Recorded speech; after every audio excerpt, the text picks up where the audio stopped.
For real, for real. I really need to start turning that monitoring off before I go live. And muting my stream while I'm looking at it. We're here. We're here. We're doing it. Did I get a decent photo already? Or do I need a new photo? I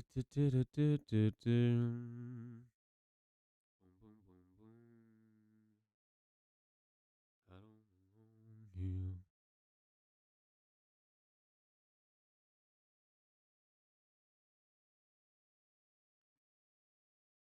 I don't belong here. I don't belong here. I do belong here though. Yo, Pap with the first. Bro, I still need to work out how to set up that reward for being first thing. I had a lot of stuff to do today though. I had to go grocery shopping. I had other stuff I had to do. I'll work it out. We'll get there. How are you, Paprika? I want to know about you. I want to know what's been going on with you. I want to know what you've been doing.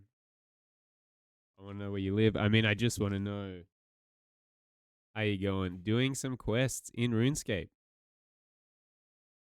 Ooh, can you get on Discord tonight? You can get on Discord? Or is that just your to RuneScape?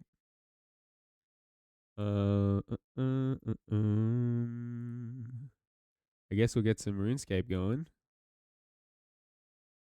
Where is RuneScape? There it is. On comms with the boys right now, but if we finish soon, sure thing. Okie doke. Okie dokie. We might give it a second before we jump in. Working on Underground Pass. Sounds good. Sounds good. How is everyone? Also, you're welcome to lurk if you're a lurker. If you be a lurker, you can be lurking. I'm just gonna quickly take a photo and put it on the social meds. Social gram. Maybe I should just get straight into it. Screw social media, mate. The people that want to be here are here, right?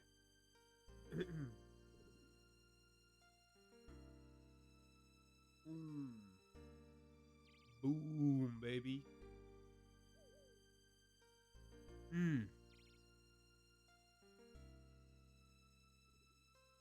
Ay, ay, ay. Ay, ay, ay, ay, ay. Life, huh? Life. Finds a way. Uh, uh, uh, uh. What a game, huh? What a game. Next. Wait, is this? No, that's a post. We want a story. We want a story.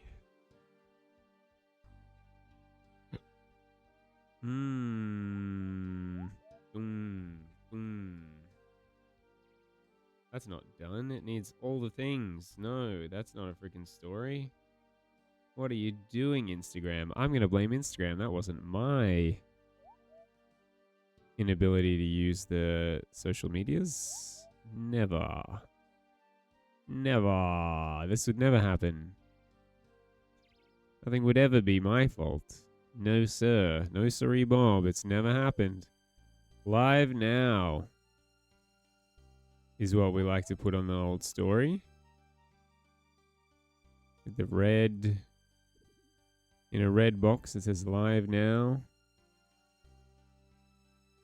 Come, say hi, or just vibe out.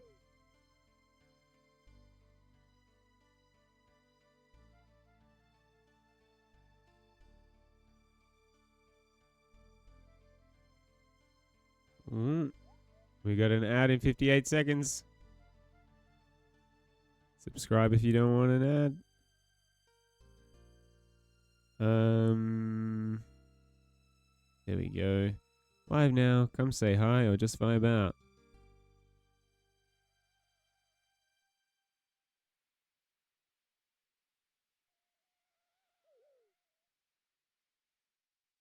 Come say hi or just vibe out.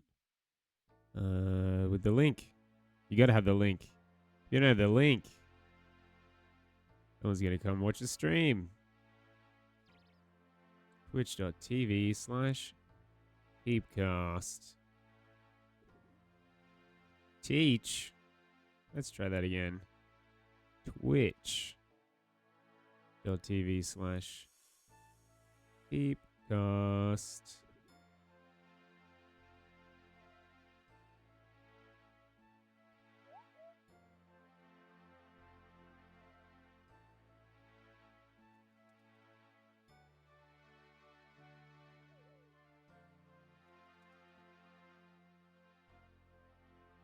There's some amazing GIF pointing to it.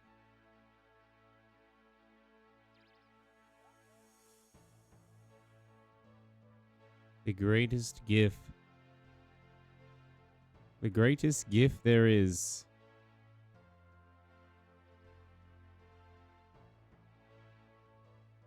As big as that sticker goes? No, hell no.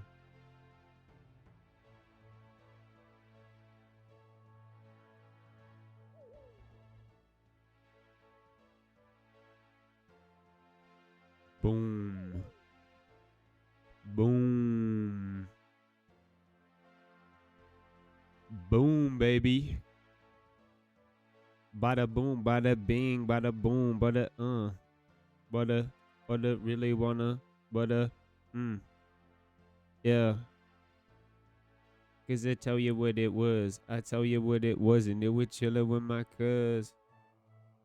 It was chillin' with my cousin. Every other mother that would chillin' in the building. Lay your hands to the ceiling. Cause we finna make a million poppin' pills.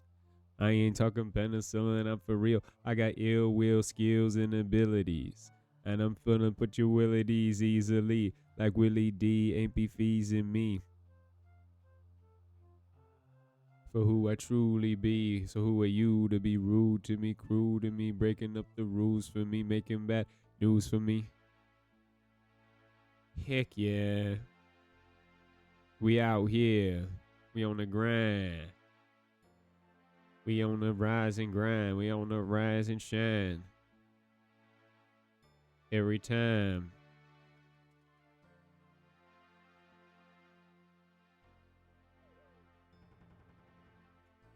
All right. That's one social media platform done. We've been having trouble with Discord. I've been having my updates not going on Discord for some reason. Boom. Come on, Discord. You know you want to function.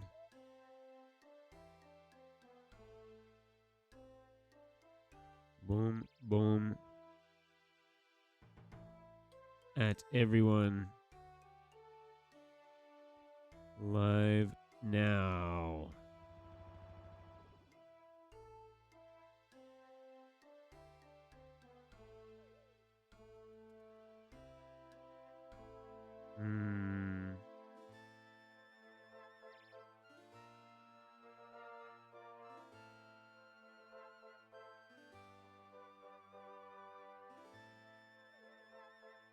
Just gonna turn the music down to my ears a little bit. It's probably a good volume for you guys right now, I think. Looks like it's a good volume. At everyone. Live now.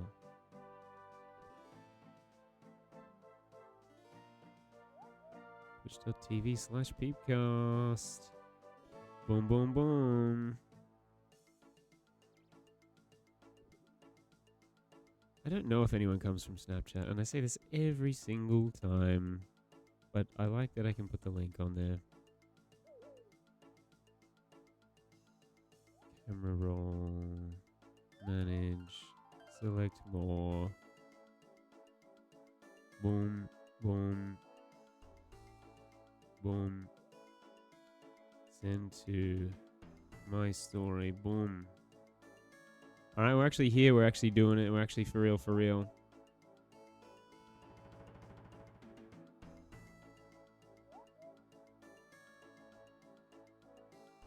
But first. I need some water.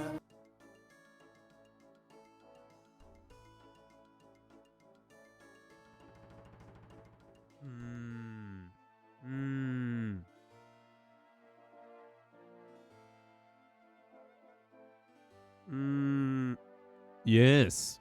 Okie dokie.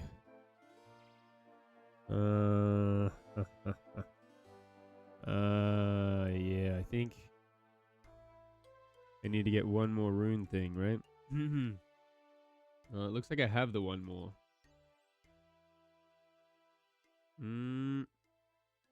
Oh, and I should probably do this. Probably let you see the game. It's probably a good idea. I have a sneaking suspicion that's a good idea. Watched a tutorial on how to be a Twitch streamer. It said you should probably let the people watching the stream see the gameplay, it said. And I thought, no way that's true. You're going to finish the Canifs quest. Canifs? The Priest in Peril? That's the plan. The plan is to finish Priest in Peril. My bad. Yeah. I mean, that's the name of the place that we're unlocking, right? So it's not crazy that you called it that. Canifis? Canifis? Mate, have you been smoking cannabis, mate?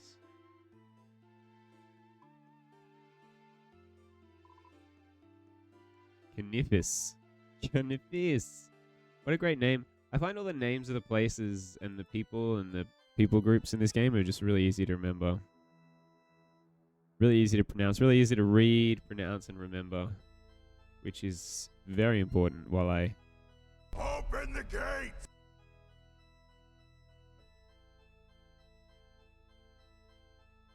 Never forget the quality of this organ, guys.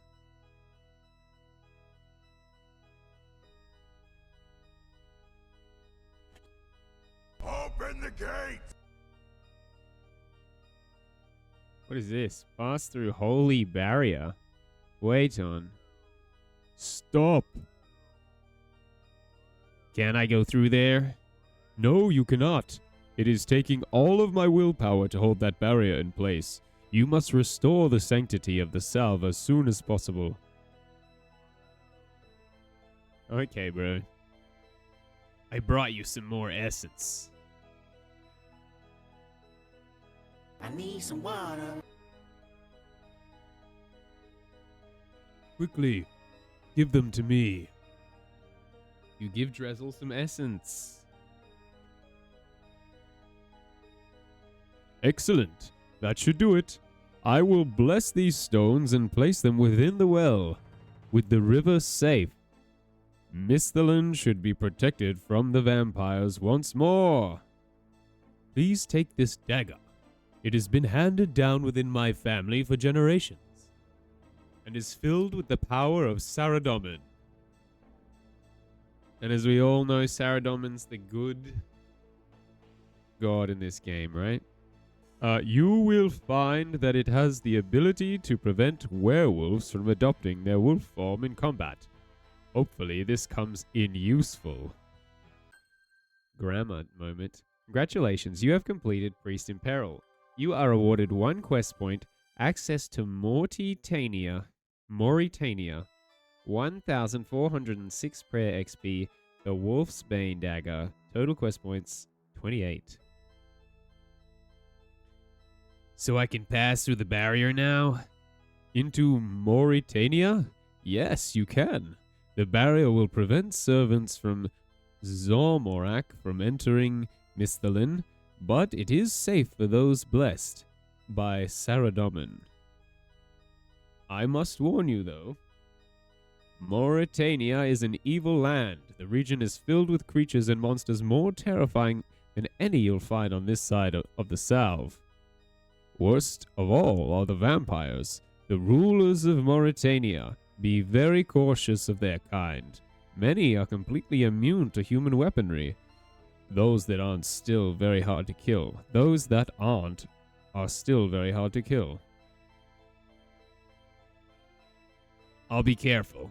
Anything else I should know? The first settlement you'll likely come across is Canifus, a town of werewolves. They probably won't attack you unless provoked, but you should still be cautious. You should keep your wolfsbane dagger to hand. It will prevent them from taking on their wolf form. I see. Thanks. One last thing. While in Mauritania, stay alert for any mention of the Myrick. The Myrick-you? The Myrick-you?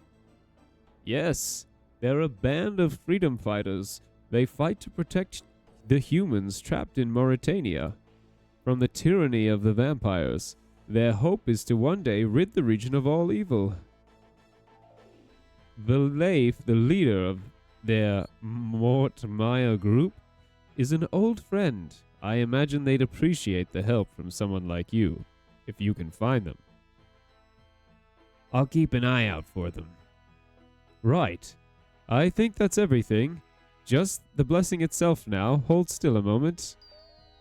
Drezel blesses you, allowing you to pass through the barrier into Mauritania. Good luck out there. Stay safe. And you. See you later. Alrighty. Working on underground pass. I don't even really know what that means, Paprika.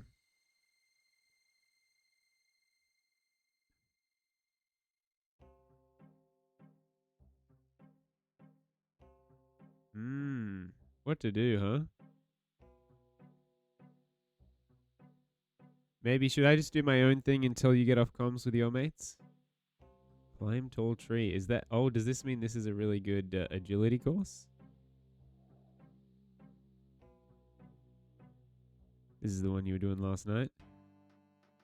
It's going to be interesting to do an agility course with hidden roofs. Oh, you did it. I did do it. It's true. You need an agility... Thank you, Paprika. I appreciate the round of applause. Benjamin Harrigan rated with a viewer count of one. Thank you, Benjamin Harrigan. Seriously appreciate it. Ah, you need an agility of 40 to use this course. SMH, get to 40. Is the best way to do that the agility course in that place that I know the name of? In Al-Kharid? Is that the best way to do it? Seriously appreciate the raid, Benjamin Harrigan. What a guy, what a legend. My current agility is 30. My guy. You're my guy, Benjamin Harrigan. The raid is much appreciated. Especially early in the stream when we're kicking off and no one's really watching yet. It means a lot.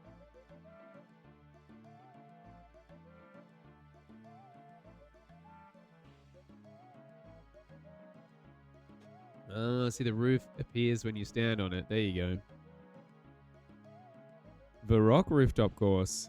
Oh, that's a cute little emote.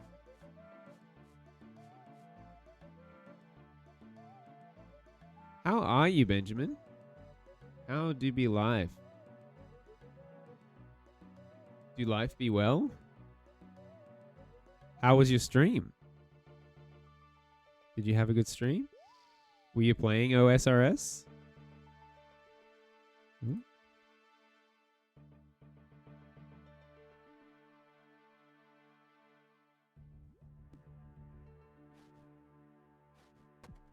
Oh, you don't leave your VODs up? I was going to have a cheeky, sneaky peek at your VOD. But you're not a VOD up kind of guy. Is that because you react to videos or something? Or you just don't want people watching the VODs? I, for one, I love my VODs. Because I really like watching other people's VODs. So I'm like, I'm gonna really look after my VODs.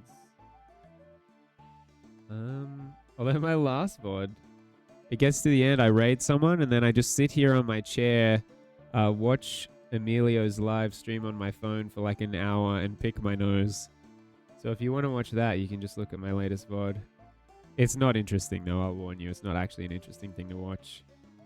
I just sit there, stare at my phone and pick my nose.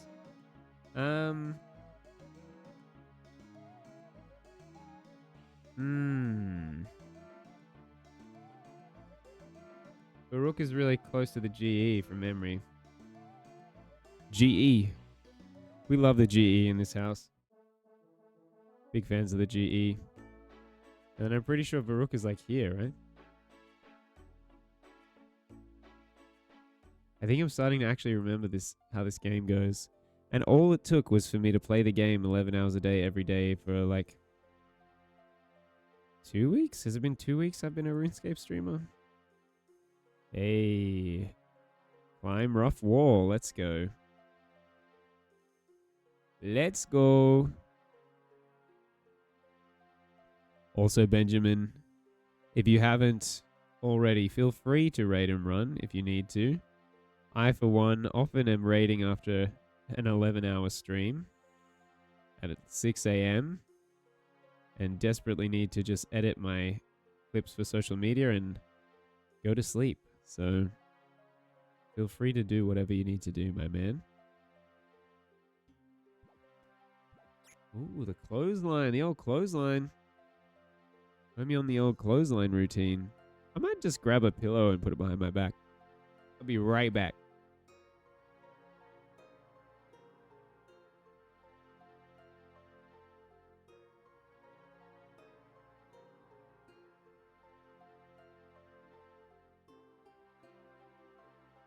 We really got to look after that spine, you know? On these long streams. When I originally moved my setup to this desk, I did it so that I could do a standing desk setup. Did I do a standing stream? I don't even know if I did do a standing stream. But I did spend some time on the computer standing up, and it did feel pretty good.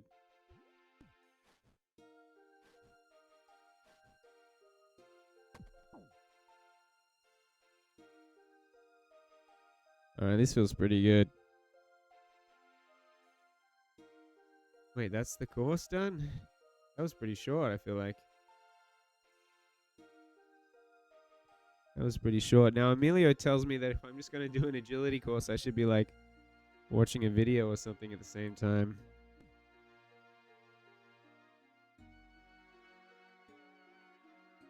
Oh, yeah, yeah.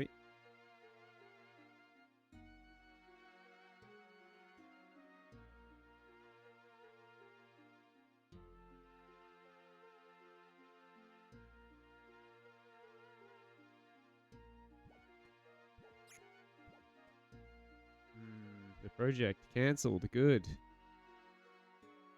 That's a very good thing. WWDC 2025 impressions, liquid glass. That sounds interesting. Oop. All right, so today was Apple's big software event for 2025, WWDC, and it was actually a really interesting one. I was kind of wondering how this would go because in this landscape of AI, everyone's talking about Gemini and GPT everywhere, where it feels like Apple is being left behind.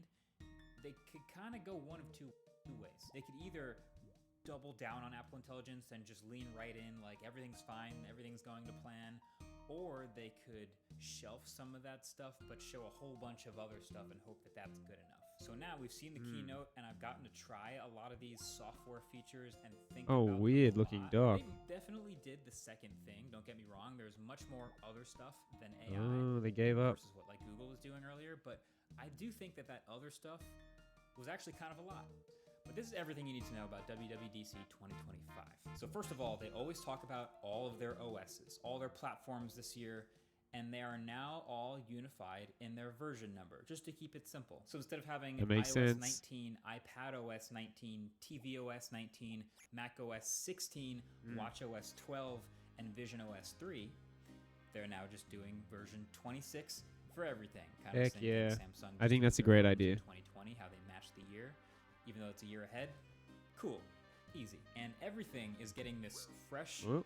glassy coat of paint over everything to be unified as well. So it's more obvious in some places that I'll show you, and less noticeable in some others, but in general, they're calling this liquid glass. And they're treating basically every window, every dialog box, every icon, every sidebar that The they return possibly of the can aero as aesthetic. like a piece of physical glass that's mostly transparent to the things below it. Even the lock screen clock and some text, some fonts are clear and transparent. So we might as well start here with iOS 26. Window because Vista all this over is the again. biggest Windows one. Vista, bro. All the icons are slightly updated. The lock screen clock is just this big, Let's go. glassy, clear time that adapts to Oh, the wow, that size looks of so what's cool. behind it. Once you unlock the iPhone, Oh, control center overall, looks zoomed weird. out, it doesn't look that different. I don't It's like that. Slightly different, but they also kept showing this clear home screen setup where all of the widgets and icons are all clear. This is a new option.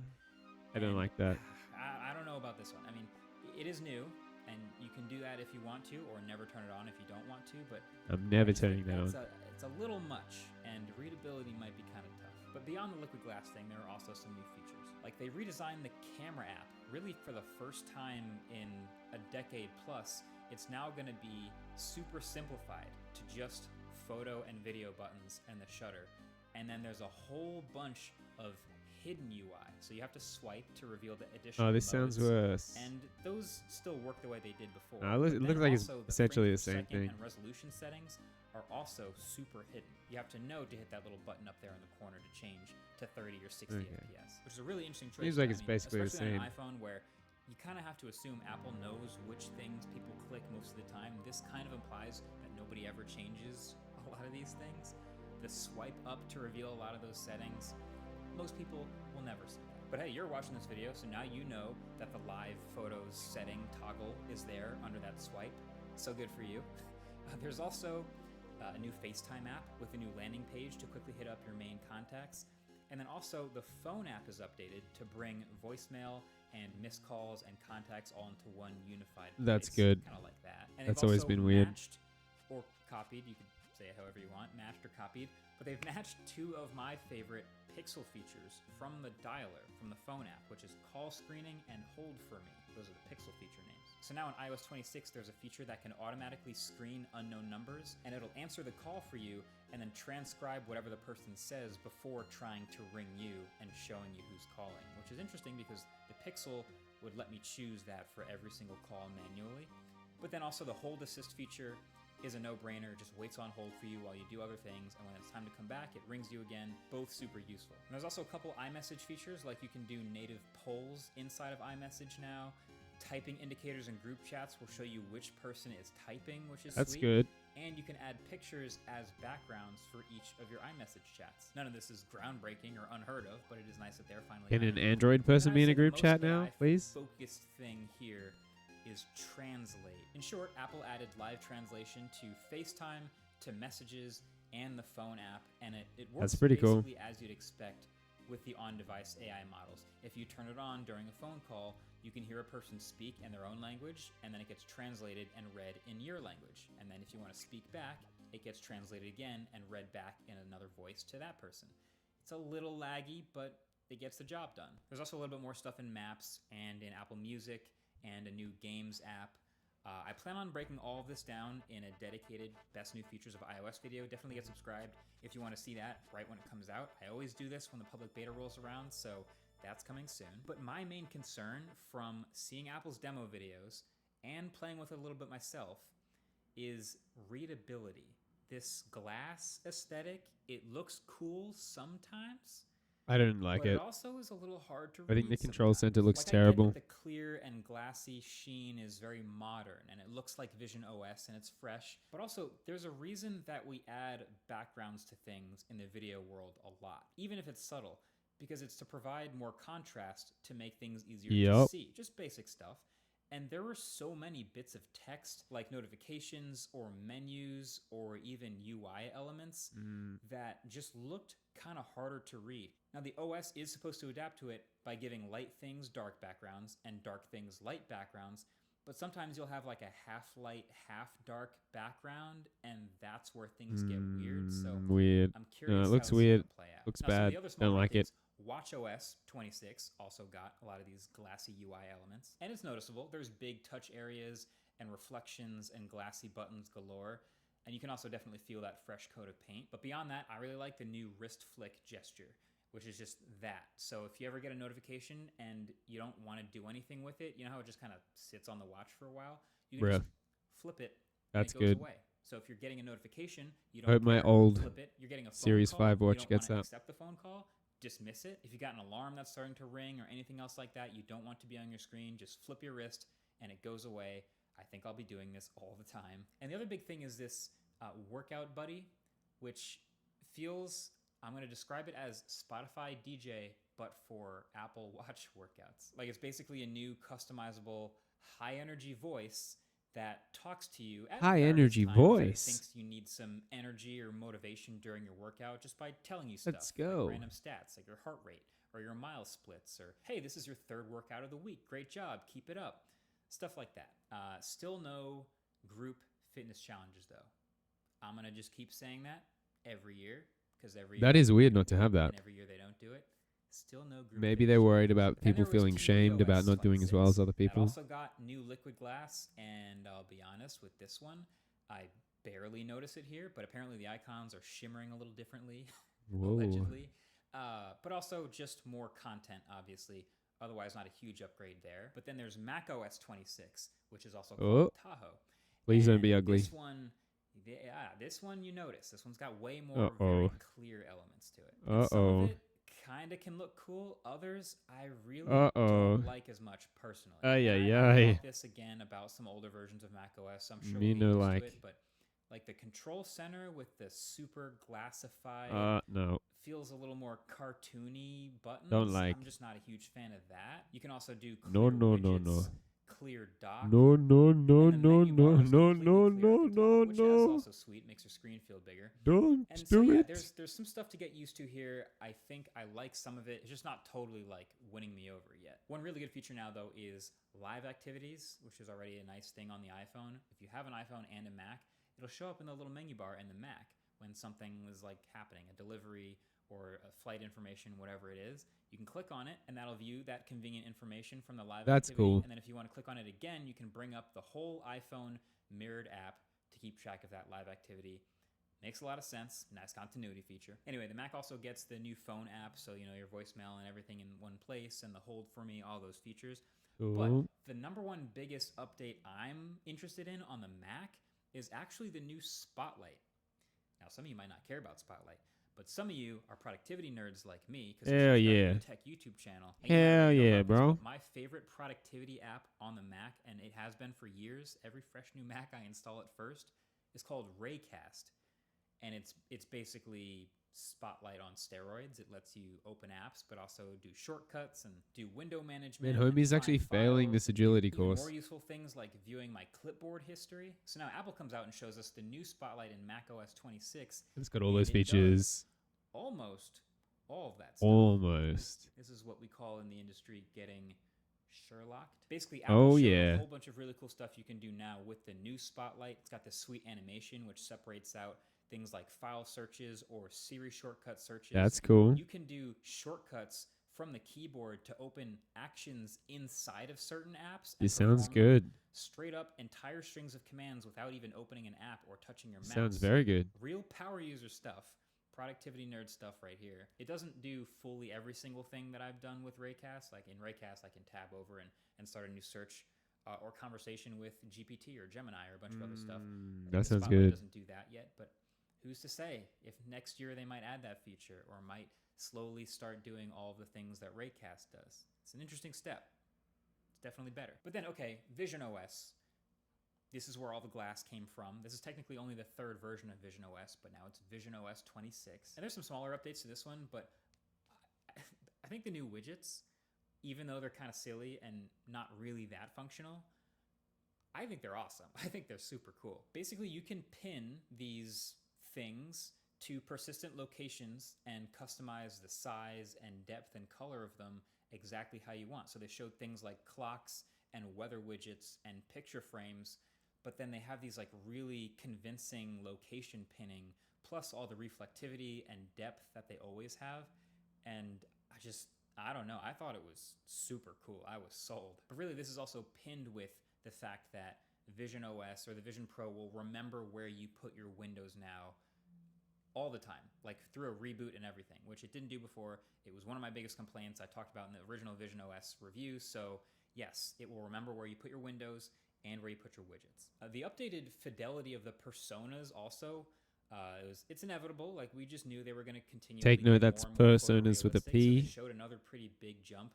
Not sure if you're going to have to do another scan to get the updated persona, but either way, looks much better and less. It does look way better. And there's also, they added PlayStation VR2 Sense controller support, which no doubt will be much better for some of the more precise controls in certain games. There's also a new Jupiter environment. So you're on one of Jupiter's moons with Jupiter in the sky above you. Cool. They also added native 360 video support playback for cameras from GoPro, Insta360. Wait, they didn't already have that? It's pretty cool. We're still hoping to see like more high quality 360 content for these headsets to view. There's some on YouTube, but not a ton. But then the biggest, most interesting update of the day, by far to me, was iPadOS 26. Oh, they said they were going to make it more macOS-like. Because, you know, every iPad Pro video for the last 6 years or however long it's been has always said the same thing. It's great. It's amazing hardware. It's very powerful, but it's still an iPad, meaning it's still going to have lots of limitations. And also, chat, let me know if you don't care about this. Add those really I'll watch something else. computer-like extra features because they make computers too. They're a business. They're not going to cannibalize their own products. They're not going to overlap that stuff. So there's iPads and then there's computers. But with this update, I feel like they use the word game changer, which they use that word all the time. But I actually feel like this genuinely fit the bill because they added things, multitasking, file management. Probably only going to be for M1 iPads, I bet. The Mac. So yes, it still has the liquid glass, of course. It has the new phone app, the new lock screen, all of the new icons and widgets and all of that. I really don't like this But then glossy this thing. whole new multitasking and multi-window system where in any app, you can just grab that handle in the bottom right corner and shrink it in and make the app whatever size you want immediately to a floating window. And then you can just start stacking floating windows and putting them side by side and messing around with window management very freely. I'm sure there's a limit to how many windows you can have open. I got as many as 4 open at the same time. That's pretty cool. But not only that, they added this 3-dot window control to the corner of each window. The stoplights that we have straight from the Mac. So you can minimize or change the shape of is my inventory? app, Nope. just like on a Mac. And on top of that, there's stack. That's good. Literal Mac menu bar at the top of the screen, just giving you file, edit, view, menu, help, just stuff that you see in Mac apps. Hell yeah. There's also a redesigned cursor that seems a lot more like a Mac cursor. It's less of a floating blob that had like the aim assist that we had before. The blob now was it's terrible. Just a normal mouse. There's also a new Files app that lets you sort through things with different ways, the same way you would with the Finder app on a Mac. There's now, like, you can have downloads in your dock. There's all kinds of things that, I mean, as someone who's used a Mac for years, feels exactly like a Mac. There is even an audio input selector built in now for all media apps, which sounds like such a small thing. But do you know how hard it's been to change your microphone input source on an iPad for all of these years? It's like they're choosing now to add it. Great. Also, background activities. So if you're exporting something from Final Cut Pro for iPad, you can close the Final Cut Pro app and do other things, and the export will continue in the background, just like a computer. Hell yeah, baby. User, I'm fascinated. This moves the iPad, especially like the most powerful iPad Pro, way further on the spectrum of compelling laptop alternatives for certain people. It certainly doesn't do everything, obviously. It still doesn't have multiple profile support. There are some basics that we're still going to be missing, but I never thought that they would go this far. It definitely feels like, in lieu of some other AI stuff, they took a lot of wish list things that people have been talking about with the iPads and gave them to us. But speaking of that, I mean, the real question is, were all of those features enough to, you know, tide us over, to distract us from the lack of AI stuff? I looked at the transcript. My iPad's too old. The transcript that I have is accurate. They said the word Womp Siri womp. 2 times in that entire 90-minute keynote. So that clearly wasn't a big focus. And to me, it just feels like Apple's AI strength, if they have Oh, one, third is generation. really I'm gonna much get it. more in how well integrated Third their generation and features later. are. It's not going to be how Bro. good the AI is. It's just how plugged in they are to their ecosystem. Like a lot of features they showed us do use AI, but they aren't necessarily branded as AI or Apple Intelligence all the time. And then also, some of this Apple Intelligence stuff is slowly taking steps forward, including them making their own foundational models available for developers to have access to those on-device models and build more AI features into their apps. Now, are those going to be the best models in the world? No, probably not, at least not right now. But they are on-device and local and can be used offline, and will probably be the fastest since they don't have to go to the internet and back. So you can probably expect many more apps to have little AI features built into them, whether it's just summarizations here and there or shortening things that were longer, things like that. Now, as for the big LLM Siri upgrade that we kind of in the background knew was taking too long, they had a statement at the very beginning of the keynote. If you blinked, you might have missed it. But the statement was, this work required more time to reach our high quality bar, and we look forward to sharing more about it in the coming year. That's good marketing. It's our quality bar.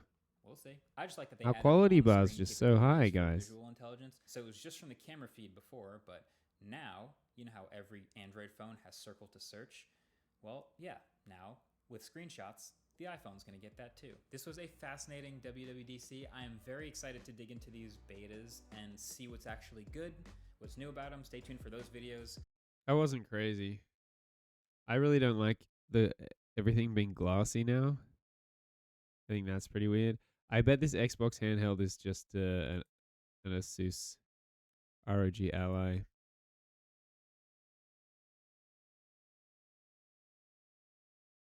It's an Xbox. Whoa. It's an ROG Ally. It's Is that too loud? the Xbox ROG Ally X. And there's a lot to unpack here because this is loaded with things that I have never seen before. For That big? starters, this is my guess very it's not first massive, hands-on right? He's a with small the guy, AMD hey. Ryzen Z2 Extreme, a Zen 5 16CU mobile gaming monster, if my first impressions are anything to go by. It's also the first time a third-party PC has ever borne the Xbox name. And even bigger, yes, than even those two other things, this is the first time that the Xbox team has been given the power to dive under the hood and fundamentally alter the gaming experience on Windows. Heck I'm yeah. talking Xbox It's about team time. code right into the Windows branch. Like your PC boots directly to an Xbox full screen UI that brings together Ooh. all your favorite games across Game Pass, Windows, and yes, even leading third-party app stores. Not only that, but the Xbox team was given the power to trim the fat, so to speak, meaning that in the new gaming UI, non-essential processes, even the Windows desktop are simply not loaded, which frees up substantial system resources. They're quoting 2 gigabytes of RAM savings now and have made it very Probably clear still not as that good as they're Steam not OS, though. done yet. It's cliche, Good thing folks, Jacob's but not here. Valve appears to have awakened the giant, and this thing could be a game changer for handheld PC gaming. Exclusive access, huh? Let's kick things off with the elephant in the room. The big, kind of funky looking elephant in the room. This is Weird looking? not a slim, sleek console Hell like the no. Nintendo Switch 2.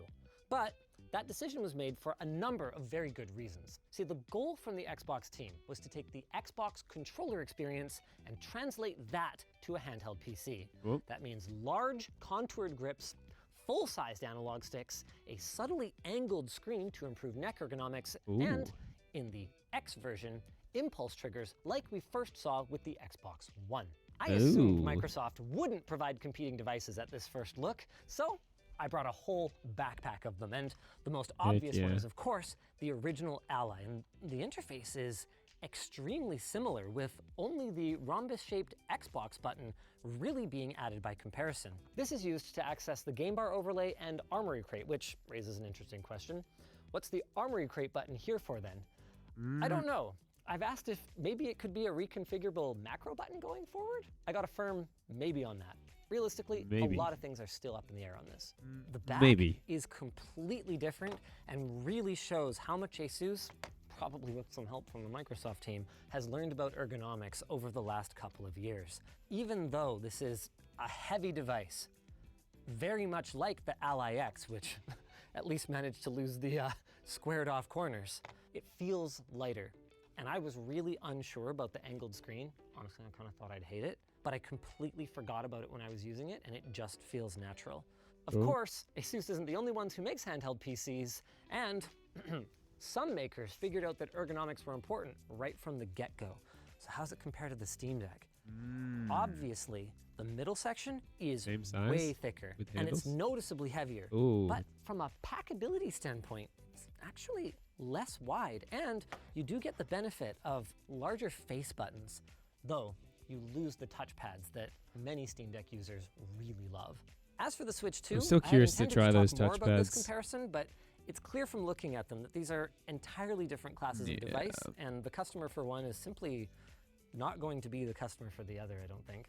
Bottom line, while the weight might be a turnoff for I some, really like the think they Switch nailed form the factor. ergonomics on this, I like it a though, lot more than the handheld ironically, PCs. actually feels Form a little factors. closer to the curves of the DualSense than it does to the Xbox controller. Oh, really? Not that I'm saying that's a bad thing. Now, I mentioned there are two versions of the Xbox Ally, and there are enough differences between them that you will not want to accidentally buy the wrong one. From the outside, the X version is black versus white, with impulse triggers and an upgraded Thunderbolt-compatible USB 4 port next to the regular USB 3.2 Gen 2. This port allows Yes. the use of powerful external GPUs. But that's about it. Across both, we get the same I/O that will be familiar. Are you to really owners going to of hook previous that up to an generation external Allies, with a GPU volume though? rocker, UHS-2 micro SD card, 3.5mm Like, combo who's gonna jack, do that? and a power button with Windows Hello fingerprint reading. No biggie so far then. But inside, these are very, very different beasts. The Xbox Ally X features a cutting-edge AMD Ryzen Z2 Extreme processor with 3 Zen 5 and 5 Zen 5C cores, 24 gigs of lightning-fast 8,000 megatransfer per second LPDDR5X memory, a terabyte of storage, and a whopping 80-watt-hour battery. The Xbox Ally Non-X Did Homie just hit does us with an not have whopping? all of those things. That is incorrect While it is grammar, a little sir. lighter, at least, it's not even smaller, and particularly disappointing to me was the inclusion of an, albeit tuned version, of AMD's Ryzen Z2A processor, which from early leaks appears to be very similar to the Zen 2-based Aerith processor from the original Steam Deck, which was announced Someone likes Final 4 Fantasy years VII. ago. Now to be clear, The these are Aerith both processor. current gen machines in other ways. They both use 80mm M.2 SSDs for easier upgrades. They both got Wi-Fi 6E, and they both come with a reasonably speedy 65-watt charger. But the Non-X is weaker by enough that Microsoft explicitly positions it as a 720p gaming console, which Womp womp. makes one of the other similarities between the two devices kind of unexpected. See, the GPU? screen is Oh. the same between both models. Bro. And actually, for that matter, the same as previous versions of the Ally. 1080p, 120Hz with FreeSync Premium Bro, if variable it's a refresh rate, 720p 500 machine, nits don't peak make the screen brightness. 1080p. So, I guess on this one, you're either going to render out a lower resolution or rely on AMD's FSR upscaling in order to Yeah, I reach guess native. upscaling's In either huge these case, days. It's an okay display. It's good enough that I still daily drive an Ally, but it is not on par with the eye-popping HDR, instantaneous response times, or The STOLED. incredible low brightness night gaming comfort of the Steam Deck OLED. One of my first questions then was, with such different hardware across the product family, how is Xbox going to manage gamers' expectations and work with publishers to optimize the experience? The answer to this is a little complex, but it is worth hearing because it gives us tremendous insight into Microsoft's vision for this device and for Xbox more broadly. Like Valve, Microsoft is working on a verified program of sorts. But unlike Valve, Microsoft obviously won't have just one piece of hardware to target, meaning I wouldn't expect to see an Xbox Ally setting in the graphics quality drop down anytime soon. So what are they going to be doing then?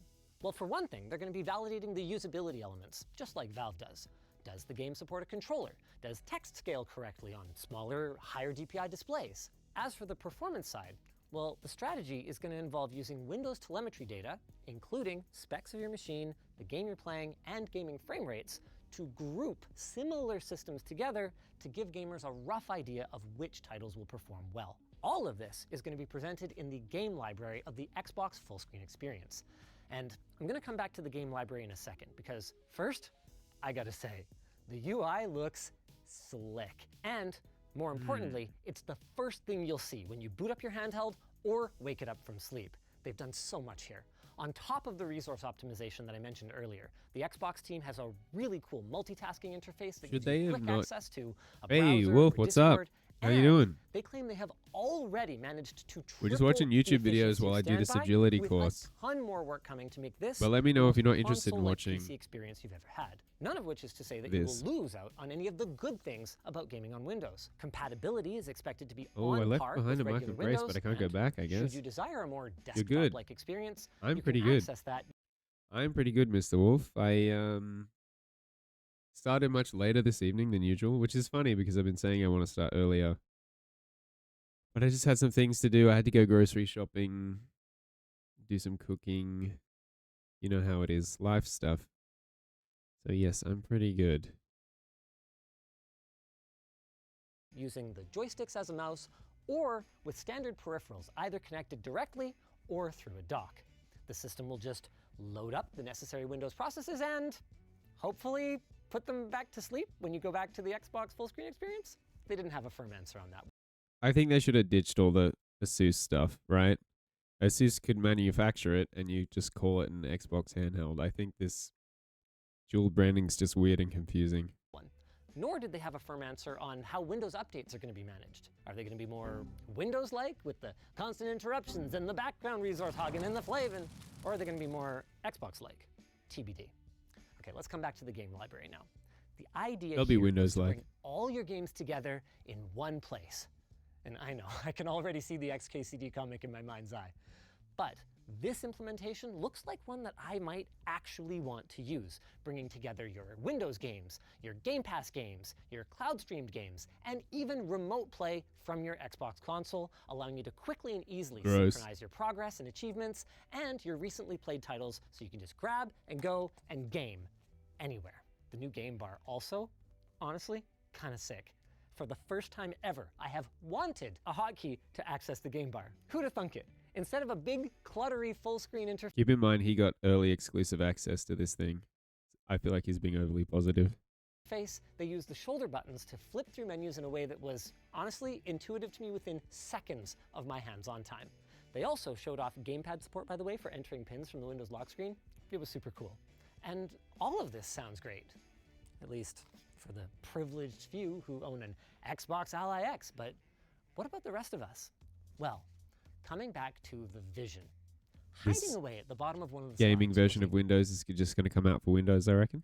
very interesting little nugget that described these innovations as being great for handhelds like the Xbox Ally and Ally X. Ooh. That like is doing a lot of heavy lifting. While the highlight today is obviously the partnership with Asus ROG, when the Xbox team got jacked into Windows development, it seems to me that they weren't tasked with cleaning up Windows gaming for one premium handheld device. My impression is that they were tasked with cleaning it up more broadly and Good. bringing it in line with Microsoft's vision that in the future, every screen is an Xbox. So I think that at some Or point, just make we can Windows better expect for general gaming. Windows users to benefit immensely from these developments, many of which are positioned as long-term projects that will be constantly improved with feedback from both partners and from gamers, which is a really good thing because while I couldn't get a firm answer on pricing of these new allies, I'm expecting them to be more in line with previous allies than with Microsoft's traditional console competitors. Pricey. They're gonna hurt a little.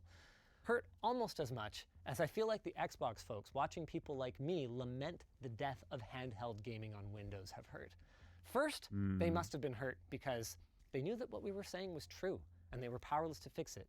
And then it must have hurt because they knew that they'd finally been given the power to do something, to fix Windows gaming, but they've been stuck operating in stealth mode. Well, now that the cat's out of the bag and they're ready to talk about it, the energy is palpable, both from Asus and Microsoft, and also not that from the impressed. other folks that have laid hands on these devices. If you guys enjoyed this video, you know what? I'd say the closest analog is when we What else should we watch? Home Slices.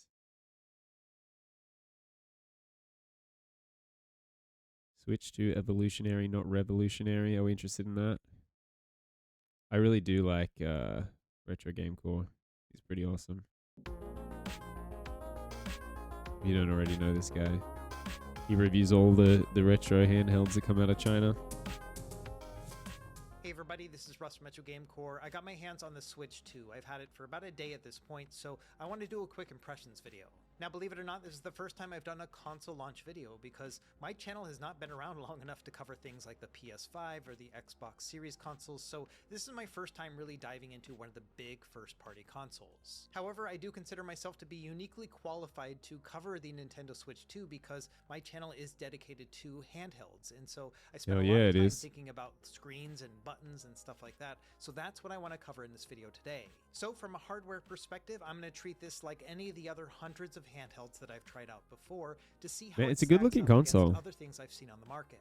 And then after I've had more time with the Switch 2, I will probably make a couple other videos. But as it stands right now, let's do some quick impressions. So grab your favorite snack and drink. Let's go ahead and get started.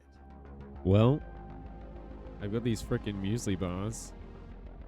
These freaking muesli bars, though. Okay, as we dive in, I haven't tried them yet. I don't know if they're any good. This is going to be a hardware-focused video. So a lot of the things that take a lot longer to actually test, you know, software and gameplay and whatnot, I'm not going to cover here other than just some quick impressions. I also think that battery life will take a little bit longer to test as well, so we'll save that for a different video. We're also not going to touch on gray area stuff like, you know, a flash cart, even though I have been told that this one does not work on the Switch 2. It'll make the games show up in the front menu, but you can't actually launch them. This is also not a review video. I don't think I have enough information yet to say whether or not something is worth buying. I think that takes a lot of calculus. Not only the hardware itself, but the software, and then also, you know, your feelings about the company. I know a lot of people don't like supporting Nintendo. I totally get that as well. But we're going to focus on the hardware in this video today. Okay, let's do a quick unboxing. So I have the Switch 2 Mario Kart bundle, and then I also got the Pro Controller. I was lucky enough to grab these at my local GameStop yesterday, just waiting in line, so that was pretty great. Now, the grand total was $612 for this. So it was $500 for the cart bundle, and then also $85 for the Pro Controller. I'm going to do a separate video on the Pro Controller because at $85, I think this one requires coverage of its own to see whether or not it's worth it. So far, all I've done is just opened it up, turned the device on, and downloaded some games. So I haven't done a full unboxing to see what's inside, so I'm going to do this live. So right off the bat, we've got the Switch 2 and its controllers. Let's check out underneath.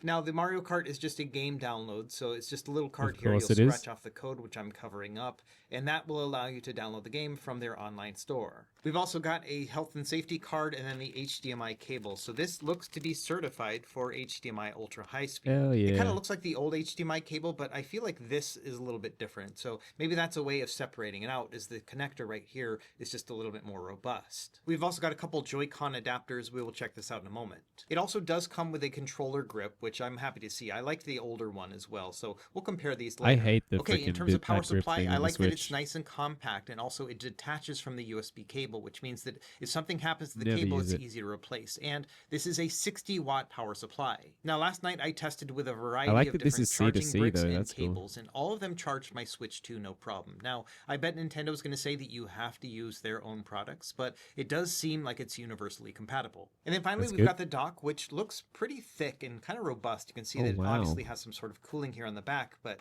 I don't know, it looks pretty neat. It's very similar to the original Switch, so we've got an AC adapter plug, our HDMI, and then our Ethernet. And then, like with the original Switch on this side, we've got two USB ports. It is kind of crazy that over all these years, they haven't made any significant changes to the dock itself. I know a lot of people have been calling this thing like a Switch 1.5, and those little touches to me kind of indicate that, yeah, this does feel a lot like the same. So I do like the fact that this is I'm pretty sure this was originally going to be a Switch Pro that was going to launch in like, I want to say like 2022. And then there was like chip shortages or something or some reason. I think what it was is that the Switch one was just selling so well that they didn't want to release the Switch 2 because of how well the Switch one was selling. And so only now have they decided to release this old hardware. designed. You know, it's got a nice round kind of look to it, but I don't know, it's not super exciting to me. At the end of the day, a dock is a dock, so I'm not sure what I was expecting, but you know, a couple additional USB ports would have been pretty great. Okay, let's take a look at the console itself. I'll start with the tablet and then we'll talk about the controllers and everything else. Now, first impression with the Switch 2 is that it feels a lot like the regular one, just a bigger tablet, but there are a couple additional accents. The first thing I noticed is that it's very rounded at the top and the bottom, as opposed to the original Switch, which was a little bit rounded, but not this much. So you can see it is quite a bit more rounded compared to the older Switch OLED. Now, in terms of plastic texture, this one also feels very good. Like it has a bit of a matte texture to it, not quite grippy, but definitely doesn't feel slick. I'd say the original OLED is a little bit grippier, but it is also hard to tell because I've had this thing for a long time compared to this, which is brand new. Another thing that really stood out to me is this kickstand. I really like the look of it and the fact that it goes back so far, so you can lay it on the table and it looks very nice. And this is also where your micro SD card slot is hidden when you have it closed. Now the layout on the bottom is very different. We've got our 2 speaker holes right here, but then also we've got these 2 ventilation sections. I'm not sure if this is also for audio, but I assume this is for cooling. We've also got one of our 2 USB-C ports here on the bottom. Now we've got a lot more going on the top. We've got our power button, volume up and down. This is a brightness indicator, so this is going to help with auto brightness like on the Switch OLED model. Then we have an additional USB-C port, which is new with the Switch 2, headphone jack, and then our game cartridge slot. Now the hardware on the cartridge slot is very different. So this one you actually will pull from the back. You can see there's a little notch right here, so you pull that up like that. And so it's kind of rubberized after you do that.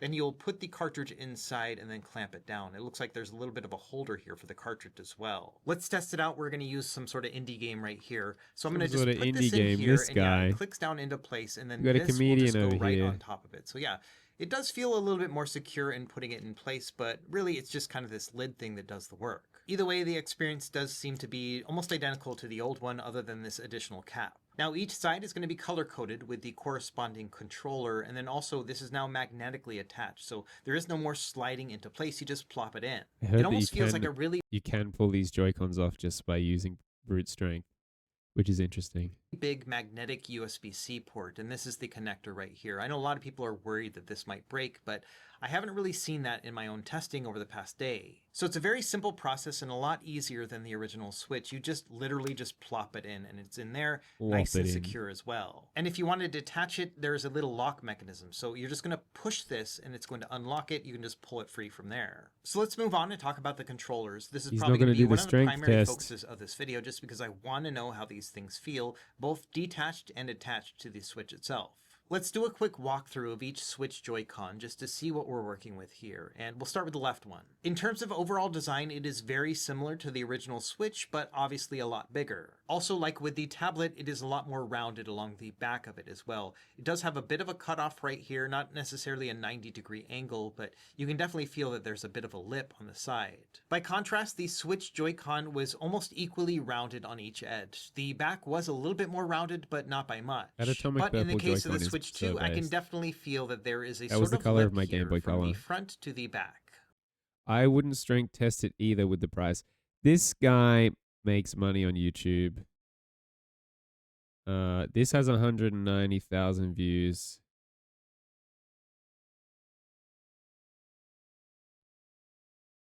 Uh, 673,000 subscribers.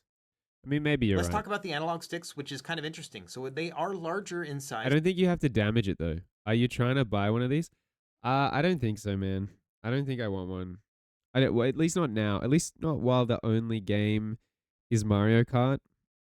And we don't really know that much about the Donkey Kong game, which is like the one other game. So I'm not really trying to buy one of these. I might have bought one to just have it at launch and to stream opening it up and playing Mario Kart if I just had a bunch of money, but I do not have a bunch of money. By the way, guys, you can always subscribe to the stream. Have no ads. We'll see a brand new alert. There's a good chance we'll see a brand new alert. But yeah, I'm not trying to buy one of these right now. I think if I was going to buy anything, it'd be a microphone arm. There's something else I was thinking about buying. Oh yeah, new headphones. They're the things I need to get. than the original Switch Joy-Cons, but they do not stick out as much. It's hard to capture on camera, but yes, feeling them in the hand, I can definitely feel that the Switch 1 is more prominent. Now, I'm probably only noticing it because I am testing I just them think it's side by interesting. side, but it's still something worth noting. I'm just always interested in new console hardware. Even though the cap is a lot larger, the mechanism still feels very same in that it just kind of flops over to one side or the other, as opposed to a true analog stick, which actually rotates at the base. Here with the Odin 2 Portal, you can see that the stick itself actually moves around, so it's actually pivoting further down in the housing, and so because of that, we have a much wider range of motion with these Hall sensor sticks here with the Odin 2 Portal. The Switch 2 mechanism just feels like the... To be fair, the Odin 2 Portal, you're paying like $1,000 or more for that. Switch 1 in that it just kind of flops over from one side to the other. So let me double check that. Odin 2 Portal has like Hall effect sticks and everything.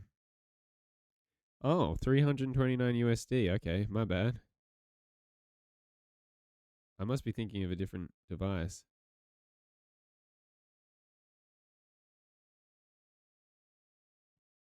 USD to AUD. $500. It's actually cheaper than a Switch 2. Crazy. I don't feel like I have a huge range of motion. It's one of those things where I definitely will probably prefer some sort of third-party Joy-Con in the future. I will say that they feel a little bit smooth and more gliding than they did previously. So even though they have a more limited range of motion, they actually are pretty easy to move. Personally, I would have preferred a mechanism like this that has a wider range of motion, and then you can change out the caps very easily. So that way we can make it taller or shorter if we would like. But unfortunately, we just kind of have more of the same when it comes to the Switch 2. This is one of those things where it will take me more time to get used to it, but first impression here is that, yeah, it just feels like a little bit larger than a Switch Joy-Con, and that's about it. Speaking of larger, the face buttons are a little bit bigger as well. It's a very minor difference between the two, much like with the I just worked out why we lost all the other viewers is because the ad break. Joysticks. If you don't have them to compare to side by side, you might think they are very similar, but I can definitely feel that they are larger. I've never been a huge fan of the separated D-pad that we have on the Switch 2, but I totally understand it because, you know, there are some people who do like to play in this sideways mode. The feel of the buttons is identical to the original Switch ones, so they have a light dome switch to them. They are audible but not loud. And the resistance is also very light, so I don't expect that people are going to have any problems with button fatigue over time. Now the layout of the shoulders and triggers has been changed. They are just bigger overall, so you can see the shoulders and the triggers are both wider. As far as feel, they're almost identical to the originals as well, so you have a very light micro switch here on the top, so again, not loud but easy to press down on, and then we have these digital trigger inputs here with the triggers. So like with the original Switch, you're not going to have an analog input. It's either on or off. There's nothing in between. This might become a problem when it comes to emulating GameCube games. I'm interested to see how that all plays out with games like Mario Sunshine. Overall, I would say the shoulders and triggers are fine. You know, I've never really had an issue with the older one either, but they do feel roomier now. I mean, overall, the Joy-Con itself just feels a lot bigger. Also on the back, we've got our latch release for the Joy-Cons, and so you can actually see it physically pushes out a thing, so that's how you eject out of the Switch. Looking at the inside of our Joy-Con, we've got our two shoulder buttons, then we also have our connection pairing button, and then our connector for the Switch itself, and then finally an IR sensor right here. And that's because these Joy-Cons can be used in mouse mode, so the idea is that you're supposed to be able to move this around for certain games. We haven't really seen that implemented just yet, but it is a feature that I assume we will see in games in the future. Now, as far as just using this in mouse mode on its own, I don't really feel it. Like, I feel like this thing flops over way too easily. So it might be something that you can use in a pinch, but again, we'll have to see how it plays out when you have an actual game to test with. But one thing we can check out is the mouse adapter right here. So this kind of doubles as two different things. You can push this on and it'll be used as like a larger grip for, you know, when playing in sideways mode, but it's not that much bigger. There's two things that it does provide though, which includes a wrist strap. So if you're going to be playing something like, I don't know, Switch Sports, this might be handy. And then finally, it also makes it a little bit wider, so it's supposed to be easier in mouse mode. And it is a pretty big difference between the two. Like this one still can topple over if I push it, but it feels a lot more sturdy. So yeah, if I was going to be playing a game that had mouse mode, then I would definitely keep this adapter around because I think it's a lot better fit. And the way you remove the adapter is to use that eject button. It just kind of pops it right out. It'll be a similar setup with your right Joy-Con. You know, the buttons themselves feel identical to the D-pad, so they have that same kind of light dome switch connection. Let's talk about some of the menu buttons. So on the left side, we have our video capture button, again, like the original Switch. Then our select and start up top, which is the minus and plus buttons. Controls aren't On the gonna be right side, different. we've got our standard home button, but then also a chat button right chat underneath button. it. I'm not going to test the chat cool. features in this video, but one thing I did want to note is that when using my Switch last night, downloading games and whatnot, many times I accidentally pressed this one instead of the home button. So even though there is a slight difference between them, the home button actually sticks out a little bit more. It is something that I will have to get used to in terms of muscle memory, because I just want to push the bottom button here every time. And so I just have to get used to pressing the home button up here instead. Now let's talk about this little controller grip thing. I really loved this on the original Switch, and so I'm happy to see that we have this feature again. Putting it together is super simple, so you just snap it into place, and so it's a very easy setup, and I love that fact. I think it's going to be great for like kids. It does look better than now, the one difference I original one. noticed between the two is that the original Switch also had a glossy component to it here with the grip case, but it actually got covered up when you added the controller, and so everything else looked matte after that. Whereas with this one, it actually has the glossy part showing, and so that's a little bit weird and off-putting to me that it's glossy right here. Yeah, that is I would weird. rather it just kind of look as a single controller all at once. Now, one of my favorite components of the original Switch controller grip, which I personally used a lot, was that I loved that it actually had a full rounded feel to it, and Yeah. it met the Joy-Con itself, so it felt like Weird a that the second unified one doesn't controller have when you that. were holding it. You had like a full circle here, and it did obviously feel flat along the front, but I don't know, overall it just felt like an actual controller, so I did end up using this a lot. Now the Switch 2 controller grip has a different kind of look and feel to it. It almost feels like two parts in one. So the grip itself actually goes and cuts off at a 90-degree angle right here, and that means that it doesn't actually meet the Joy-Con itself, so it doesn't feel Oh, quite it's 'cause as the controllers unified. come It in almost from the feels like side. an open-faced they sandwich, had if that to do makes that. any sense, as opposed to just one I don't think big I'm grip. ever going to use that. I can thing. also feel that gap as I'm holding it. Right Ugh. here, there's just like no Yuck. material there, and so it feels like, In the yeah, words I've of got like a Pusha single T, component with all the controls, yuck. and then I've got like a half grip on the back. So this actually feels less comfortable to me than the original one did. I think that I'm going to probably use this a lot less. At this point, I think I'd be more apt to try out third-party controllers than try to use this setup right here, and we will test out controller compatibility later in this video. Now, I wouldn't say the grip is a bad thing. It just feels a little bit less unified bad than I was thing. expecting. And who I knows? never used the that's first one, one I'm of the never things gonna about use an this one. impressions video is that maybe 2 weeks from now it finally clicks and that it actually makes sense. So those are the kind of things I'm trying not to make a snap judgment about. But right here in first impressions, I'm just not as impressed with the overall feel of this. It doesn't feel unified. But I do love the fact that attaching these is super simple. So I think anyone can do that, and then taking them off is equally as easy. So I do love this mechanism. It's very satisfying.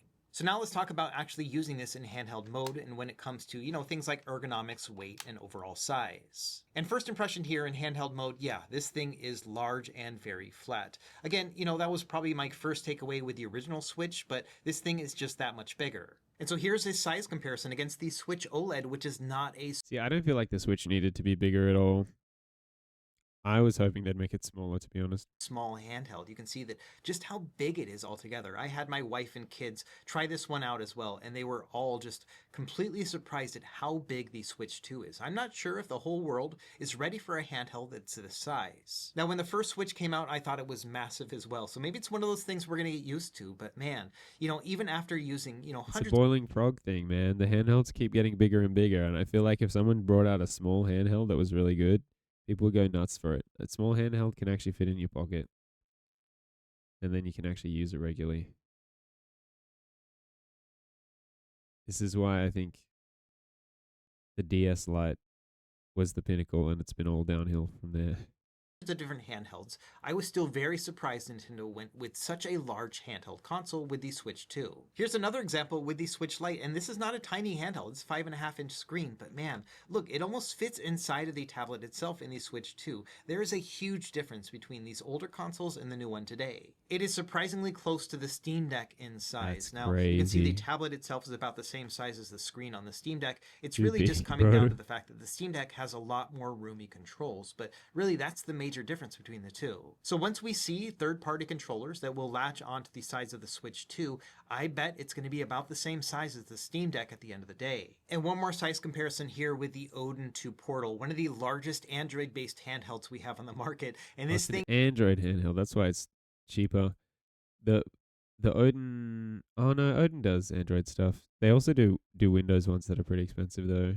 is tiny compared to the Switch 2. I just can't get over how big this thing is. I think a lot of people are going to be surprised. Now, one of the things that makes this feel a little bit bulky is the edges on the sides here. You can see that the bezels are quite thick, kind of like the original Switch compared to the Switch OLED. I assume this is a cost-saving measure on Nintendo's part because they will probably release a larger size screen like they did with the OLED version of the original Switch. So I'm not really surprised that it has these big bezels, and hopefully it'll be improved in the future, but it does lend to the fact that this thing does feel big and bulky. So that's probably my big takeaway of the size of the Nintendo Switch is that, man, this thing is pretty darn big. Now, the screen is bigger. It's 7.9 inches versus 7 inches on the OLED, so it is definitely a more immersive experience when just kind of holding it and looking at it, but at what cost? Because this thing is very large. It's also a heavy console. It is 533 grams. That makes it nearly 100 grams heavier than the Switch OLED, which is not a light device either. To give you a better perspective, the Odin 2 Portal is 441 grams, and the Steam Deck is about 100 grams heavier. This one is 635 without any sort of shell or protector on it. Now, we've already talked a little bit about ergonomics and whatnot, but I did want to talk about my experience in just holding and playing this device over the past day or so. And there are two big takeaways for me. This is a flat and heavy handheld. When it comes to holding the device, a lot of the weight is going to go right here in the center of your palm as you're just kind of holding it like this. And this can get a little bit weird over time. Number one, it just doesn't feel like you have a good grip on it, so it kind of just feels like you're holding, you know, just a board or something like that. But then also it's not very rounded here on the front side. There's actually a lip here, and you can feel that as you're holding it. And it's not a super pleasant experience. I don't think it's the worst thing in the world, but it's something that I noticed over the past day of playing. Now, one of the main benefits of having the Switch 2 form factor is that the Joy-Cons about ergonomics and whatnot, but I did want to talk about my experience in just holding and playing this device over the past day or so. And there are two big takeaways for me. This is a flat and heavy handheld. When it comes to holding the device, a lot of the weight is going to go right here in the center of your palm as you're just kind of holding it like this. And this can get a little bit weird over time. Number one, it just doesn't feel like you have a good grip on it, so it kind of just feels like you're holding, you know, just a board. It's too big and heavy. But then also it's not very rounded here on the front side. There's actually a lip here, and you can feel that as you're holding it. And it's not a super pleasant experience. I don't think it's the worst thing in the world, but something that I noticed over the past day of playing. Now, one of the main benefits of having the Switch... That's what my girlfriend's always saying to me. Form factor is that the Joy-Cons themselves pull out, which means that they are easily replaceable. Well, not only by Nintendo themselves, but I bet third-party companies who are going to focus more on ergonomics are probably going to have better solutions in the future. So I really think it's just a matter of time before I think the Switch 2 is a comfortable console. It's just not super comfortable right now. In reality, the design is not unlike the original Switch, but that extra weight does make a big difference for me when I'm holding it. It'll probably take me more time to get used to it, but initially just holding it... I have a feeling this console is not going to do that well. I think it's too expensive. I think sounds like it's too heavy. It sounds like the ergonomics aren't that good. I don't know if it's actually going to do very well. Without resting my elbows on anything is quite uncomfortable. I can only do this for a few minutes. I found the most comfortable positions for me are to put my elbows directly on my knees so that I am balancing that weight a little bit more, or just kind of leaning back and letting some of that weight kind of go into my arms as I'm resting against the backside of my sofa. And again, it might take a little bit of time for me to get used to it, but I'm really curious to see how younger people are really going to like this, if it's just too heavy for kids. Okay, let's do some screen testing, and number one impression here between the two is that this is actually pretty close to the OLED model. I think the reds are a little bit more prominent on the OLED one, but not by much compared to the LCD, so I think it actually looks very good. Another thing I was surprised to find between the two is that the Switch 2 seems to be a little bit brighter than the OLED. You can see that here between these, that this is actually about 55, maybe 60%, whereas this one's closer to 60, 65. And so I'm actually pushing this one to a higher brightness to get them to be at a similar level between the two. However, if we bump them both up to 100%, then it does look like the OLED is a little bit brighter than the LCD. So I think that around the mid-range, this one is not going to require that high of a brightness, but when you're going all the way to the max, this one is going to give you a better overall brightness. What this means to me is that this one might be a little bit better to play outdoors compared to the Switch 2. Now, when I go down to 0%, they both Switch 1W get very, very dark. It's almost impossible for my camera to pick up on it, even with the studio lights off. But I will say that this one, LCD one, actually gets a little bit dimmer than the OLED one. And so Switch 2W. This is kind of interesting. For me, this means several different things at once. Number one is that, you know, minimum brightness is lower on the LCD model, and then also maximum... Which is very important if you're ever playing this in bed with the lights out.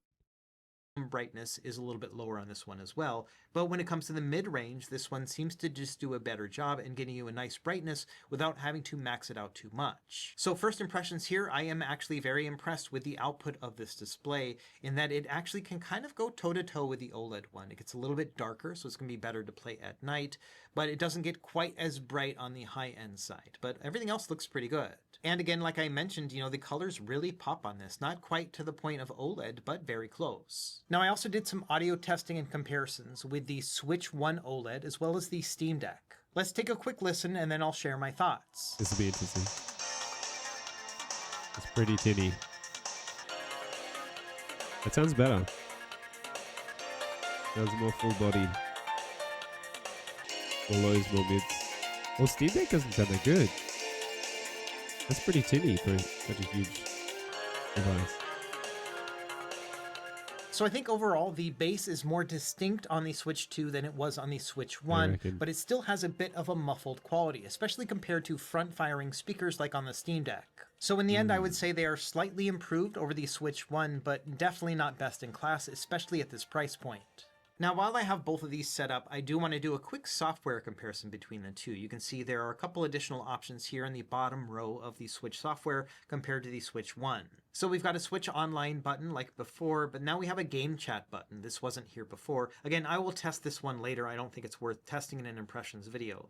Now, the News button is the same between the two, just with a different icon. Then we have our eShop, again, kind of similar to there. We can also look at our photos, and then we have an additional one called Game Share. So Game Share is a technology that allows you to actually use one game across multiple devices. This is probably also outside of the scope of an impressions video. I want to have more time to test it with a variety of games, so this will be something that I will test out later, but it is kind of interesting. I like the idea of only having to buy the game one time and being able to play it with multiple people, so I do like that. After that, we've got our same controller settings, and then after that, we've got virtual game cards. Now, this is my studio Nintendo Switch. I've got multiple Switches, and so this one has not been updated with the system software, so I don't see it here, but I did update my home Nintendo Switch, which I also brought with me, and it has this option. So let's play around with this. Okay, so this is the home Nintendo Switch. This is the one that the kids use for the most part. You can tell by the Switch Joy-Con here on the left is just like completely rubbed down. Like they have just been going to town on this thing for years. And the crazy thing is that about a year or two ago, I actually swapped this out for a new one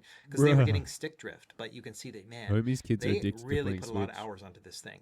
Either way, I did update the software on this one, so I do have the virtual game cards. So let's go into each of these and see what it's like. So the first thing you have to do is link them up. So when I first started this up, it made me put my Nintendo Switch near the other one. And once they were close together, they did whatever talking they needed to do. And then they were linked between these two systems. Talk about accessories really quick. I've got a couple that I've gotten in the mail so far, but I'm expecting a lot more in the next couple weeks. And so I will probably make a dedicated video about this sometime in the future. But I wanted to show some of the highlights that I've seen so far. Let's talk about storage, some of the things I was impressed about with the Switch 2, and other things that left me wanting. We'll start with the good stuff first. So number one is the fact that I really like this new snappy controller connection. I like the fact that it's magnetic and it's really satisfying to use. I also think it's more intuitive than the sliding rails that we had with the original Switch. So I think this is going to be good for people of all ages. I also like the fact that the Joy-Cons have slightly bigger face buttons. This is something that's always felt really small on the original Switch, and so I like the fact that they actually went a little bit bigger this time around.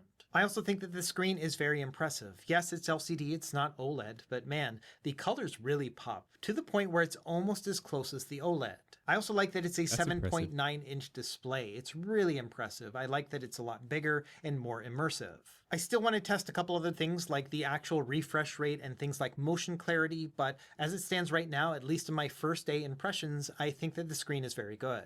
I also like the new kickstand design. Now, I actually really liked it on the OLED that it went across the entire back panel, but I like that this one feels very secure, but it's not super big. It feels like the kickstand is made out of metal too, so it is a very sturdy option. So I'm probably going to be using this kickstand a lot in the future. And in general, it's also a very easy onboarding process with the Switch 2 because it's a super familiar experience. The OS and everything else just feels like the Nintendo Switch. It feels more like...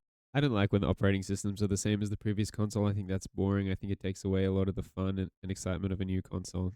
a revision than an actual new console. Now, of course, it's not all sunshine and rainbows, so here are a couple things that I'm not super impressed about when it comes to the Switch 2. So number one is just the overall ergonomics. It feels very heavy and flat. Now, the original Nintendo Switch was pretty heavy and also pretty flat too, so it's not really a new thing, but it just is more prominent because this thing is heavy and flat. Sounds like my ex-wife.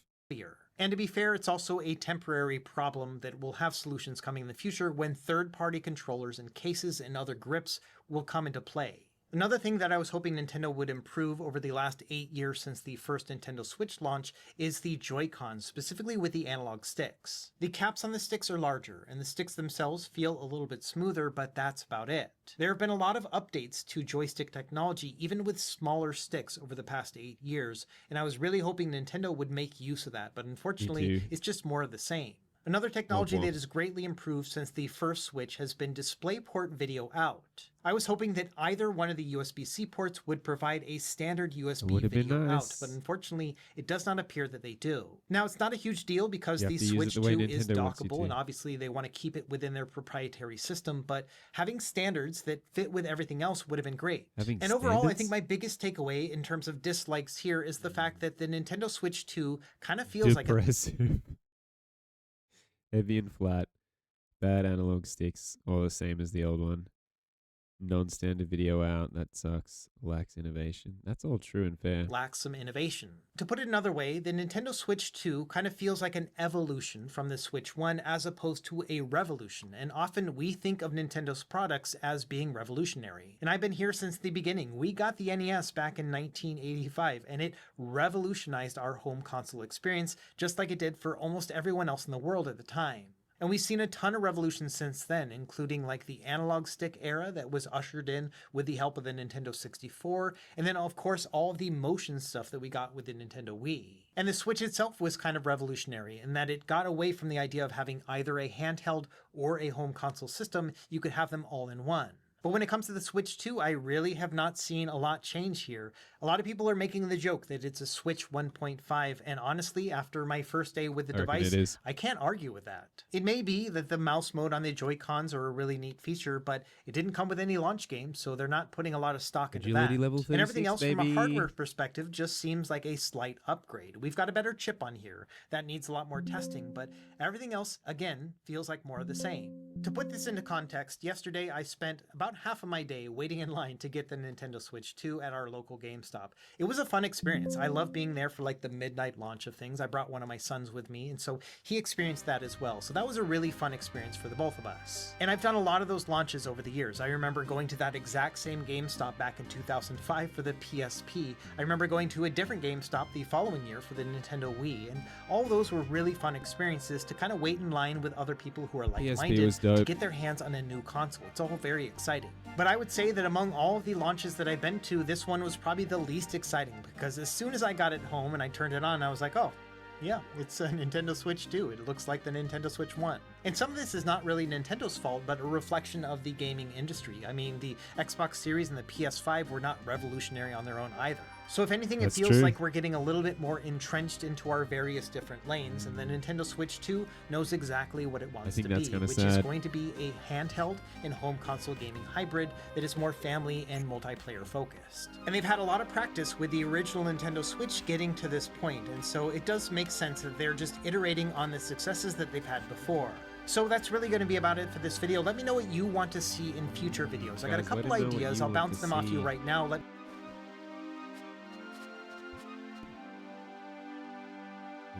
RPG. I feel like we know all that we need to know about this ROG LAX. Doesn't seem very compelling.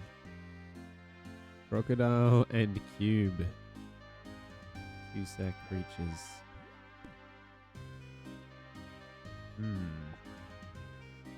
I bet it's not that good. Yo, Mr. Soup. VT, how are you? That do be a wobbly camera there, mate. Yes, I do be having wobbly camera. Also, g'day. Welcome. Thanks for the first time chat. How are you, Mr. Soup VT?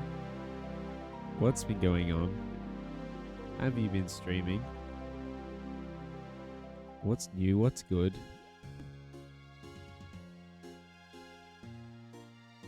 Yeah, I don't even know. I mean, Agility's at level 36, doing well. Saw your streaming and thought I'd pop by. I seriously appreciate that, Mr. Soup. Appreciate that very much.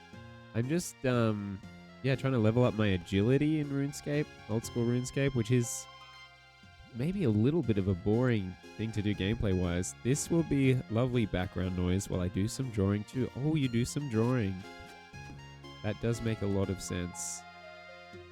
That you would do drawing as someone that has an animated, like a 1930s style, Steamboat Willie style. As someone that is an animated Steamboat Willie style ghost, I believe. It makes a lot of sense that you would do drawing. What do you draw? Although also, if you do just want to lurk and draw, don't feel like you have to chat. We love lurkers around here. We love a good lurk. We love a good chat and we love a good lurk. ¿Por qué no los dos?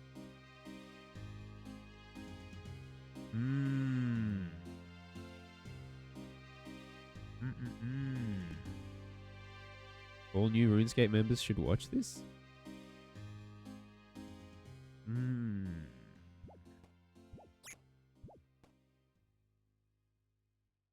Microsoft fixed Windows recall. I disagree. That's kind of interesting.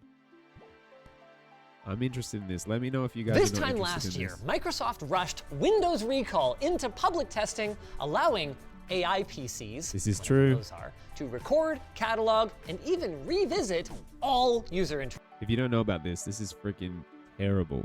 This is freaking evil. And I might be going to SteamOS once that's working for NVIDIA GPUs and everything's good and all the issues are ironed out. You know, in case you forgot how to open up your browser history or scroll up in a chat window. And to say that that rollout went poorly would be a gross understatement. I really don't know what they were expecting though. I mean, days prior, CEO Satya Nadella called for Microsoft to prioritize security above all else. And then they immediately start pushing this app that not only records everything that appears on the screen of your Their idea of security. computer, but also utilizes the AI capabilities of said computer to turn everything it sees into an easily searchable database. Now, Microsoft's claim was that all of that's fine and that recall is totally secure. Unfortunately, that held up for about as long as it took for someone to download the preview and then track down the folder that it was writing to. At which point, the entire internet lost its collective mind over how absolutely not secure Huge it L. actually was. Massive L. Now, it was about that time that we wrote this video, tearing the whole thing apart. But then, as we were set to film it, Microsoft announced that they would postpone recall in response to the community's concerns. And here we are a year later, and recall's back, baby. Uh-oh. Have all the problems really been addressed? I mean, Title was it says even no. that bad before it got delayed? This is going to be interesting. Before we go any further, what is recall again, and what was everyone so upset about last time? I can't seem to recall. Records man. everything that appears on the screen of your computer. Oh, that's it.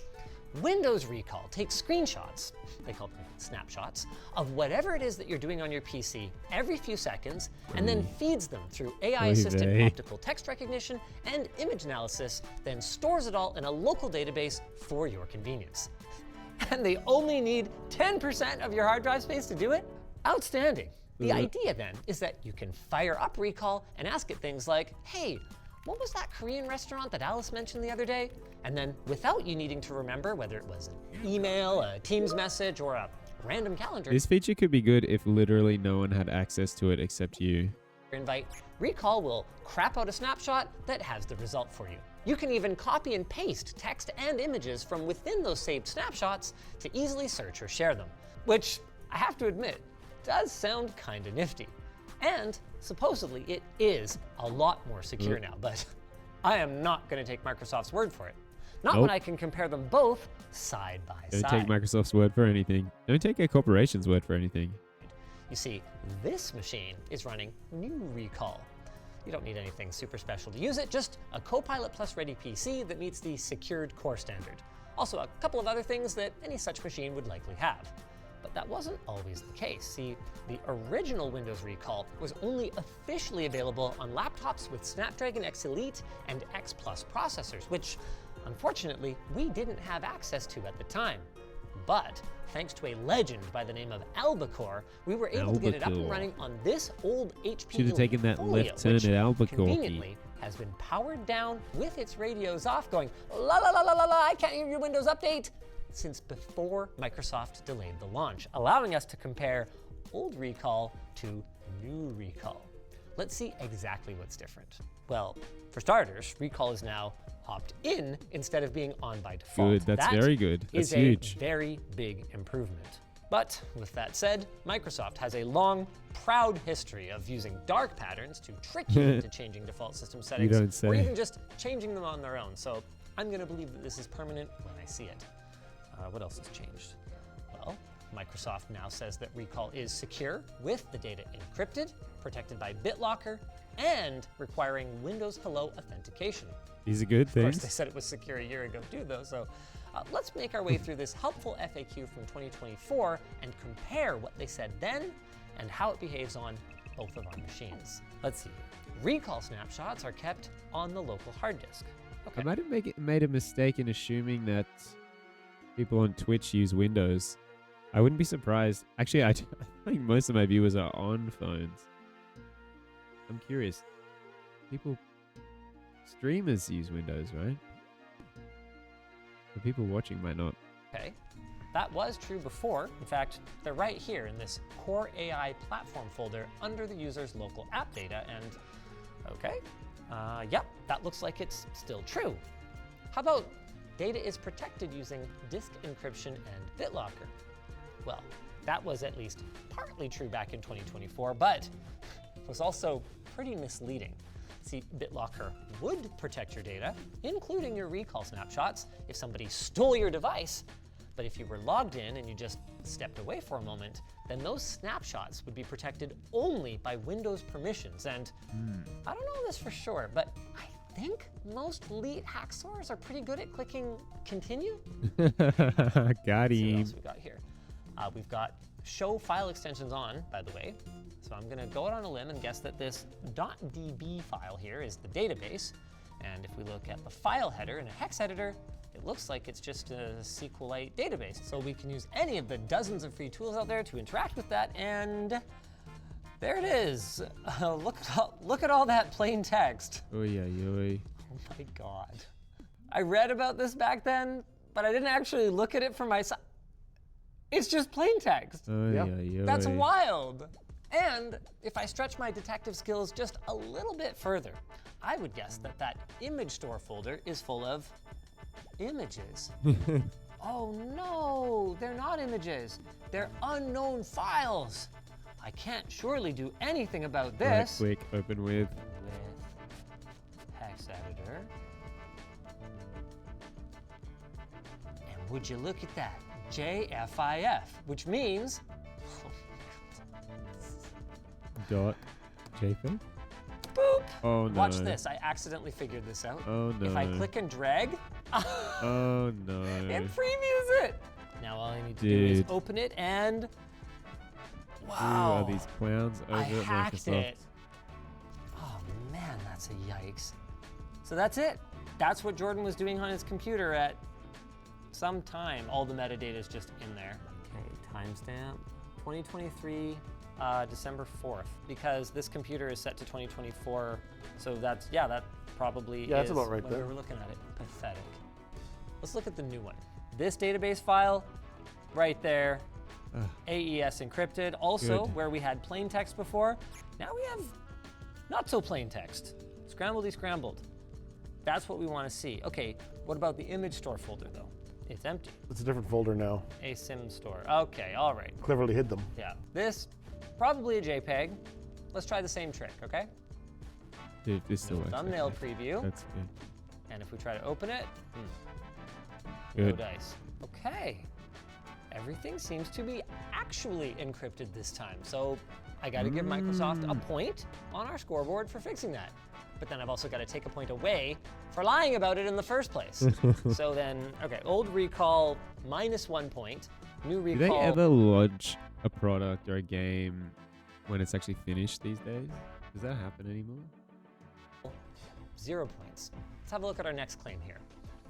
I guess, you know, as much as I was just clowning on the Switch 2 and saying that I don't think it's going to do as well as the Switch 1, and that it's too big. 36 POG. What is 36 POG? He's pumping. 36 POG, he's pumping. Oh, right. 36 agility. I am pumping. But yeah, like I was saying, like, I feel like most products, most games, most software, most hardware, it comes out, they expect you to buy it. I do have 7 TV, but I have to get the emote specifically. I don't really know how to do that. Maybe you could teach me a bunch of things, Paprika. I have a lot to learn. But yeah, as I was saying, as much as I've been clowning on the Switch 2, saying I don't think it's going to do as well as the Switch 1, saying I think it's too big, saying it sounds like the ergonomics aren't that good, it does. I haven't heard anyone complain about any software issues at this point in time. So that might be a complete product. And it might be that way because it was meant to launch in like 2022. But the Switch just sold so well they didn't release it. So that might be the reason that the Switch 2 is actually a finished product at this point in time. But I feel like most of the time we get sold things that are not finished. Like Windows Recall. Microsoft won't view your recall data or make it available for targeted advertisements. Skeptic in me wants to add "yet" to the end of that statement. But I would say that it was probably true when they were first testing and is probably still true at the time we're filming this. Though, once again, I feel it's a matter of time before they quietly change this and then hope that no one will notice. As for this next one, this is where things get objectively really bad. Snapshots are only available to the person whose profile was used to sign into the device. If 2 people share a device, they will not be able to access each other's snapshots. That's good. Okay.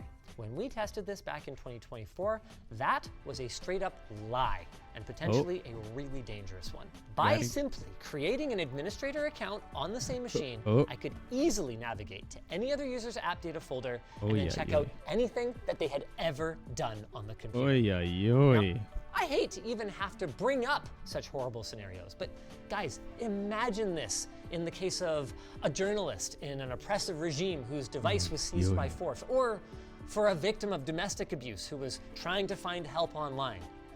As Recall was implemented in 2024, they're definitely the scenarios that my mind went to first, and I definitely didn't think of anything else that could be in a person's computer history that you wouldn't want people to see. I didn't think about anything else. Actor could have seen everything their victim had done on the computer, and that was enabled by default. But he did a really good job of coming up with like nice examples. Fortunately, that seems to have changed now. Okay, stop recording OBS. You have to take my word for it. I'm signing out. I'm signing in as other user. Core AI platform, UKP, continue. Okay, so all this still works, but because it's all encrypted,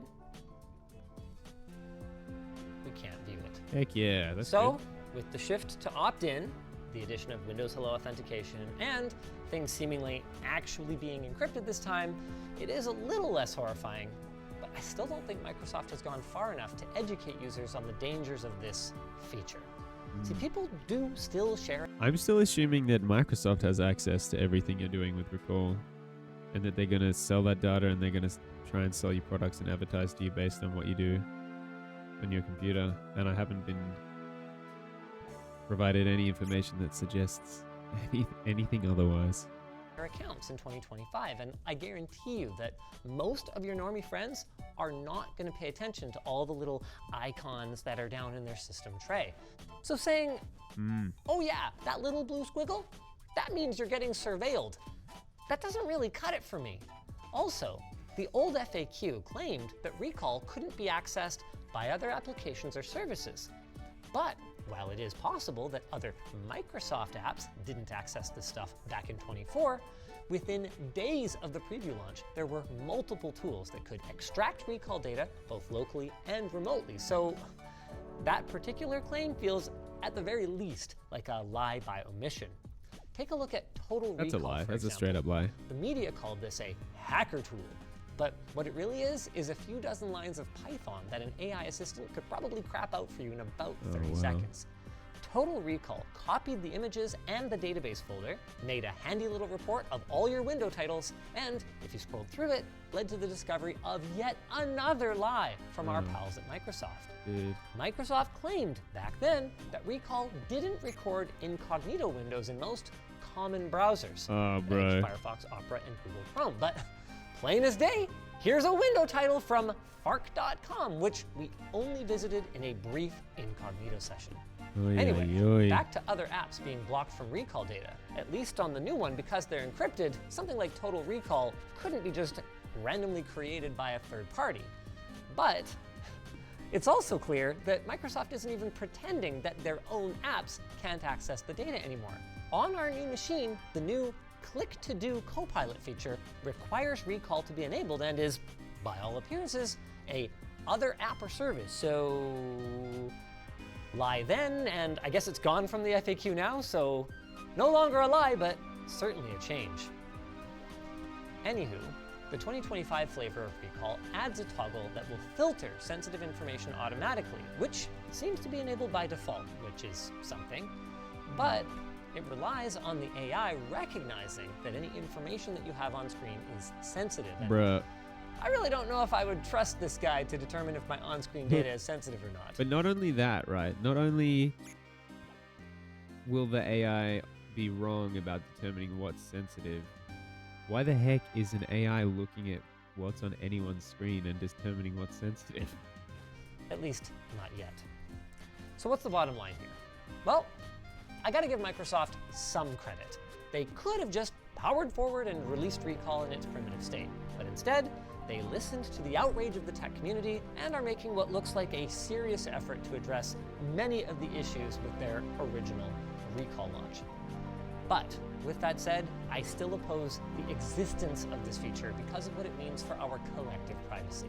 Because here's the thing, even if you don't turn on Recall yourself, how do you know that everyone you're emailing or maybe messaging in Signal hasn't I linked think everyone's going to have to move to SteamOS when it's done. to their PC that has Recall turned on? Now, Mass exodus. Signal has announced a new enabled by default setting to prevent screen capture of Signal chats on Windows, but that doesn't cover you for any other chat, and it doesn't prevent someone from turning capture on in Signal if, say, grandma likes to use Recall to help her remember things. And I mean, yeah, that is pretty useful for her, but should baby pictures in a family WhatsApp really be slurped into a Microsoft-managed database? And yeah, I know. It's stored locally and it's encrypted, but data is only local until it's been stolen, and it's only encrypted until some quantum bullshit breaks that encryption. Facts. The very existence of Recall makes Windows a less secure platform because in the very near Straight future, facts. all compatible Windows 11 machines are going to have a built-in tool that gathers and catalogs Ugh. an unprecedented wealth of information about Windows users Yeah. and then stores it in a convenient place for attackers to target. So if they're looking for some confidential information, the heavy lifting is done for them. I think Andrew Cunningham said it best on Ars Technica last year. Windows Recall demands an extraordinary level of trust that Microsoft hasn't earned. Facts. What a Straight great facts. phrase. Straight facts, bruh. Couldn't be more factual. I feel like I know all I need to really know about the Switch 2. These have been found all across ancient Rome. Nobody knows why. Sick, bro. So glad your video title's so specific that I know if it's going to be interesting or not. I renewed Fallout 3 into the modern era.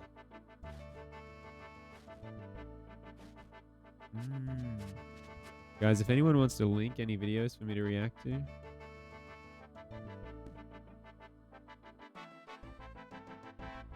Well, I say anyone. Anyone I trust wants to link videos for me to react to. So that means like Pap, Wolf.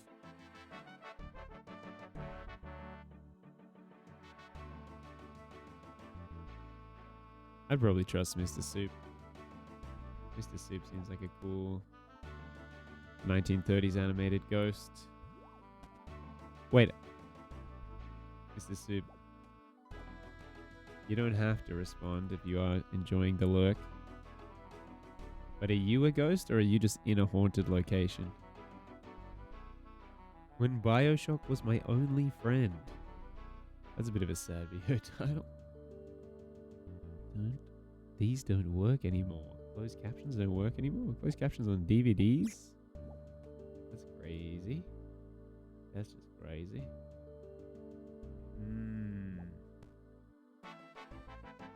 Anyone else interested in Outer Worlds 2? It could be. I don't know. I feel like I watched the thing. It wasn't that mind blowing. I'm probably gonna play that game. I don't know. Productivity is a mindset. How to outwork anyone. What you do is you stream on Twitch 11 hours a day. That's how you do it. Right, guys? What went wrong? The lost art of handheld consoles. I completely am on this train. The Switch is an iPad with shoulders, and it's kind of lame. I'm sorry. Facts. Handheld consoles used to have cool features like PictoChat, Street Pass, Facts. cartridges of SpongeBob running at a crisp 64 pixel resolution Hell that yeah. made them unique. They had funky and weird form factors that forced developers to make funky and weird games that you can only truly enjoy on these. I don't know if handhelds need to be funky and weird, but I do think they need to be. I think they should fit in your pocket. Funky and weird consoles. You ever try playing Mario Party DS with a mouse and keyboard? It's like playing a piano with just your forehead. I'm sure it's possible. You just got to be a freak to be able to do it. Handheld consoles provide some of the most unique and fun experiences in gaming, but in recent years, they've kind of lost. Not gonna lie, the DS was very cool. The 2-screen thing was cool, especially in Pokemon. Seeing like your 6 Pokemon and their health without having to open up a menu. That was extremely based. What made them special. I mean, this shit is barely portable anymore. I gotta use a suitcase to take it anywhere. So let's crack open what made these handhelds so special, why we lost these things, and why it truly matters. First of all, handheld consoles used to have small games made by big studios. No diss Also to true. indies. I don't mean to commit a gamer sin like using deodorant or not covering your Honda Civic with a bunch of shitty Redbubble anime stickers, but these smaller games were the norm on handheld consoles.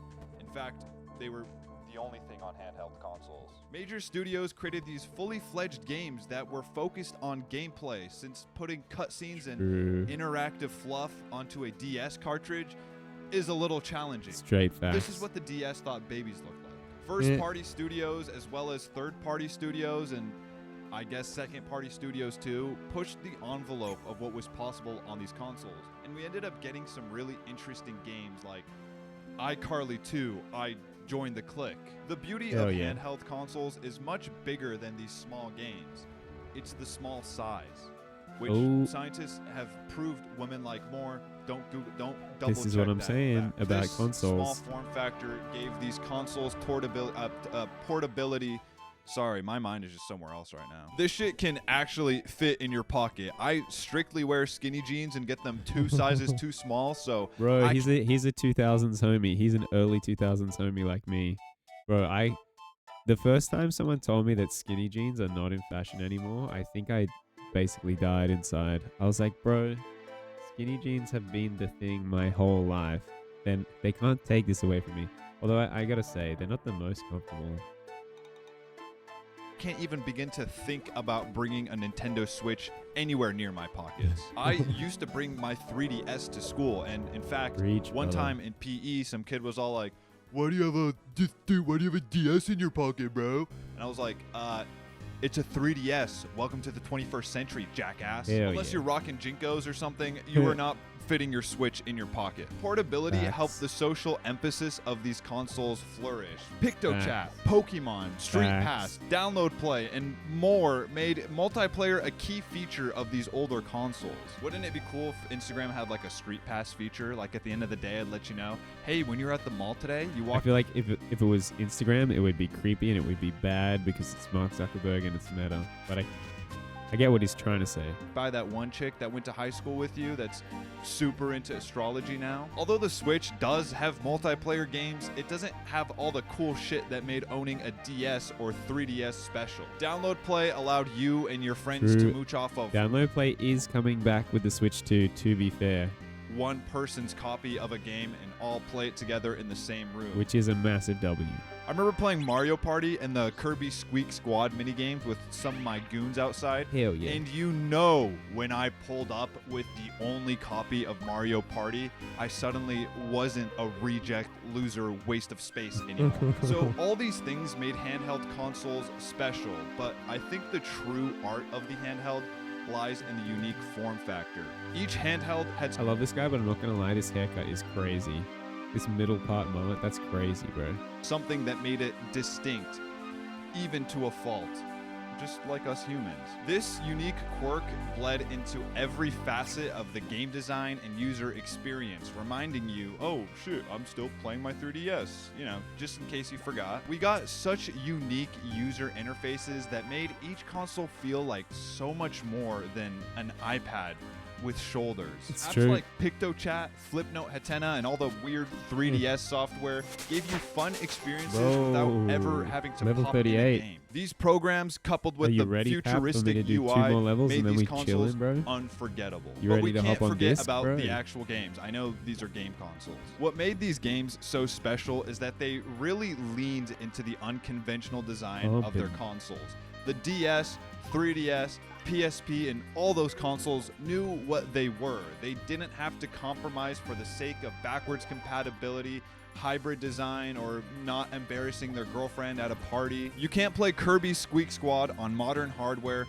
Pokemon is so much more enjoyable with 2 screens. My man. Nintendogs and so many other games are forever stuck on the DS, and that's okay. I don't understand this desire to homogenize gaming. I don't want every console to be the exact same. Creating something with a specific medium or audience in mind will always be better than creating something that tries to appeal to everyone. And True. I think that extends to games and their consoles. I'm going to give you a solid all example of true. what building a game with the console in mind looks like, and you might hate me for it, but Game Freak making Pokemon as the perfect Game Boy game changed the world. It completely upturned the Game Boy's landscape 6 years into its life. This thing was damn near on its deathbed. Can you imagine if a game came out for the Switch in 2023 and became its all-time bestseller? Or if your grandpa Bro, created a good point. chart-topping single about your grandma called Geriatric Lovin' at the age of 82. That's basically what Pokemon did for the Game Boy. That's exactly what Pokemon did for the Game Boy. Pokemon could not have existed on a home console in 1996, and if it did, we wouldn't still be playing it today. Ironically, it would have been watered down on a home console. It wouldn't have had trading and battling with your friends or version-exclusive Pokemon or all the things that make Pokemon Pokemon. It would have sold way less because buying a calculator in a 1 megabyte game is easier for a kid to do than buying a whole Nintendo 64 and one of its ginormous 64 megabyte games. That's crazy. 64 megabytes? You could download a video of Squidward twerking and it would probably take up that much space on your disc right now. I don't mean to Hell dwell yeah. on this one series for so long, but it is such a good example of a game going all in on being a handheld. It evolved in terms of graphics, game design, and features with each console's advancements. Pokemon and so many other handheld games created unprecedented experiences that we hadn't seen up until that point, and really haven't seen since. Yes, it really does suck how inconvenient it is to play these games now, but you wouldn't care about them if they were made to be future-proof. They wouldn't have been as unforgettable. It's obvious compared to the current landscape that we have lost the art of the handheld. Going back to where we started with the small... Wait, He said the video title's 7 minutes in. Smaller games, there's a few reasons why big companies don't make them anymore. First of all, It would make sense if it was an hour-long video, but it's a 13-minute video. they think every That's more game than halfway. should be an open world with hyper-realistic back muscles and compelling cutscenes, and they've left this niche for so long that indies have not only filled it, but mastered it. Second, they want to Facts. charge you more, and they know people will pay $70 for Baldur's Gate 3, but not Loco Roco 2. And third, they don't need to make small games anymore. Modern consoles can handle all of Sonic and his 3 million polygon feet. I just realized this whole time my fly has been down, so I gotta re-record this whole first half of the video. Oh. Funny enough, we lost portability with Or just modern crop it like you handhelds. obviously did. Small consoles are hard for us big gamers to play with our big, matey claws. And a small portable console can't fit all them doohickeys that don't make the games look good. So portable consoles are no longer portable. Ain't that something? Facts. Also, us gamers are no longer as social as we used to be, so modern handhelds don't have the social features that made the old ones perfect It's for true. sending pictures of wieners and beefing with your boys when they're 3 feet away from you. Almost all multiplayer gaming is done online with people in separate 4chan dungeons. I know I shouldn't love looking at these because they're really sad, but That is messed up. oh my bro. god. Just look Bro. at that. Dude, I How do feel you- like a king in comparison to these. How? I think the big reason why older handhelds pushed this social aspect so hard was to get more people to adopt this new technology. Gaming wasn't as normalized as it is now. If you were playing a game in public, it was like the modern equivalent of using the Apple Vision Pro in public. I feel like, am I crazy? But I feel like, I mean, maybe this is because I'm 28. Maybe it's because of that. I don't know that I'm whipping out a handheld console in public. I don't know that I'm doing that. Or wearing a Chainsmokers shirt in public. And most importantly, the unique form factors were lost for a few reasons. All handhelds If you do that, all the power to you. I think that's totally based, and everyone should feel free to do whatever they want, right? In that regard. But I would feel weird about that. today are also hybrid, so they have to work in handheld mode and TV mode, and this mode that no one used after owning a Switch for more than a year. Any cool Facts. feature that wouldn't work when your console is docked is just cut from the game.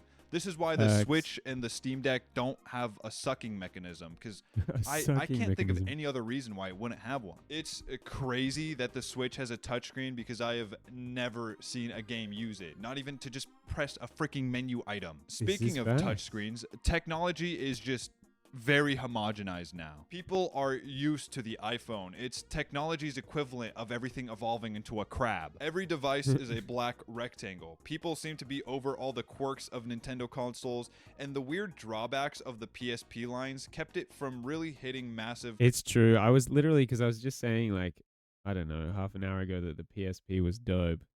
But the huge downside was the freaking disc. The games were on discs. They were oversized. So you couldn't carry tons of them like you could with a DS. And they made noise. You could hear them spinning around in your PSP, and it just didn't feel right. And you'd feel bad when you moved your PSP around because you'd hear that Universal Media Disc make noise. So that was a big L for the PSP. Commercial success, at least for any reasonable amount of time. I like the deck for the touchpads, and I hope Sony and Steam keep upping the funk to keep Nintendo on their toes. I say, bring back the fun designs. I would fuck with a Pearphone. I don't care if I can't use half the screen. I don't need a damn iPhone on my refrigerator.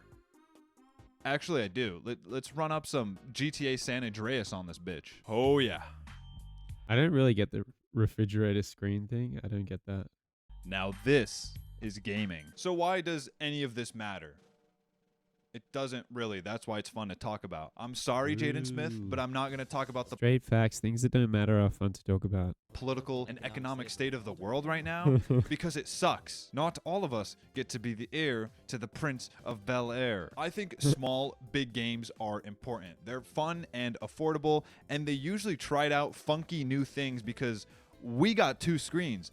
Why not get a little freaky? And not to be a freak, but I miss social gaming. I'm over Mario Party and Mario Kart and Jackbox. I've run dry on poop and cum jokes and other things that I can't mention. I want a small handheld, so it's not a whole thing to remind your friends to bring it. I just want to put it in my pocket and forget about it. It is so hard to coordinate a night where like the Switch is the main event. You have to ask around, okay, who's got extra Joy-Cons? Oh, I only have a Joy-Con, but we can play them sideways to play Smash Bros. No, we're not going to play Smash Bros. With a sideways freaking Joy-Con. And then someone's like, oh, my console is full battery, but oh no, both my Joy-Cons are dead and we can't play them when they're charging. And this is reality, man. So the Joy-Cons are sick. They're awesome, but they are such a freaking pain in the butt. And let's not forget at the I don't know why anyone wouldn't have their Joy-Cons attached to their console, to be fair. The night when someone conveniently, I guess if you have more than two, mistakes your Joy-Cons that don't have Joy-Con drift for their own and takes them home with them. Bro. Just saying. The art of handheld consoles matters because gaming is just a little too homogenized now. It's sick. You can play Skyrim thousands of feet in the air now, but that shit is $60 and everyone's already played it. With the Switch, we basically bought a brand new console to play Wii U ports and 360 games and pay original price for them. I know there are hundreds of exclusives and new games on the Switch. You don't need to get your panties in a bunch, but you got to admit that the Switch has some of the least unique games that Nintendo has released. Yes, there are a lot, and it's great seeing Metroid and Pikmin come back, but in terms of the whole handheld part, it's kind of lackluster. It feels like I'm just playing a Wii U wherever I want. The Switch is cool. Hey, playing a Wii U wherever you want is pretty cool. I think that's pretty cool. Not trying to dog on it. I just know it could be better. If consoles are just becoming tablets that play games, why wouldn't I just buy a tablet and run an emulator? If there are no extra hardware or software features, or not, how is this not just an iPad but without the internet browser? Thank you for 7,000 subscribers. That is insane to say. Also, 7,000. He's got 58,000. So he must have blown up. Knowing you with all these This video's from 5 months ago. So in a period of 5 months, he's gained 51,000 subscribers. That's pretty based. I'll just hold off until we hit 10K. You guys should check out Chon.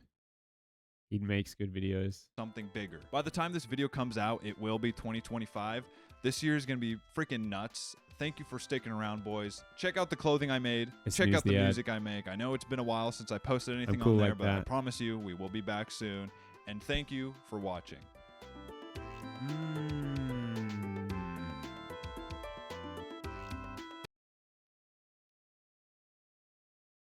What are we at? We're still on 38. If anyone I know wants to link a video, I'm happy to watch it. An appropriate, not against TOS video that's interesting to react to. The Forgotten Beauty of Cable TV. I never really had cable TV, so not really going to relate to that one. Bill's thoughts on Outer Worlds. I pretty much watched the WWDC thing, right? This is going to be the same information as the MKBHD video. I can't reconnect. Mario Kart World is fine. The Nintendo Switch 2 isn't. Whoa. That's pretty brutal. And I bet it's all the same reasons that we're aware of. Falador Massacre? That goes for an hour? Chat, should I watch a 1 hour Falador Massacre video? Seems like a commitment. I'd like to think my agility will hit 40 before an hour from now. Jordan Peterson's worst debate. What went wrong? What went wrong, guys? Is it even worth looking at? Dude, remember when H3H3 used to be totally based?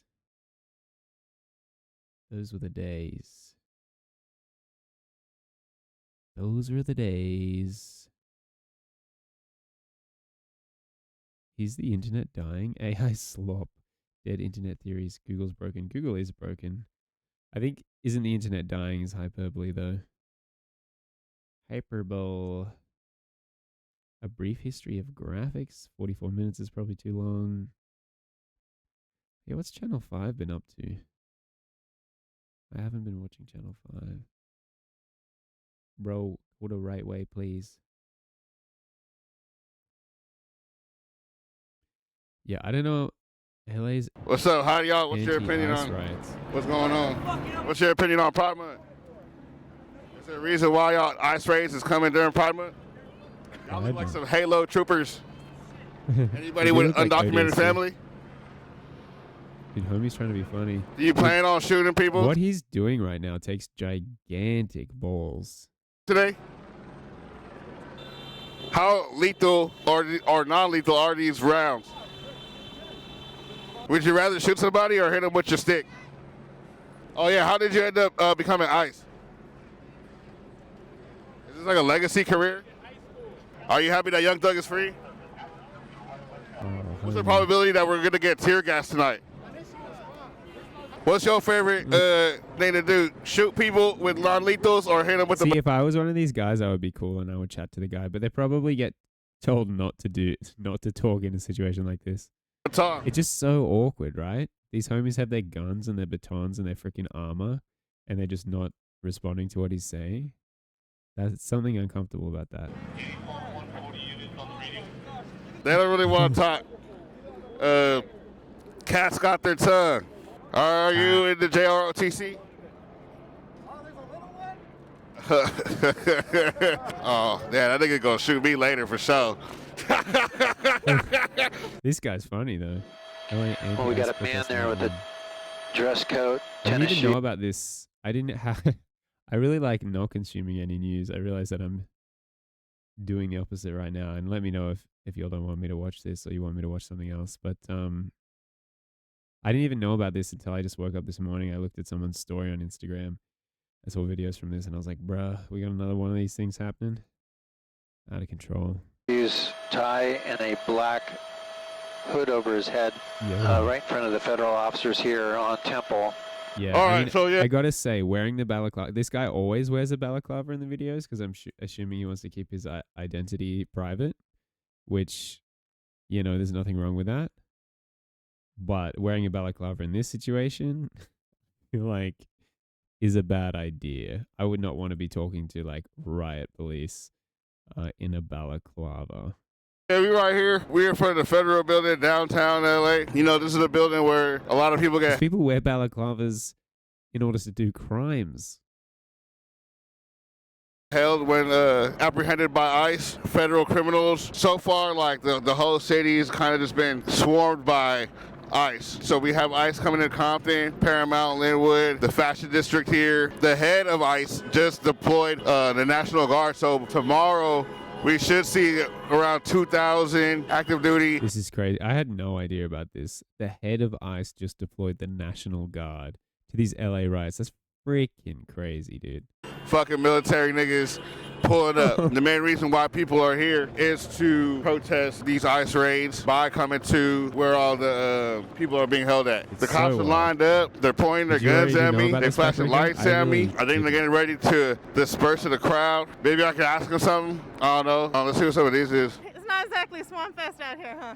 Yeah, no, but I would still say it's pretty lit out here, bro. You good? It stayed pretty peaceful until the sun went down, which is just kind of how LA rolls. They are detaining people illegally, deporting people illegally without their due process. Can you tell me like what's been going Is that true? Because people have been telling me that. Is that true though? Because we know how these information wars go. Both sides make up stuff about each other. We got to get the truth, bro. on all day? A lot of tear gas. Did you get tear gas? I did. They're terrorizing U.S. citizens. What they're doing is not okay, and they didn't like that we were gathering, so they started trying to push us back. Additionally, they seem to be doing, I don't like to use this term lightly, but like Gestapo-like tactics to disband people, essentially, and it's wrong. They are citing people with green lasers and shooting rubber bullets at them, so a couple people... I want to see the footage of these things happening as opposed to... I mean, I don't want to just decide these people are Antifa because they're wearing all black. But I'm getting that vibe. got popped. There's snipers on the roof over there, and there's snipers on the second floor over there. I don't know if they're snipers. What kind of guns are these? Oh, yeah, that's a sniper for sure. Lots of people getting tear gas, but, you know, it's LA, baby. We're strong as fuck. We don't have guns. We're unarmed, and we're unafraid. We're the violent ones, but... y'all could have guns. Look, all I got in my hands is water bottles when they got fucking guns. These ICE agents are completely different from the LAPD. I've been protesting for over 10 years. It's a Although, whole to be fair, they'd probably just get shot if they did. other fucking level of threat. It's a whole other level of crazy. I feel really sorry for the people who think they're the good guys. They have been brainwashed and indoctrinated and are now I think that's true on both sides. I think both sides think they're the good guys and both sides have been brainwashed. acting out, working at the highest level of hypocrisy you can as an American citizen. We're civilians. You're supposed to protect us. Protect and serve. Get another job. Why don't you quit your piece of shit job? You are a terrorist. Terrorist. Put down your guns. Put down your guns. Put down your guns. That's going to work. You going to be out here tomorrow? I am not sure yet. Tomorrow is also LA Pride, and I am of the queer community, so I might have to split my time or go with the biggest cause, which Big day. would be this. Big day. It's fucked up. Why are they raiding people during Pride Month? What's that? Why are they raiding people during Pride Month? Oh, who the fuck knows, man? Fuck all your homophobia. Fuck all your racism. Fuck all your transphobia. Fuck all your xenophobia. Everyone go fuck yourself. Charlotte, if you're watching this, I love you. Hell yeah, that's your girlfriend? Yeah, my trans girlfriend. You're fucking up my Pride Month. They're killing our fucking Pride Month. What the fuck? Fuck ICE, bitch. Fuck ICE, bitch. Fuck ICE. I got melted ice. I got melted ice. Melted ice. Any of you guys want some melted ice? I'm on TikTok Live, streaming to about 4,000 people. Hell yeah, I've been bro. on here since Maybe I about should be on like 3, I TikTok think. Live, Man, I'm being here tomorrow? Definitely, yeah. Yeah, I'm going Pride tomorrow, and then I'm going to be over here. We're out here protesting, man. We're out here protesting against these ICE raids. It's about human dignity and human rights. I don't know why the LAPD is out here when we're a sanctuary city. It's a sanctuary city. I was part of the movement in Pomona, California to become one of the first sanctuary cities of the United States. But all it means is that we're not supposed to enforce immigration and the police are not supposed to cooperate with ICE. We're supposed to make sure that our community and our hard workers and our children and our families are safe. Makes me feel like Don't light stuff on fire. It's easy. I think it's really tough, man. I think it's actually really, really tough to have peaceful protests because you can't guarantee everyone in your protest and that's a part of your protest is going to be a good person. And you're probably going to get people that aren't good people. Like BLM, I'm convinced a lot of people were believing that they were doing good, right? But then you have people that just want to riot and they ruin it for everyone. like shit. I don't know why we're living in a police state in my city. Everybody's affected by this. They could come for you next. I wish they would find missing kids the same amount they will go after immigrants and everything. The fact that there's still missing kids being sex trafficked, human trafficking, but yet they don't give the same I mean, that's a serious problem, but these things can be related as well. I need to go after the criminals, man, the real criminals, not the innocent, hardworking people. Whoa, they really just called this homie Tramp? Got any spare change? I haven't got any. Yeah, right, they all say that. I literally don't have any money in my inventory. That's kind of awkward. That's kind of what happens in real life. Man, no criminals at Home Depot. Yeah. Just hardworking people out there. I'm scared for my family. I'm scared for other people's families. This shit isn't fair. You guys were our brothers and our sisters. What the fuck happened? Video might be a bit loud. Let me know. They're all I've turned it down a bit. So what did their parents have to do to sacrifice for them to do with that? What happened to being a fucking kid growing up thinking it would be fucking good and then you fucking grow up and you fucking represent the opposition? Fucking represent. Yeah, I mean, it's definitely these guys' fault. Can't hear you over video. So I've just turned it down. Is it good now? It's definitely these guys' fault that childhood's great and adulthood is tough. Yeah. So we're good now? The people that hate us, they're my fucking neighbor. You're my friend. Why? That's a good vibe. You're my neighbor, you're my friend. But is it these guys' fault that your childhood was good and your adulthood is not?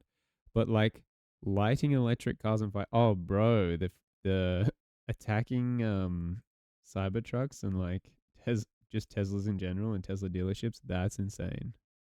Work for people, for human beings. You know this is wrong.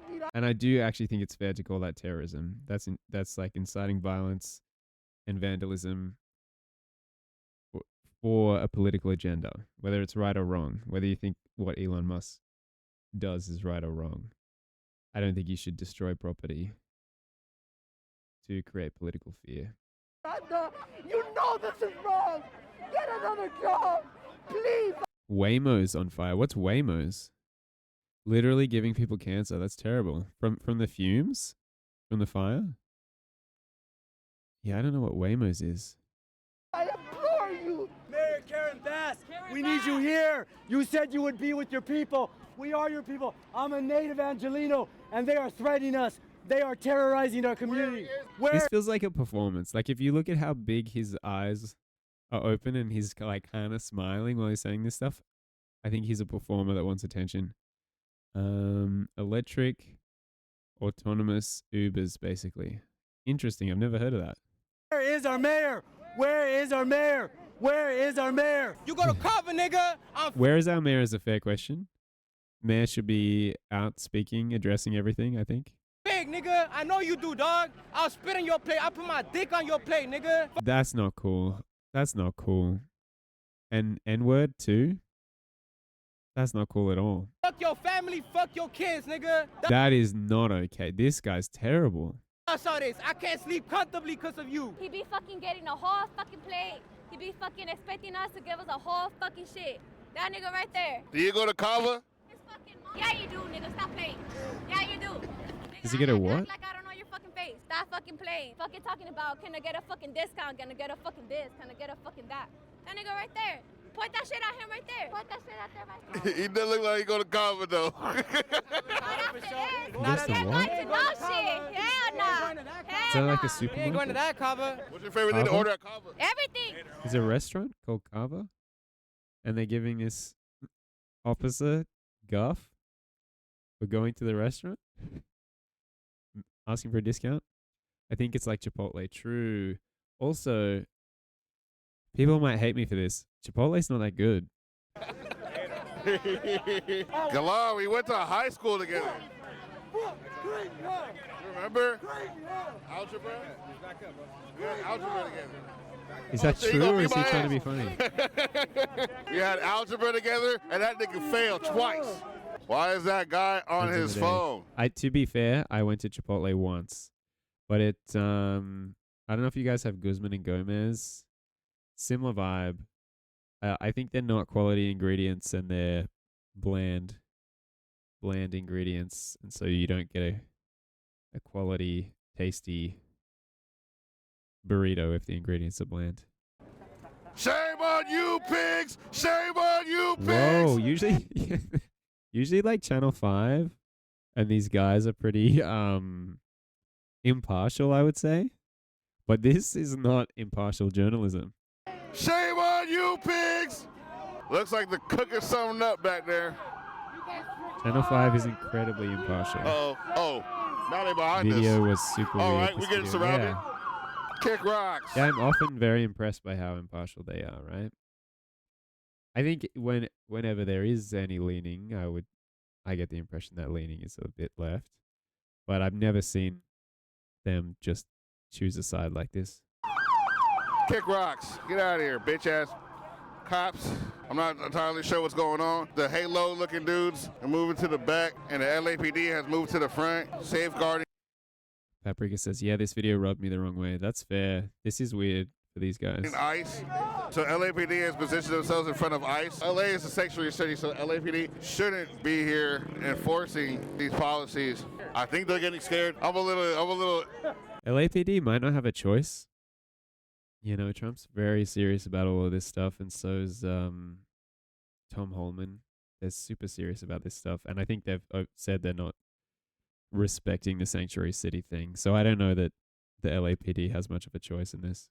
I'm a little skittish, man. Look, these niggas want to smack. Like, what happens if the federal government and ICE say we're not respecting sanctuary cities, and then LAPD goes, hell nah, dog? Are they just going to like shoot it out? That would be bad. I think that would be worse than the LAPD just going with it, to be honest. Somebody so bad, man. I'm just a reporter. Do you have any opinions on this? Bro, you stopped being a reporter when you started screaming out, screw you, pigs. guys allowed to have opinions? Is this like a hive mind type deal? You gotta find a new job, dog, because you really know LA's about to go to flames, dog. You gotta find a new fucking job. That's a good vibe. Get a new job because we're gonna burn down LA. These guys are probably doing this job because they very strongly don't want LA to be burned down. I imagine this is a very hard, very terrible job to do. And I imagine a lot of these guys actually seriously care about what they're doing. I don't know what's going on. Oh shit! What the fuck, nigga? Did someone just? Did someone just what? That nigga just smacked me. What happened? Oh, look what's going on. What's going on? Look, those. Honestly, if you're gonna like, I don't know what to really call what the guy's doing. I feel like I know the guy's name. He has like a Muslim sounding name. What's his name? Yeah, I can't remember the guy's name. But the reporter in the balaclava. Something like that. He's like giving these riot police guff. Could you imagine being one of those riot police in this situation? Saddam. That's right. That's a guy's name. Yeah, man. He's like, I don't know, like he's supposed to be there as a reporter, right? And I respect that completely. If you're going to go there as a reporter, and if you're going to ask the riot police, you know, journalistic questions. But it just seems like he's trying to cause trouble. He's just trying to make, I don't know, an interesting video, I guess, which I guess is also his job. But I can understand why the riot police guy gave him a bit of a whack. You just don't want someone hanging around. Like, these guys haven't seen Channel 5. These guys don't know he's a reporter. These guys don't know this guy's just trying to make a video. He's wearing a balaclava. He's hanging around. And if I was in their position, I'd be like, this guy is trying to make trouble. And I don't really want this guy hanging around. And I think that's totally fair. Zip ties, those zip ties.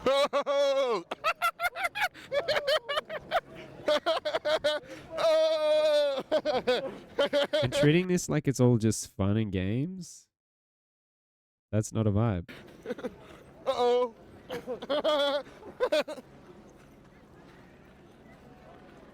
I feel like messing with riot police is not fun and games. Oh, we surrounded back. Who got bolt cutters? All right, hold on. Hold on, babe. Go, babe, go. Hell yeah. Go, push her up. I don't want to. Hold on, you got this? Oh, man. All right. I don't want to be. Hey. Nah, that nigga got you on the other side. Help her. That nigga got you on the other side. Got you. You got it. Uh-oh.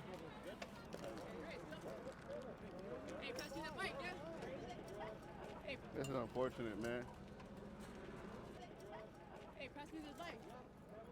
Is this unfortunate, or did he bring it on himself, and did all these people bring it on themselves by verbally abusing riot police? Hey, bro, pass me the bike. I got you. Yeah.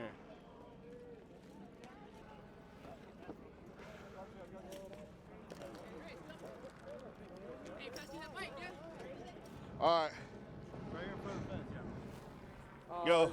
Just say they're surrounding us. We gotta jump the fence. Oh, yeah. So right now we got it surrounded. Everyone's jumping the fence so that we don't get fucking trapped and arrested, and we can come to fight tomorrow.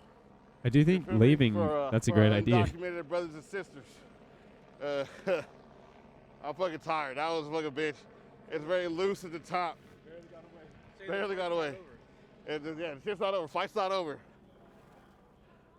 Some niggas is going to jail tonight. That's not funny. Not us, though. I don't care what side you're on. People going to jail over this stuff isn't funny. Channel 5 live worldwide, Hollywood and Vine. Fuck the authority. Channel 5 News. Channel 55. I like to laugh We about don't stuff. fuck with I just customers. don't think that's funny. 5 is the best number. I mean, it's fair that The cops was like, sometimes people laugh just because something's like awkward or tense. So that's kind of fair. jump in the fence! 2-day coverage coming soon. Well, I hope they can be a little more impartial. 'Cause that didn't really feel like journalism.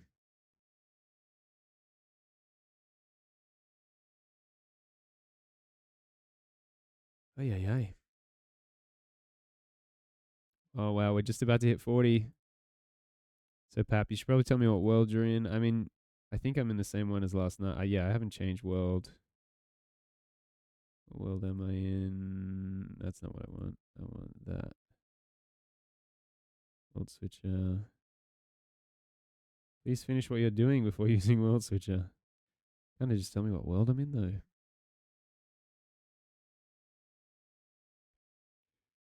But, Pap, if you're in the same world, I should be in the same world.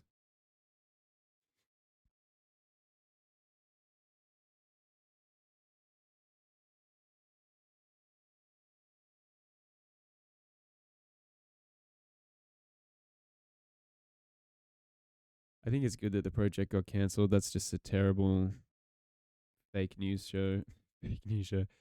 I'm not trying to be Trump. It's a show that pretends to be a news show, but it's just opinions and very trash in Australia. So that getting cancelled is good, but I don't know that I want to watch a 13-minute video about it.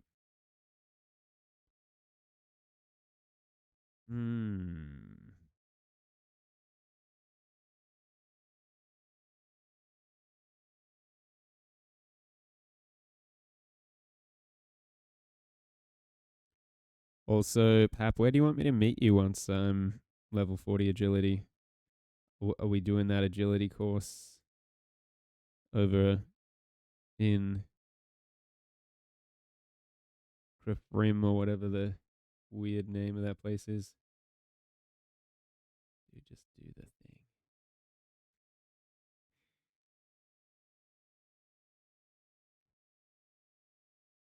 I always think the next one's going to be the longer. That's probably the longest one that takes the longest. Maybe this next one is a bit of a walk. Have a look at the map. What's that place called?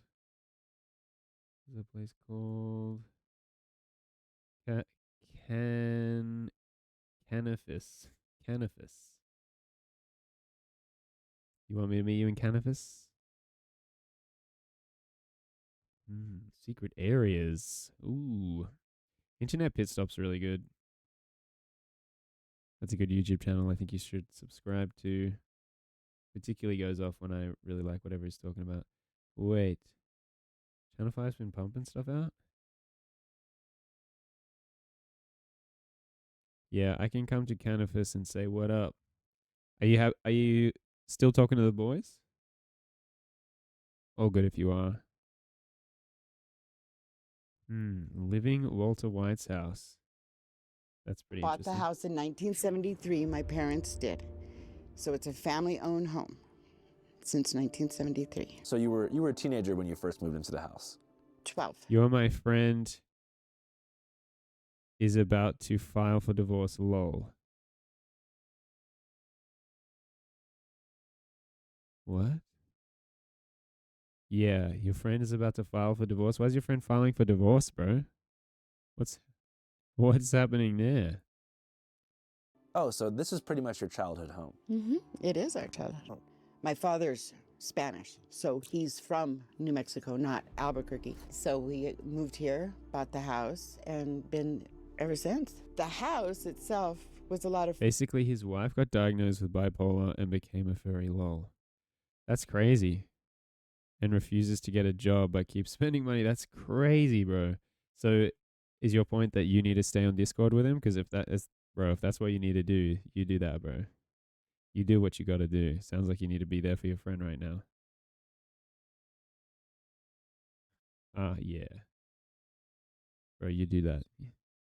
Fun because, like, we had a ping pong table. My friend has given it 2 years, but nothing has changed. Bro, 2 years? Wow. The garage. Now, if you know what the house looks like, there's that steep driveway. Hit the ball and go running down Comanche. You know, we made our own fun. I was a crazy teen. I used to start the races, streetcar races. I was a flag girl. Because there was nothing. Wait, I thought this was going to be about a house that had a real life version of Walter White making meth in it.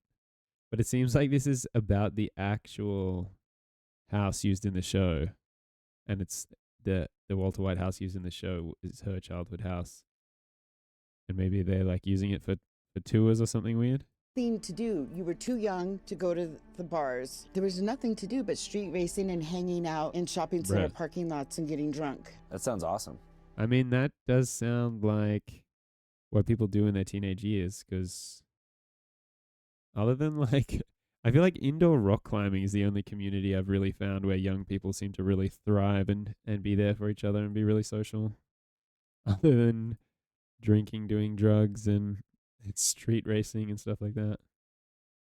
Breaking and entering. I mean, what are teenagers supposed to do with themselves? Yeah, I never got. Pap says, "Oh yeah, I think the lady of the Breaking Bad house was kind of a mean lady." Oh, let's see. Got caught. It was like, try and catch me. I still speed 0 to 60 wherever I go. I'm not a slow driver. Went to nursing school, geriatrics, Alzheimer's specialist. Did that for years. I liked it a lot, and unfortunately, I'm having to redo my skills because I take care of a parent that has Alzheimer's. My dad. I moved back home 3.5 years ago, going on 4, to take care of him. You know, a lot of people, when their parents approach a certain age, they just put them in a home. Yeah, DNR, dump and run. And I hate that. My parents didn't get rid of me at 18. I am not going to get rid of my parents. You know, they could have. What if your parents do get rid of you at 18? Is that the rule? You can just whack him in an old folks' house? Are they the rules? What if they get rid of you before 18? What are the rules? I gave him lots of reasons to. You know? Yeah. But no, he's my main priority. Do you asking for a friend? Feel like some of the harassment that's happened at your house has negatively affected him? Wait. No, I'll flash you off night long. Can I ask you like a couple questions? I just wanted to get a picture. I'm a big fan of the show. Good whoopee shit. Oh, whoopee my ass. Nobody knows he's inside. See, this is tough because she's going through it for real. And people show up at the house, I guess, wanting to talk about Breaking Bad and take photos of the house, which sounds terrible. I mean, if I was her, I'd move to a different house. I'm not going to lie. And I get that could be really hard and really difficult. But that sounds like you're going to have a very painful period of moving house with your father who needs care. But you're not going to, as soon as you've done that, you're not going to have people coming up to the house, taking photos, wanting to talk to you about Breaking Bad all the time. He does remember that they used the house for the show. And you got to realize he's in his own world. So what he sees could not be what I'm seeing. That there are days he can jump into my world and remember. And it's like, whoa, you take a step back. Oh, God, and you have this false hope. Oh, my God, he's cured. He's not. 2 seconds later, he's back in his world. In the early stages of dementia, you start forgetting, you repeat yourself. Then as you start to progress, you can have bouts of what they call sundowners syndrome. That's basically when it gets dark, they get depressed, they get confused, they get agitated, aggravated, they can get violent.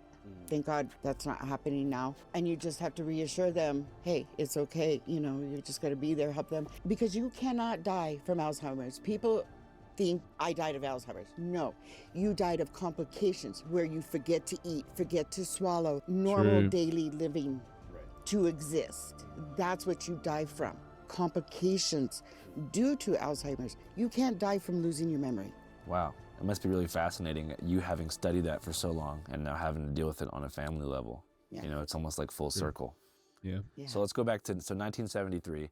You have maybe 3.5 decades of normalcy in the house. When did your relationship with the Breaking Bad crew start? The day they rang the doorbell. All right, so they're living there while they shoot it. Ladies and gentlemen, my name is Andrew Callahan, and you're watching Fivecast, our weekly broadcast here at Channel 5.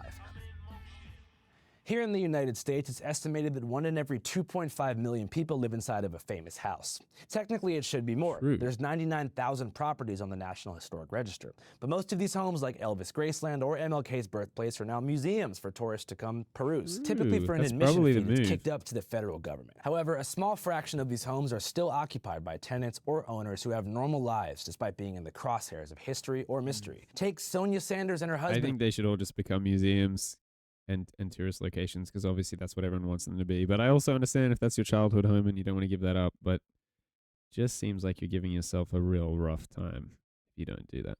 For example, who live in the home that was once occupied by Grateful Dead guitarist Jerry Garcia back in the 70s in San Francisco. As Deadheads themselves, they enjoy the free spirits that often cruise by and marvel at the structure, and oftentimes invite people inside for a cup of tea and let them bask in the bygone glory of the hippie movement. Anyways, though, that is not always the case with folks who build their lives around historical landmarks. Let's take the working class Highbridge community in the Bronx, for example, which was the filming location for Joaquin Phoenix's Joker movie, Joker. When Joaquin Phoenix danced down these Bronx steps in the Joker, fans quickly followed in his footsteps, turning a steep staircase into a social media sensation. Congresswoman Alexandria Ocasio-Cortez clapped back immediately, demanding that fans stop posing on the Joker steps, especially in face paint, as it disrupts the community, creates congestion, and erodes the cultural fabric of the Bronx, adding, "Back when I was a kid, those stairs were..." I think AOC is pretty attractive, I'm not going to lie. I don't care what your politics are, I think she's attractive.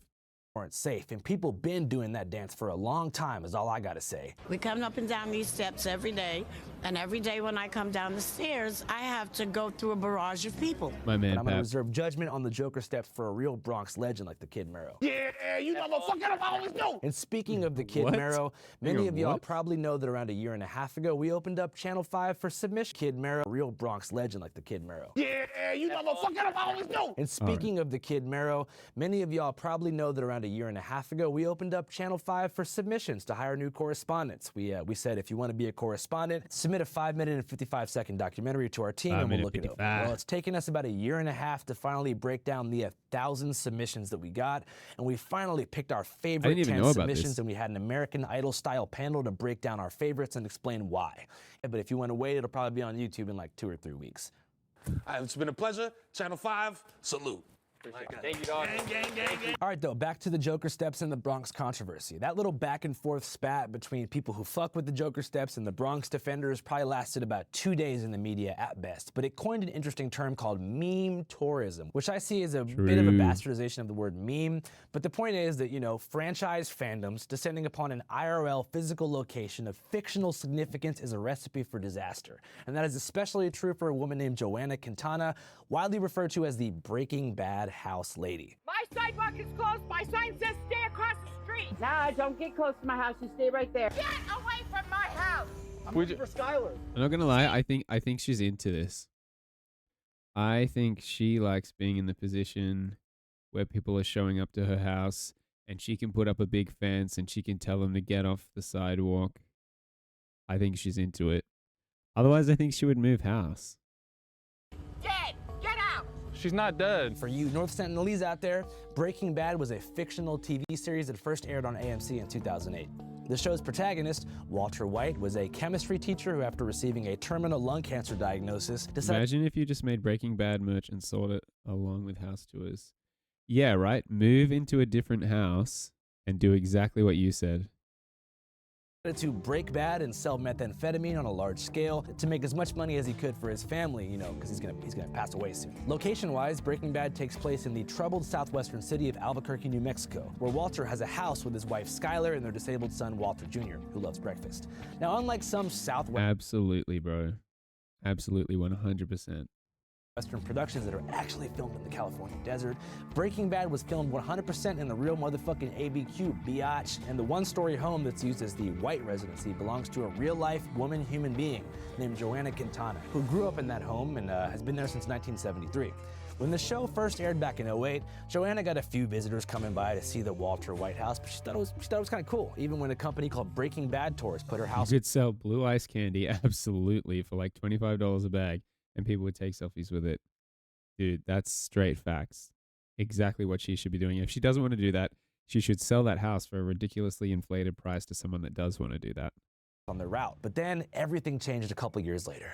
Oh man, things got really, really bad, beginning on March 28th, 2010, when Season 3, Episode 2 dropped. I'm not gonna drop any spoilers here about that particular season because honestly, Breaking Bad, in my opinion, is the greatest show of all time. So if you're home, side note, go watch it. And Aaron Paul, Jesse Pinkman, if you're watching, come on the 5cast. I wanna talk about the transformation of Idaho. But Season 3, Episode 2, aka Caballo Sin Nombre, which means horse without name in Spanish, irreversibly changed Joanna's life forever, and the relationship between the fandom and the house. And that's all because of a pizza, an unsliced, thin crust pepperoni pie, pizzas on the roof, I bet. In that I'm episode, level while 40 in the midst now. of an argument with Skylar, But I mean, Walter if you're throws a pizza into the air during a fit. if you're chatting to your homie about super important stuff, I should probably just let you do that. I feel of rage and frustration, and it lands perfectly on the roof of the home. Here's that scene. this is classic.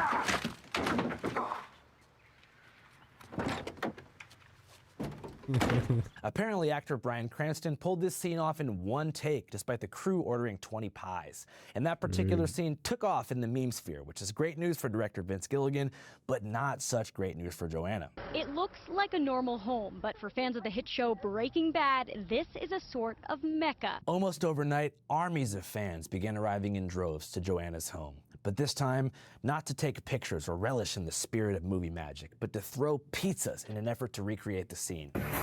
No. According to Time magazine, by 2013, over 200 fans would This is a arrive long at the video. house. I think what I'm gonna do, Pap, if you're chatting to your boy, I might just log out of RuneScape and just go full video react and yeah, retitle the stream.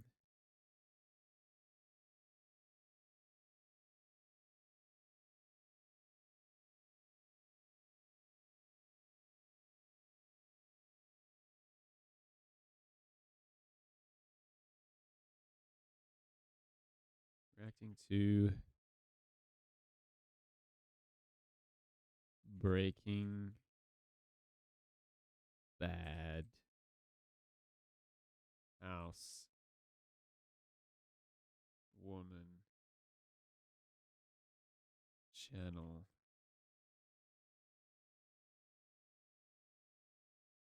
Love it. 5.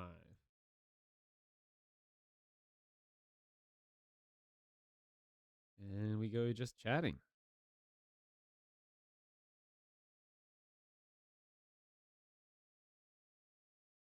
Every single day, a solid fraction of them wielding boxes of unsliced thin crust pepperoni pie with the intention to frisbee. I'm gonna do more than take a. You don't live in reality, lady. This is my house. Wrong people to fuck with. Fucking retard. Vince Gilligan tried his best to nip the problem in the bud during a podcast, saying there's nothing original or cool or funny about throwing a pizza onto an innocent lady's roof. She is the sweetest lady People don't in the need to do world, that. And if you were getting on her nerves, you were doing something seriously wrong. Unfortunately, Vince Gilligan even addressing the situation made it real, and everything got 10 times worse, which in that turn doesn't surprise forced me. Joanna to break bad herself. She began guarding the property with a 12-gauge shotgun, threatening to Bruh. kill people, citing I guess New she's allowed to Mexico's do that, castle right? doctrine, which allows the occupants of a home to use deadly force to defend their property from damage. Dude, she's into it, dude. She's on a power trip. Albuquerque police notified Joanna thereafter that pizza actually does not present a substantial safety threat, and that she could be prosecuted if she shot any Breaking Bad Pizza's fans not a who were safety attempting to threat. throw. So they met in the middle, and Albuquerque subsidized the construction of a pizza fence in 2017 to protect the home. Fence is being built around that house because of fans acting badly. Though Joanna claims the fence did stop some of the pizza throwing, she also said the 7-year debacle took a debilitating toll on her mental health and that she had become a different person. Should have moved house, bro. Not the same Joanna. Someone different. Someone bitter, antagonistic, who Someone that hated broke Breaking Bad. SMH. This change in temperament resulted in some viral videos that went around that were documenting aggressive confrontations between typically YouTubers and Miss Joanna in front of the house. Here's a compilation of a few of those. Man, you ought to learn to chill a little bit, I hon. don't have to, you motherfucker. Hey, relax. Get out of here. Hey. This is my family private home. I've owned this house for 50 years. You dumb bitch. You're a dumb bitch. Fucking go fly a kite, you moron. That's what I thought. Dude, I think the problem is she wants to engage in this, and she's getting off on it, and I think these people that are showing up and abusing her want to engage in it too. This is a two-way problem. go in. Get in the house. You don't live in reality. Get in the house. You have no right to say that. Scared? You think I'm scared? I'm the biggest bitch on the internet. So These people are trying to get popular online.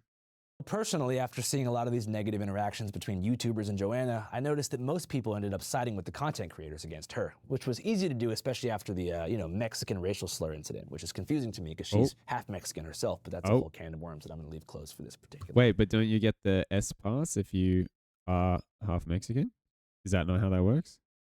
Particular episode.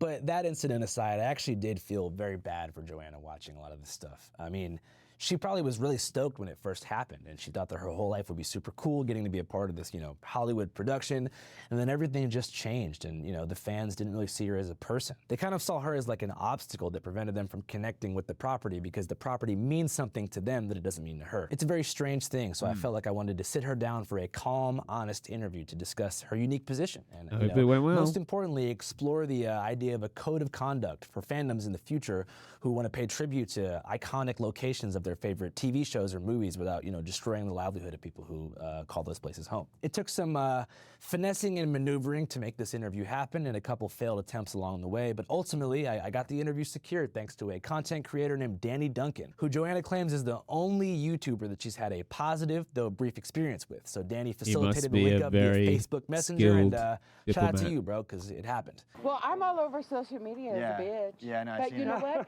I knew you weren't a bitch. I knew you weren't. For reference, this interview was conducted in the fall of 2023, and That's we've such kind of a held the strange footage way for to the past. interact. I wonder if that's how he gets to go along with him, by being slightly threatening, pointing straight into her face and going, "I knew you weren't a bitch. I knew you weren't a bitch." Like, what? I was expecting like the chillest guy in the world. Last 2 years, waiting for the perfect moment to drop it, and I think that we're here right now, and I'm gonna explain why later. Well, hey, how you doing? Good to meet you. How you doing? Good to see you. Aww. Thanks for having me over. I like the Christmas decorations. Yeah, don't be a fan and tell me, this is ruining my pictures, take this down. A bunch of people Bruh. from India last year told me that, and I said, guess what, there'll be more. There's a car right there. California! Yeah, She wants to You think cause that's trouble. a Breaking Bad fan? Of course. Let's talk to him. How you guys doing?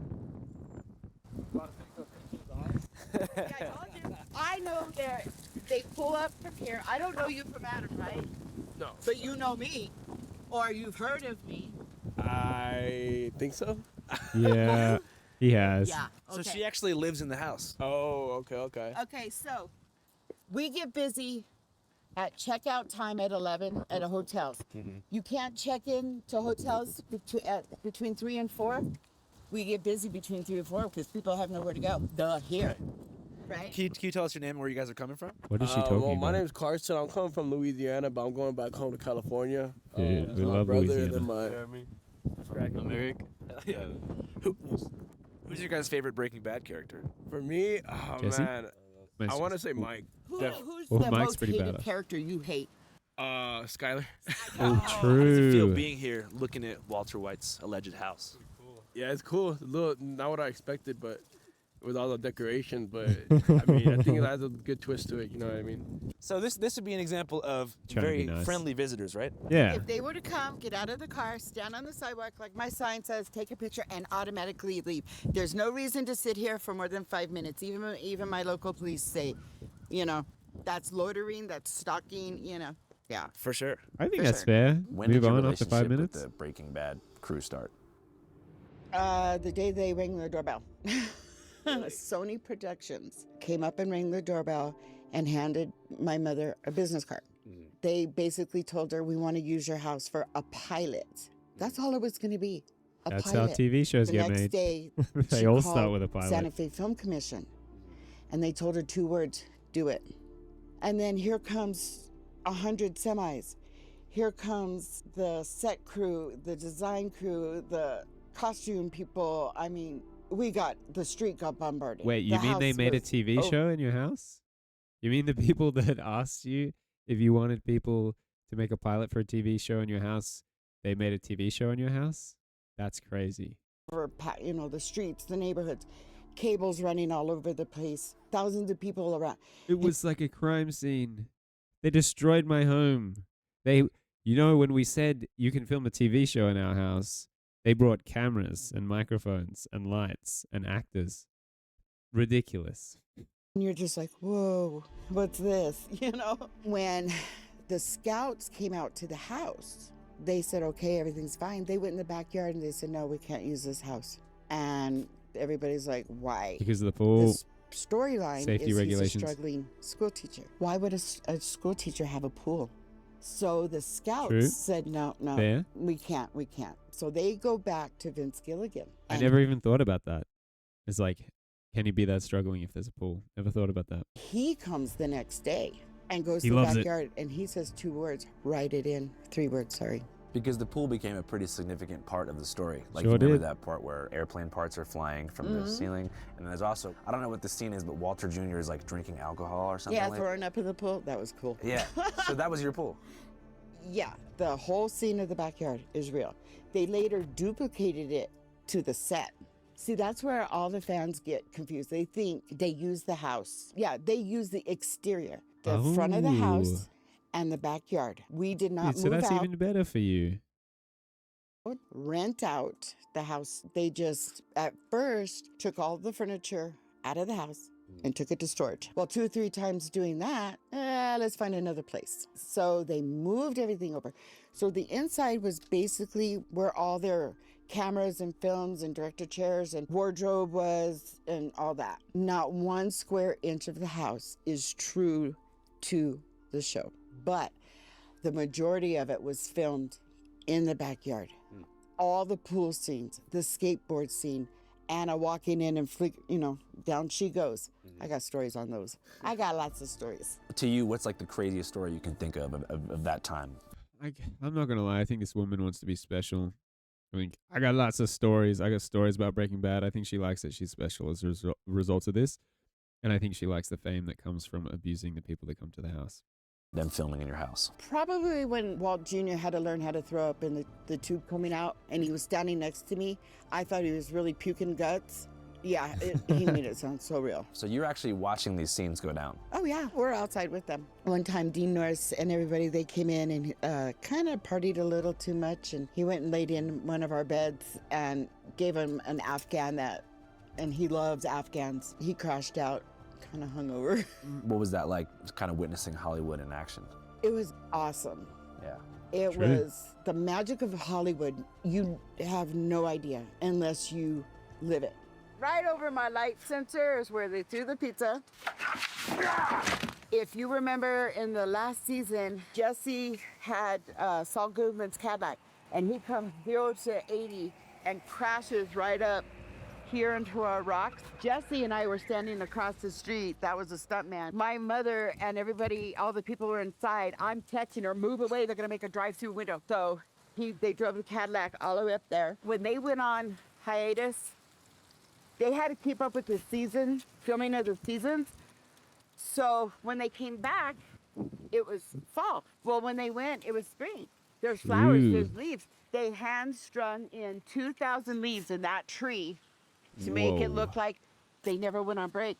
They had to put fake roses in our neighbor's yard over here. They hand scraped off the snow off the sidewalks. If the idea of the break is to have a break from working too hard, and then having the break means you have to hand string every single leaf onto that tree and scrape all of the snow off the road. Take the break later. It's magic of a Hollywood that you don't know, that you don't see. The scene where Walt takes the baby and Anna's running down the street. She drops to her knees and screams, and he's going around the corner. She was That's how I feel when people come to my house.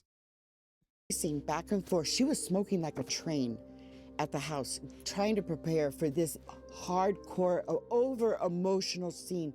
It tore her up. Physically, mentally, she couldn't do it. She went and locked herself in one of our bedrooms, and it was so hard for her to do that scene. Yeah. And finally, she did it. And then when they had her do it again, it was just so emotional. They got into full character that nobody knows or sees. And so that to get into that character, you just kind of see them doing these like intensity rituals around the house. Yeah. I always wondered how actors did that. Yeah, if they know there's a hardcore violent scene coming up, or not even just the character of Jesse and Walter White, that's a lot. My mother used to bake cookies and all kinds of stuff, and Brian wouldn't eat because he had to stay in underweight character. It was funny, the last day, put out a big old tray of everything that they all left. The last scene where Anna got him with the knife, he's holding up a biscuit. He's happy because he finally, after so many years of filming, he finally gets to eat. It's just crazy, the characters they have to get into. You know the airplane scene where everybody goes in the pool and and crashes and all that hoo-ha stuff? They were setting up to do that film shot, and they had it on a balloon, tethered, a big, huge camera, and it was supposed to fly over the pool and shoot the scene. Well, a gust of wind comes, unties it to where it was tied up to, and flies off. So this camera is flying on a balloon. Did they and ever it's find going it? and going. So the next time they come over to film, they told us what happened. A ram. I love when someone's telling you a story and you ask a question because you're actually intrigued. You want to know, did they find the balloon? And she just flat out ignores him because she's probably just told this story a whole bunch of times and she has a script and she just has a way she's going to tell it. So she's not really having a conversation right now. Rancher, 250 miles away in Fort Sumner, New Mexico, finds this camera that says property. Oh, okay. He's doing the thing where you ask a question that the story is going to answer, which you don't really know you're doing that until the question gets answered in the story. Of Breaking Bad, and he calls him and says, I got your camera. You know, this man, if he was smart and known, he could have had $1 million on that camera. When they got it back, there was no footage. They forgot to take the lens cap off. Bruh. So Breaking Bad premieres in 2008. Mhm. And Classic. it didn't really pick up steam until when, do you think? They came into the pilot, Sony production. They took it back, they viewed it, and they didn't see anything in it. They weren't going to do You're it. kidding. So they That gave pilot it to is AMC. amazing. Here, take this. My name is Sony messed up, I bro. just want you to know that no matter how it may look, I only had you in my heart. AMC took it, and now, you know what happened. Okay, it's just huge. 1 and 2 were really slow, real draggy. People were losing interest in it. Season 3 got you in. Those were Maybe I need to rewatch it, but I don't remember feeling like season 1 and 2 are slow and draggy. I remember being hooked on that show from the start. holy shit, oh my God moments, And what's funny was when the fans first started coming, they were nice, they were polite. We would do trivia. It's because you got famous for being a terrible person, and people got viral and famous for screaming at you and having you scream at them. You attract what you put out. With them, because I know stuff people don't know. We would take pictures with them. We would take pictures for them. We kept logbooks of where they were from, how many cars a day we had. So at first you were kind of politely engaging with the fans. Yeah, it was fun. Even the actors, Bryan Cranston would come out. There was a couple on their way to Santa Fe to get married. They stopped at the house. So we went in and told Bryan Cranston, he said, okay, he came out and took a picture with them. They were late for their own wedding. I would too. We've had a lot of famous people. We had the guy that has the original General Lee, the orange one from that show, Dukes of Hazzard. Dukes of Hazzard, yeah. I know what you're talking about. Yeah, for sure. He came. And I said, why are you guys coming here? They were more excited to meet us than us meeting them. So all things considered, you don't mind people visiting your house? No, I don't mind if they come with respect. We have signs that says, take your pictures from across the street. We have 3 of them. Do not disturb us. That's all we ask. Don't Move house. vandalize us, don't hurt us, don't destroy the neighborhood. Some Breaking Bad fans are doing bad, recreating one of Walter White's scenes at his home in the Heights. But in real life, You could charge each person, I don't know, $50 to throw a giant pizza on the roof. the family who lives there is frustrated. Did you know that house is like the people that live there had to call a complaint because people find it and throw pizzas on their roof?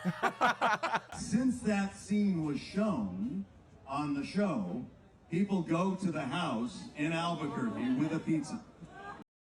You say this and more people do it. These guys have to realize this. And they throw the pizza on the roof. I was going to say, even if you say don't do it, Especially if you say don't do it. And then take a picture, and then what do? They leave. A pizza stays on the roof. This is every day. A pizza's on. Now, if you had food on your roof, what else would you have on your roof? Rats. Yeah, birds, rats. So let's go to the pizza story. So tell me about the day that was filmed. That is a pain. The day that was filmed, they brought, like I said, they brought all the pizzas. How many do you think? There was about 50 on the sidewalk. And we had a good pizza party afterward. It didn't go to waste. And he wasn't supposed to make it on the first try because of the angle of the driveway, the angle of the roof. And he came out and he put everything into it, and there it went, and it stuck. Just thunk. I was like, dude. And that's it, you know. Is there a part of you that wished that never happened? Yes. That scene I bet is the most recreated, the only one. Well, I shouldn't say only one, because fans do dress up in hazmat costumes, but that pizza scene, yeah. Because, okay, you want to vandalize our house? I mean, they throw... Bruh. Putting a pizza on the roof is not vandalizing. It's a massive inconvenience, and it sucks. But that's not vandalism.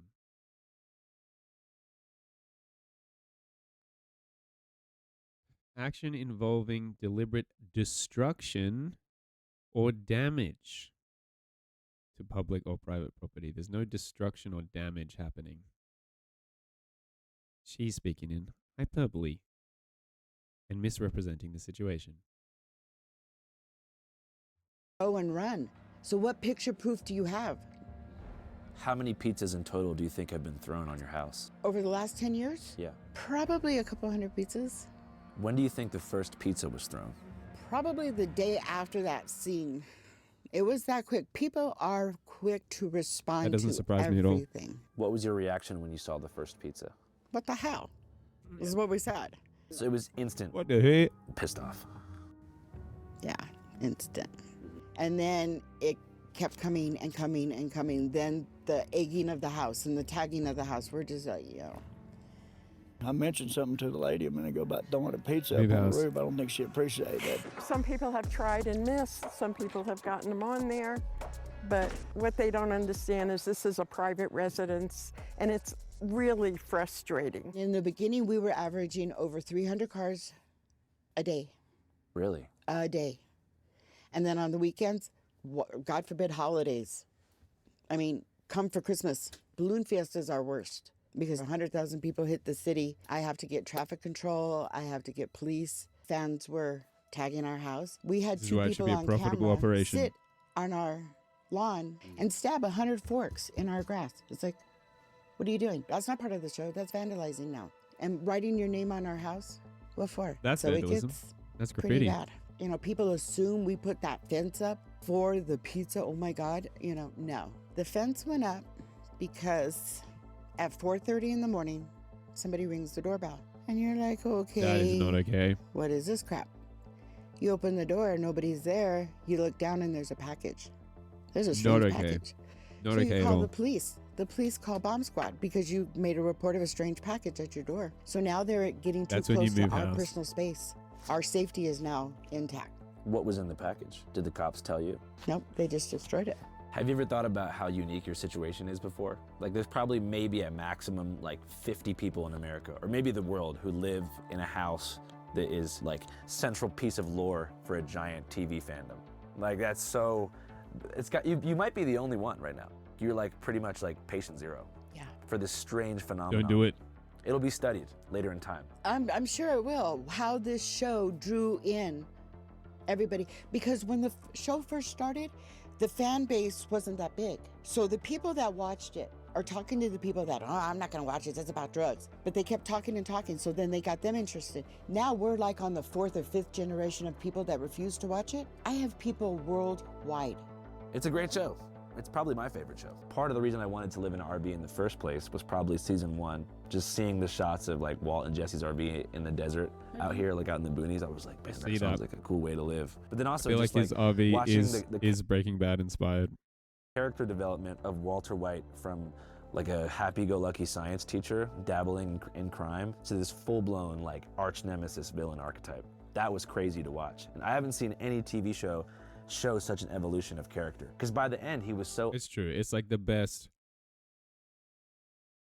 like, full arc of television of all time. I mean, it's Scarface for like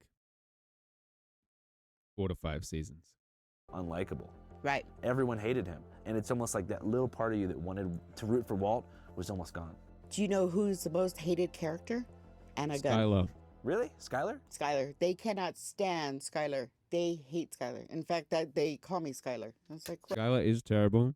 I think this lady's terrible. I think this makes perfect sense. whatever. I grew up from Karen to Skylar. Have you spoken to anybody in a similar position? Maybe someone who lives in a residence that's allured by a fandom? Like somebody else that owns a famous house? Yeah, the lady that owns Mork and Mindy's apartment in Boulder, Colorado, everything died off for her. She came, it was right after, unfortunately, Robin Williams had passed. Fans started going to her. She made a trip out here just to tell us, I am so sorry for you guys. We had the neighbors that live next door to the Goonies house come. Now, Goonies was shot in the 80s. Now they have parachute blinders hiding the house and everything like that. And they still get the neighbor told us that they sold their house and bought an RV and they're out of there. They can't do it Hell anymore. yeah. It's That's over what you 30 gotta do. years. Those people are different. Mork and Mindy, the Dallas Ewing house, the ranch, Brady Bunch. All those fans are different. They're harmless. When do you think your first interaction with like I know about that. what they call a content creator was? Like who was the first YouTuber, TikToker person to engage you in that way? The first TikToker? Yeah. I get Danny Duncan. That's the house? Don't go in front of her house. He made meth in there? Oh shit, she's gonna lose it, bro. Yeah. My grandson goes, what pizza? The show's been over exactly 15 years. 24/7, 365. We have people. We get harassed, Night and day. threatened. I have total surveillance cameras around my property in the backyard. I get attacked by drones. I was tricked. He went to my neighbor, and my neighbor said, oh yeah, I know her. And he was talking to her, and so my neighbor called me and said, my grandkids are here from Colorado, and they're friends. Oh, bro. Can you come out? Well, yeah, I came out. I'll let them out. That's He's impressive. the I'm not neighbor's gonna lie. grandkid. All of a sudden, I get hugged That's by impressive. Danny Duncan, and I'm like, okay, who are you? And then I get hugged by a midget, and I'm like, who are you really? Because I'm not on social media. I don't know TikTok, I don't know Instagram, none of that stuff. When you say you've been hurt, what do you mean? I've had open beer cans thrown at me. I've had Not cool. my arm jerked when I went to check my mailbox because I Not didn't cool. acknowledge this man. I don't have to acknowledge you, dude. I don't know you. That's fair. I'm coming out of my fence, and apparently he was saying hi in the distance, and I didn't hear him, and I went and answered him anyway. So he grabbed my wrist when I went to check my mail, and I jerked back, and I told him, you better let go. And he goes, well, you don't have to be so rude. It seems like the Breaking Bad fan base is super militant. They have no spatial boundaries for your house. And it's not teens. I have all ages. They're even letting 7 and 8, 9-year-old kids watch Breaking Bad. That ain't right. I've watched Channel 5 for a while. So, can you tell us your name and where you live? Hey, I'm Brian. I live in Albuquerque, New Mexico, across from Walter White.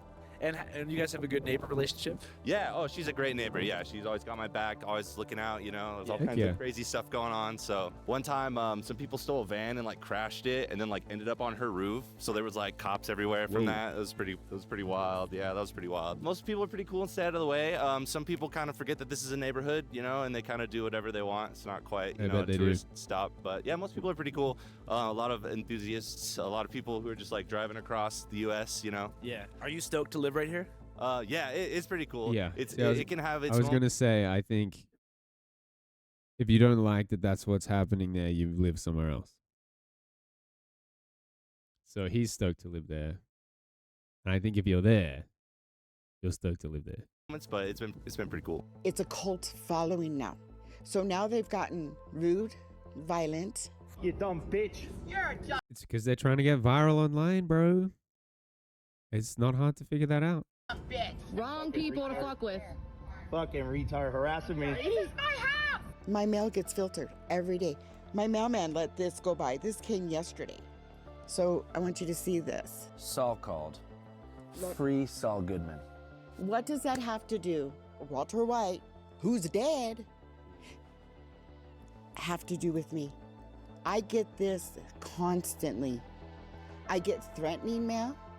I get packages in Joe Smith using my address, Walter White, hearing aid, appointment in your car. You know, I get stacks of mail to where my mail. If like one person did this, it might be funny, but bro, it's been done.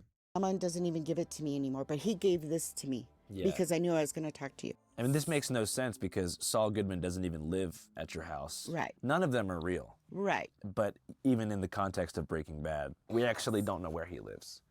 It's never revealed. No, it's not. When he lived with his brother Chuck, we knew that they lived together, but Saul Goodman's residence is not revealed after that. No. So I don't like that. I don't think the thing saying soul cold, I don't think that's for soul. I think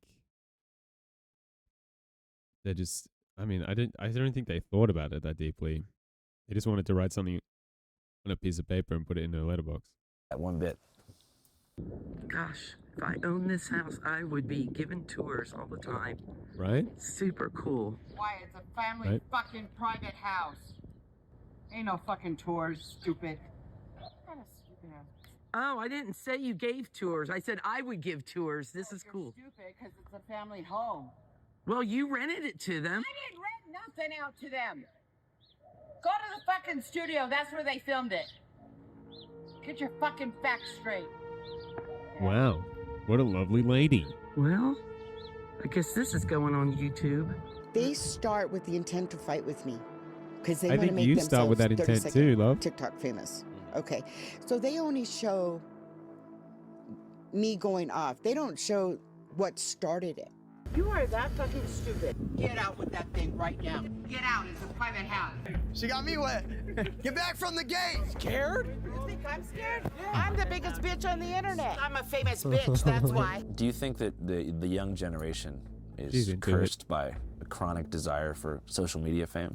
Mm-hmm. Were things That's like true. that when you were growing up? I mean, look Oh, at heck me. no, we had flip phones and pagers that went bzzz on your hip. But did people still want to be famous? Did the average kid growing up or average teenager have this desire to be famous? Whether that at the time that might have been Hollywood or a movie star. No, there was nothing like that growing up. It's interesting now. My 13-year-old, 14-year-old cousins ask them what they want to do when they grow up, and they all say YouTuber, TikToker, Twitch They don't streamer. know nothing else. They sit in front and play Nintendo video games all day. I mean, come on, there's a life. There's things to do Don't call me out like this, bro. out there. Yeah. Looking back at everything, do you think that Breaking Bad was good or bad for Albuquerque? It was good for Albuquerque, for tourism, get Albuquerque noticed, because we're just a pisshole dirt place. Nobody knows. You drive through 66 on your way to Flagstaff, on your way to Vegas. Bryan Cranston loved this place so much, Albuquerque. He bought a townhome down on Nob Hill. He's got an apartment. Aaron Paul loves it here. R.J. Minton bought a house out here. Walt Jr. Dean Norris bought a house down, you know. They fell in love with the city because there's more to Breaking Bad than people know. Did you know at the same time Breaking Bad was being filmed that Avengers was filmed here, Transformers was filmed here? I wonder if it's because California is so expensive, you know, with the taxes. Oh yeah, they're giving good tax credits here. Did you know you're less than a quarter of a mile away from where Jim Morrison lived? His father was in the Navy. They moved here on Yucca Candelaria. They settled here for a few years. He went to school, moved out, moved back in the same house. You're that close, but nobody awesome. knows. Right. It's like I could be your tour guide if I wanted to. Do you still like pizza? Of course, I'm human. See, that's good. Hell yeah. I have nothing against pizza, but there's 3 pizza restaurants in this local area, and people call in fake orders, either online or call. There's still 3 restaurants that Free do pizza? COD. People think they're going to deliver 20 pizzas and I'm going to buy them. Get the hell out of here. I'm one person. I'm not going to eat 20 pizzas. My address is flagged, actually. They have to call me first to see if it's a real order. Good. 2 years ago. That's good.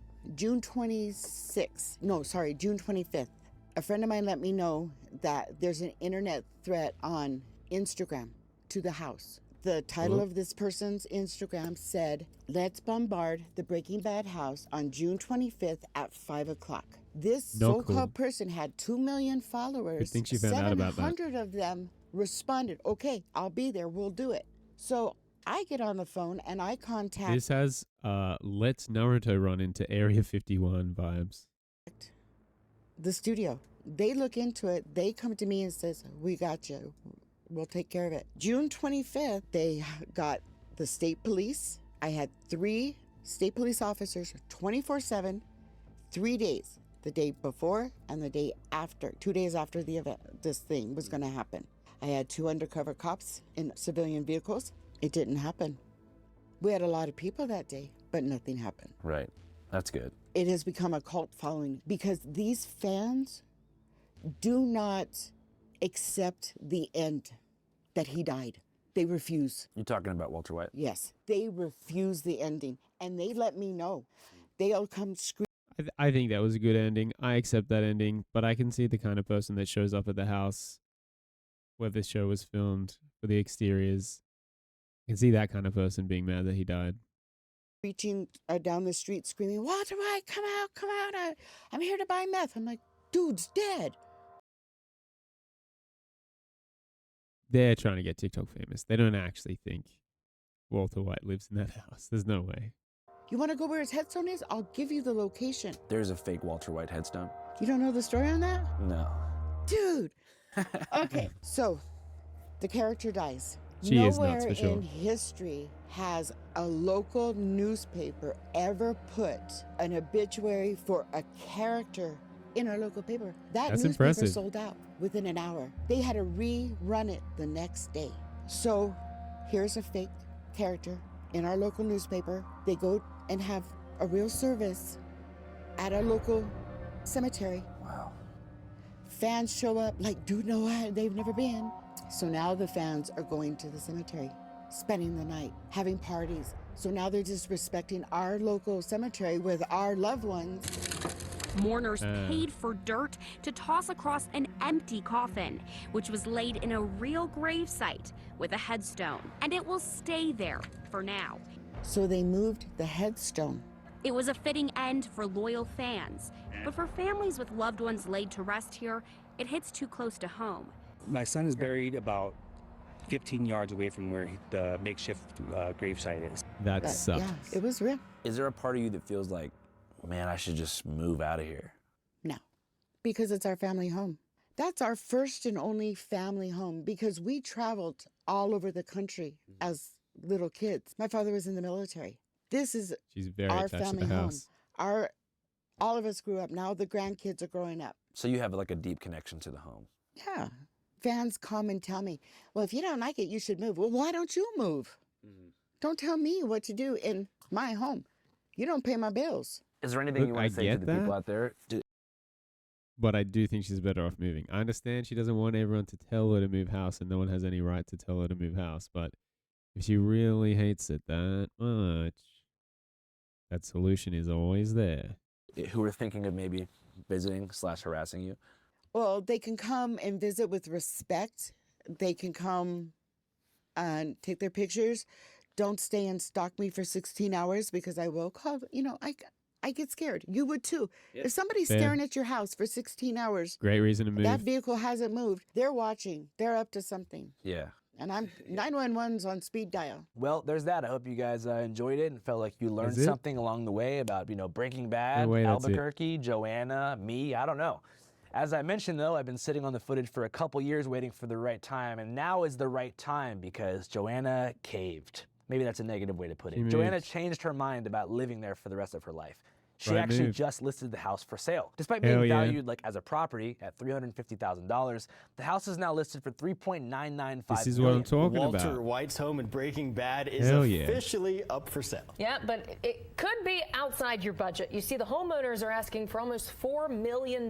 Joanna told the Hell New York yeah. Times that she's just over the harassment and wants to finally cash in big. She hopes that the future owner of the home will turn it into some kind of Is it worth fan-friendly $4 museum million or bed and though? breakfast, which I would love to stay at. And I think it's sick that Definitely she's gets an finally inflated cashing in. price. I I don't know about understand the $4 million. desire to stand strong in your position, but I mean, Breaking Bad probably quadrupled, if not quintupled, the value of that house, which is just a standard Albuquerque house. So I think it's overall good news. Anyways, after wrapping up filming with Joanna and the ABQ, we decided to cover a different issue, the ongoing drug crisis that has ravaged large subsections of Albuquerque. Much like in Breaking Bad, the new flavor of choice in the streets is in fact blue, but it's not methamphetamine. It's fentanyl, which is being pressed by the cartel into small, sometimes 25-cent pills called blues that have hooked tens of thousands of people of all colors and creeds throughout a very short period of time. We just felt like with the celebration of the fictional drug traffickers that has brought so much attention to the city, we owed it to Albuquerque to do our due diligence and cover the actual ongoing fentanyl crisis, which is very much real and doesn't have a fictional house or Hollywood actors attached to it.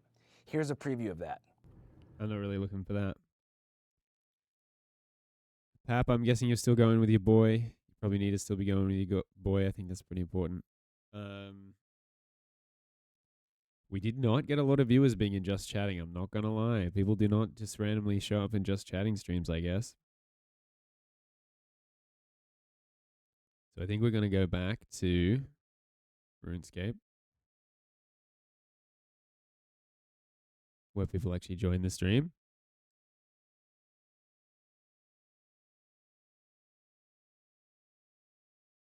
If I title it, "What should I do in RuneScape?" everyone's going to tell me what to do. But I don't think I would mind that massively.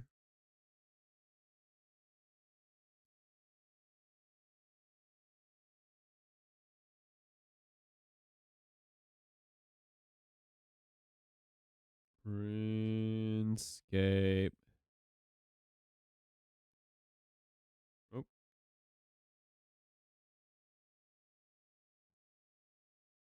Noob.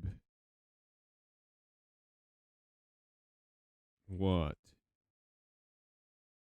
should I do?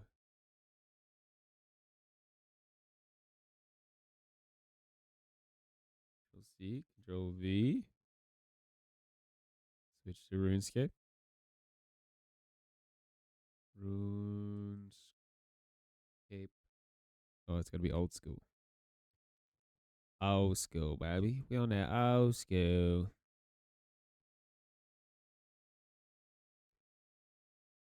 Done. We are done, son.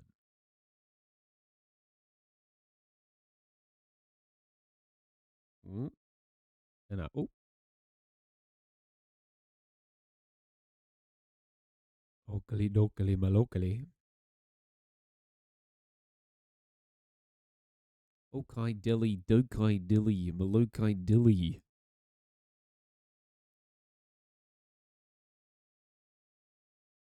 Oka dilly, maloka dilly. Kala dilly, malokala dilly. Yeah, it looks like there's no point being in Just Chatting, huh? Which is a shame. Because if I got to choose what I streamed, I think I would choose to be like a Just Chatting streamer. That's why we have 2 instances of the music. That's not a good time. There we go. Ah, I can breathe. Now, I think we'll just do quests at this point. Whoop. Guess we can make it full screen. Look at all that real estate. It's free real estate. I wonder how far this way I could go. Not that far. It turns out not that far.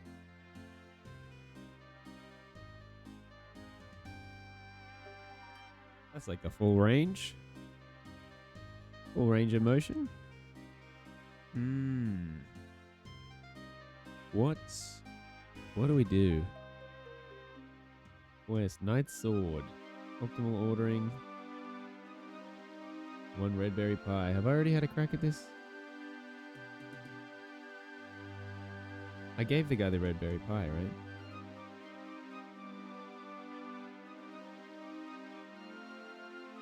Bring the following items. Portrait. Maybe we hit the GE, hit the bank.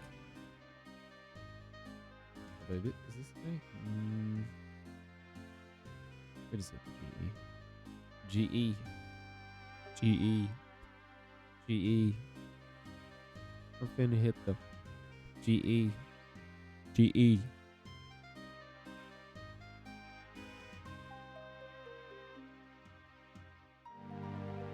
Bruh. Bruh.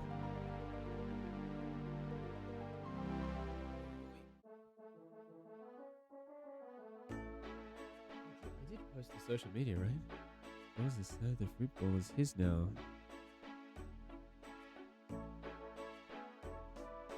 Mm.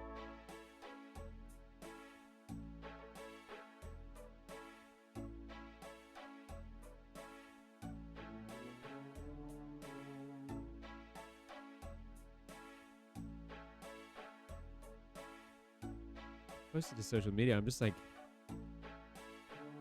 why is no one watching tonight?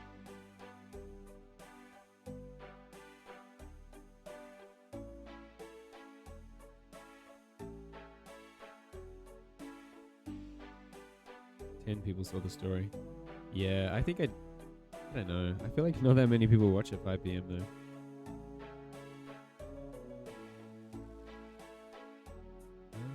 Gone. Banker. What are we finna do? We're finna chewed to fix this dude.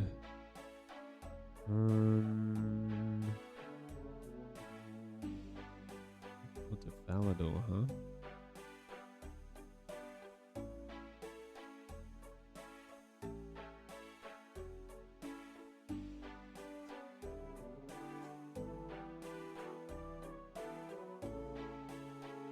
EOH, teleport or fairy.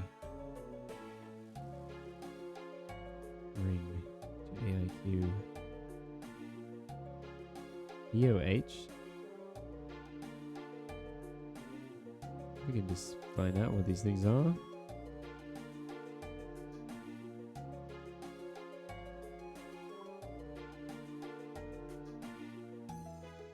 Nothing.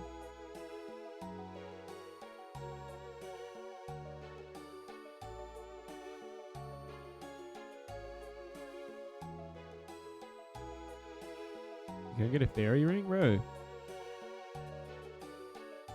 Mama.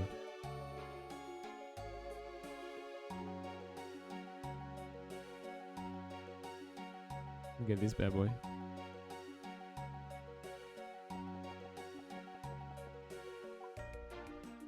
Hell yeah. That's what I'm talking about.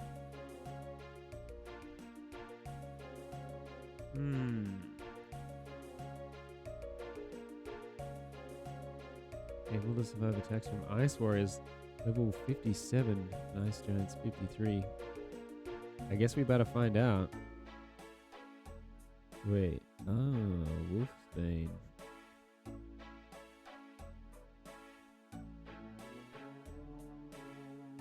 I don't think I need Wolfsbane while I'm on this side. I don't think I need Marks of Grace either. Bucket of water, nah. Otherwise, I think we're kind of all good. Unless we wanted to do magic, but I think I just want to smash out these quests, to be honest. Smash them out.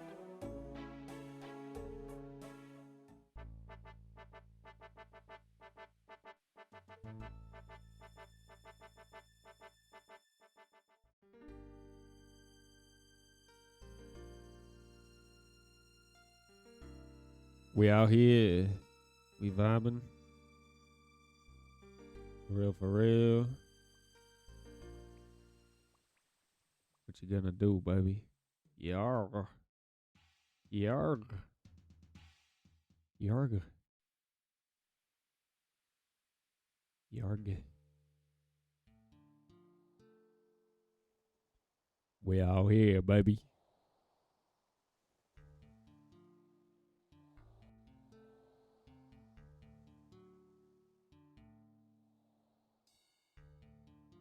We out here playing the best looking game of all time. Of all time. Bruh. Best looking, best music. what are homies doing? Not if they're not playing this game, bro. What are homies doing straight up? What is they doing though? Now I can put myself here.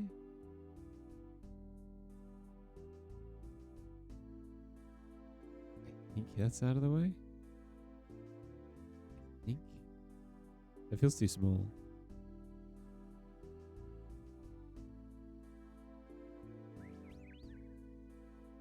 Kind of a tough call though. Oh yeah, same amount of space between the webcam and the health bar as there is between the health bar and the prayer bar. Be a strat. Be a strat. Strat, massive strat. Gigantic, massive freaking W strat.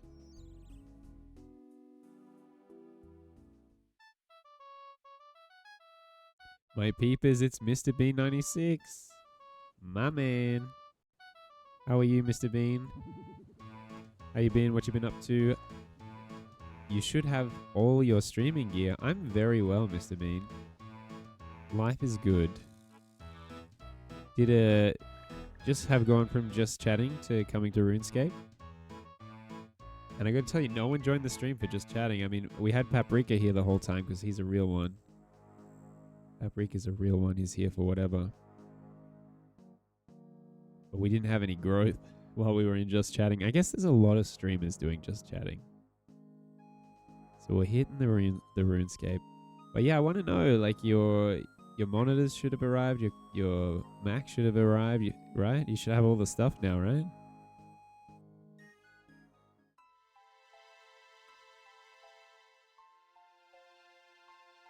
How did it all go? Peepers, I turned into a stream. Someone was playing RuneScape. I was genuinely shocked. Hell yeah. I tuned into a stream and someone was playing. So a different streamer. The tunnel is very dark and dangerous. He wasn't the real Peepers. He wasn't the real Peepers. Someone else was playing RuneScape. That's crazy, bro.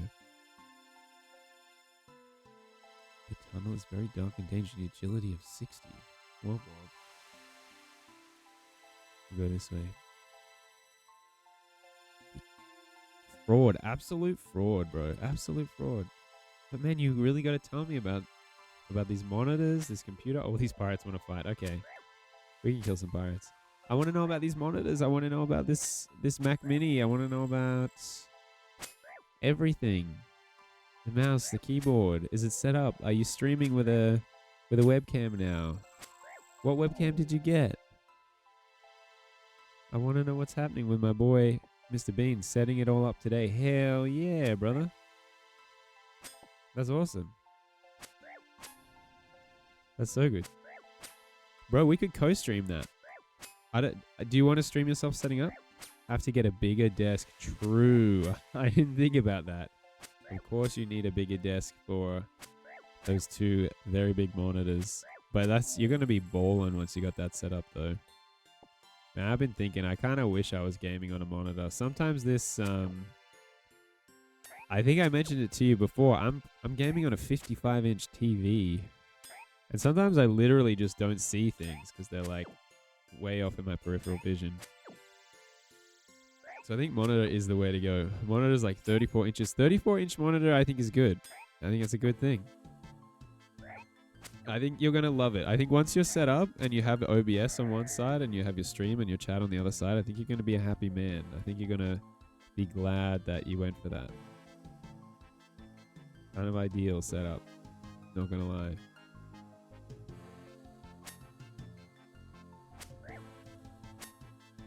And then the other one's 32. You game on a 70-inch TV. Yeah, but I bet you're not... See, if I can touch my TV with my arm... Boom. That's what you're used to. But it's all about the distance, right? So you got a 32-inch monitor, right? And you're going to have that a lot closer to you than your TV, I feel like. You'll get used to it very quickly, trust me. You'll get used to the monitor, and then at some point you'll use the TV, and you'll be like, whoa, this is huge. 34 inches. But one's ultra-wide and one's not, right? We didn't get you two ultra-wide monitors, did we? Because the ultra wides, the Xbox isn't going to be great on an ultra wide. We didn't get you 2 ultra wide monitors, did we, Mr. Bean? If we did, that's on Jacob. Because I was thinking ultra wide for the secondary monitor would be good. Not sure. Let's have a look. Let's have a look. Get the, where's the chat that we had? Mr. Bean. Chat. But it's here now and we got to roll with it. I'm hoping. That's a 32 inch. It's 32. It's a 32 inch 16 by 9. Have you got the one in the Discord?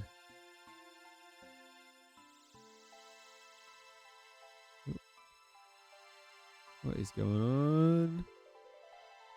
Google Chrome right now. What the heck? We have to alt tab to the window for it to show itself.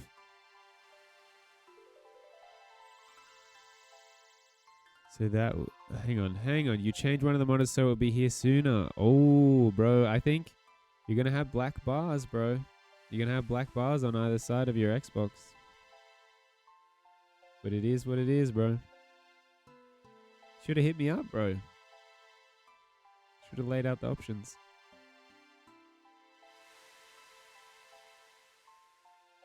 That's okay. I don't mind if you don't mind. But I think if you hook your Xbox up and it's not, you know, it's not going to be ultra wide on your ultra wide monitor. Go down the ladder, South. Forza Rim. Be prepared for Ice Giants and Ice Warriors. I do see them. Haven't attacked me yet. The one I have is ultra wide, I believe. Yeah. So, I mean, it just depends. I mean, I think if I was you, I'd be changing it for one that's not ultra wide. Because you do, at least in Australia, you pay a lot more money for an ultra wide monitor. I mean, maybe what you paid for it isn't that bad. But here you pay a lot more money for an ultra wide monitor.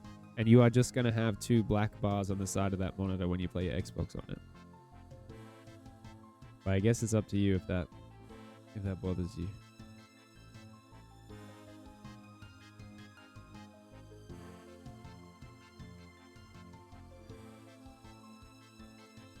I don't really know how I'm supposed to go anywhere here. It's not even really telling me where to go or what to do. Mine a blue-right ore in the Eastern Cavern. Bro, I didn't bring a pickaxe, bro. I really need to work on my packing and getting ready for these quests.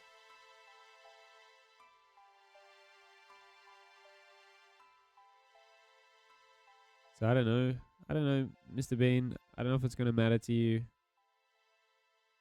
Paying more money for a monitor where you're not going to see the stuff on the sides. I stayed up all night doing my emotes for Twitch and fixing up Discord to make it easier to navigate. That's awesome, bro. Dude, sometimes I stay up till like after the sun rises. I feel like a lot of times I've stayed up till, you know, the sun has risen and then it's like 10:30 a.m. and that's when I finish putting my clips on Instagram and TikTok and YouTube. I think that's just the grind, my man. I've only done like 2 emotes so far. Yes, people. Lol, you're always up, Lamau. I do my best. I was thinking about starting my stream earlier. I've been thinking about that and saying that. But then I started later tonight because I just was like, I don't really want to stream without snacks, you know? So I went to the supermarket and got me some snacks. Had to do it to him. Oh yeah, I need to reflip my webcam, I reckon. How's that? When I look this way, I'm more like looking at the game, I feel like. Twitch is so picky, lol. 9 emotes.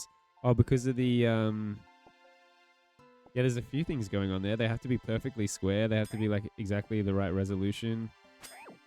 And then they have to approve them as well. It's a lot. I got one of mine approved and the other one has not been approved, unfortunately. As far as I'm aware. But yeah, they do be picky. I mean, I guess they just don't want people making emotes that are like inappropriate against terms of service. Just waiting for them to be approved. True, brother.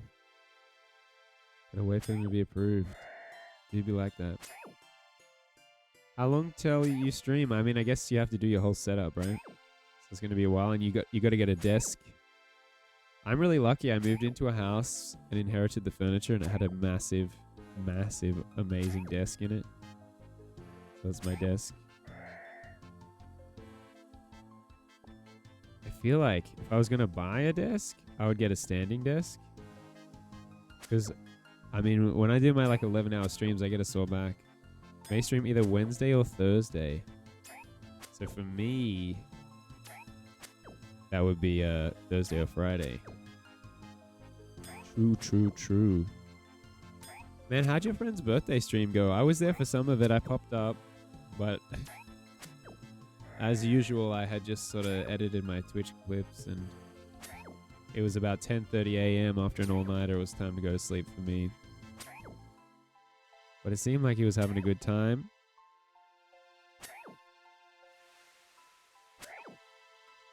But yeah, I hope you get a good desk, man. I hope you get a nice, really big desk, and I hope you get a standing desk. So you can pop her up if you get a sore back from sitting down, because I do get sick of sitting down all day or all night. Dude, it was dope. He's a really great dude and does a lot for people in the Twitch community. That's awesome, bro. That's what we're all about, bro. Love to hear it. Is it I Am Megastar? What?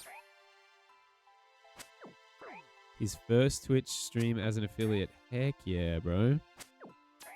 Bro, I remember getting affiliate and being over the moon. Although, not gonna lie, it feels like I'm just... Now I just want to get partner in this. My guy got over 100 subs?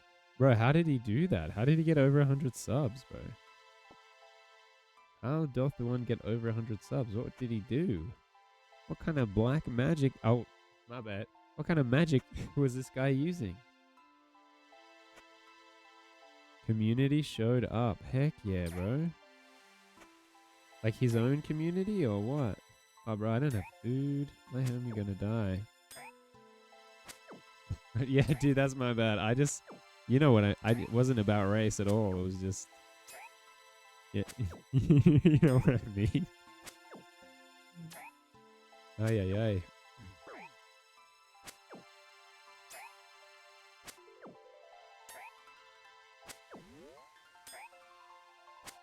I'm just so impressed, though. I'm so impressed he got 100 subs in one stream. That's crazy. Like, how did he do that? He's built like a big community or something? How did he build that community? Also, it was Santa Bean's last stop. Bro, how many subs did you give him?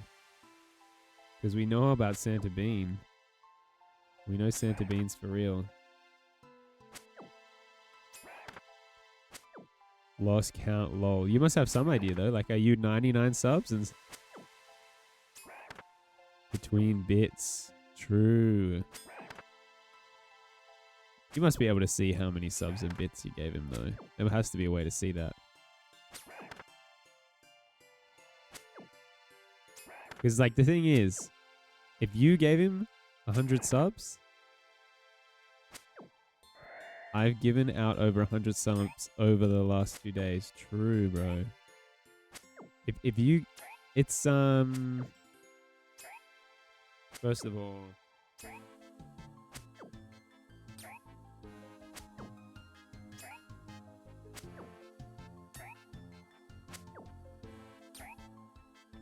Shout out Mr. Bean96, my man right here. Santa Bean comes through with the subs. I've given those things out like it's not real money, Lamau, bro.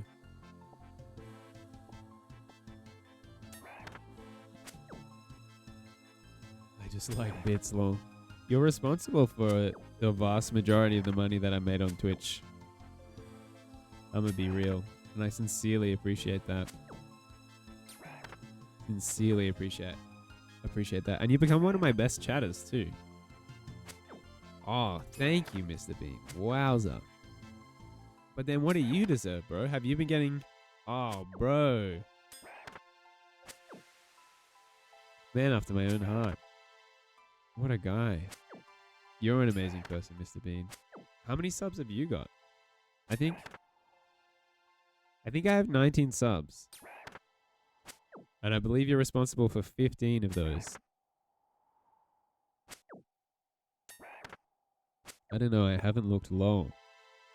Dude, I'd love to know. So I feel like you should be getting the love. Mr. Bean should be getting the love. And like I mentioned last night, dude, your stream goes off, bro. You got the energy, bro. I've been so busy doing other stuff. What's the other stuff? The emotes? I mean, it's a bit like that with streaming, right? I stream for like 11 hours and then the hours before and after I stream, I'm trying to make emotes. I'm trying to sort out moderation. I'm trying to watch other people stream, engage with their chats and their communities.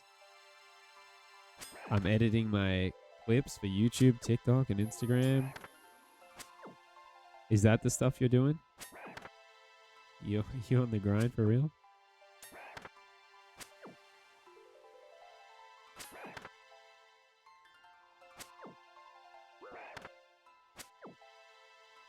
Yeah, I feel like I'm gonna have to get out of here.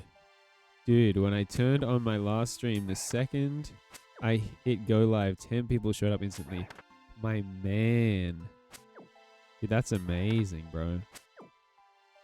Bro, I'm impressed when anyone shows up instantly. Man, I used to stream for like hours before anyone would show up back in the day. LMAO, bro. Yeah, I don't miss streaming to no one, man. And I still worry that it's gonna be like that sometimes. It's just, man, it's so much nicer to have people actually watching and people actually chatting. It's just means the world, bro. Means the world. I think I'm gonna have to run out of this place. Otherwise I'm gonna get killed. Not on my watch, peepers. Heck yeah, Mr. Bean. You're out here, bro. But I mean, we can't always. People will never forget peepers on my watch. Yeah. Do be like that, hey. But I can't remember how I came in here or how to get out of here. Dude, I'm lost. I could teleport. I think we better teleport.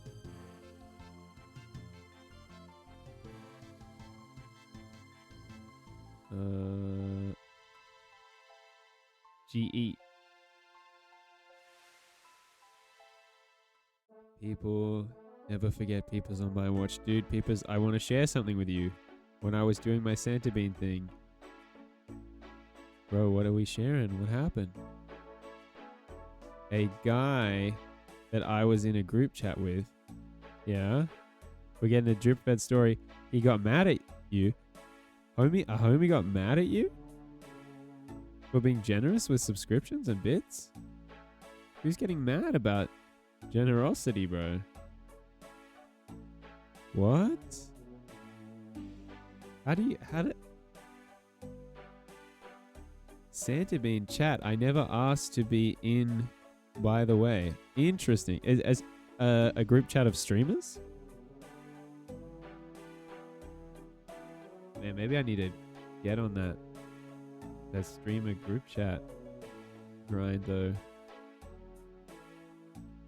He just found me and threw me in it on Instagram. Huh. So he finds you on Instagram, he adds you to this group chat. I'm assuming it's a group chat of streamers. And then he starts having a go at you for being Santa Bean. Also, he was a beneficiary of Santa Bean.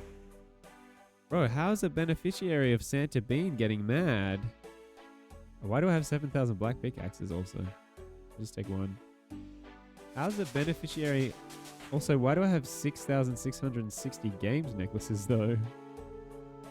Someone must have just given me these bad boys. What? How could a beneficiary? But this is what happened. Oh, the juice, the spice. The spicy juice, though.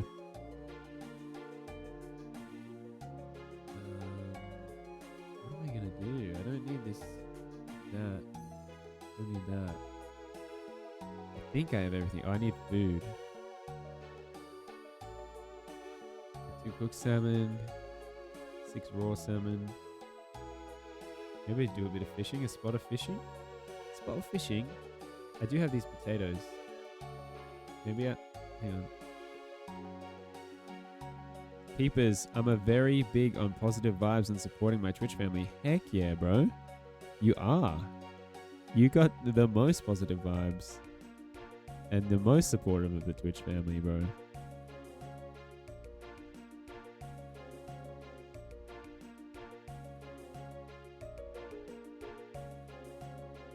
We don't need to go fishing. Time saved.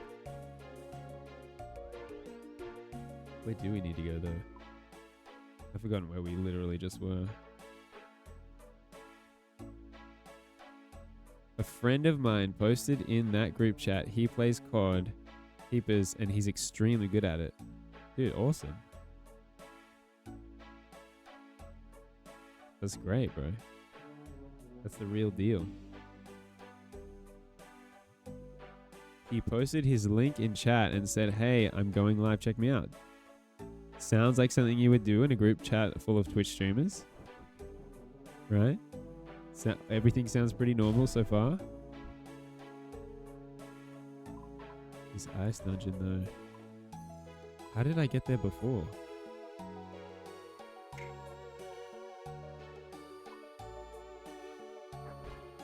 Can I fast travel to Remington? And after he posted it, I said, hey guys, we gotta show him some love, bro. For sure, bro. That's what I'm talking about. He only be having like 1 viewer mostly. Yeah, bro. When homies have 1 viewer and they're a good streamer, that makes me mad, dude. That's like my boy Soren Ashburn. I don't know if you checked out Soren Ashburn, but he's an alpaca and he used to stream to like 1 guy.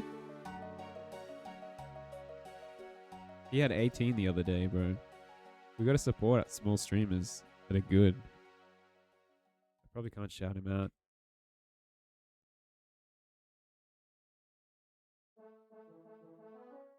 Gonna tell me it's too soon. Shout out. Oh, my bad. Soren _ Ashburn.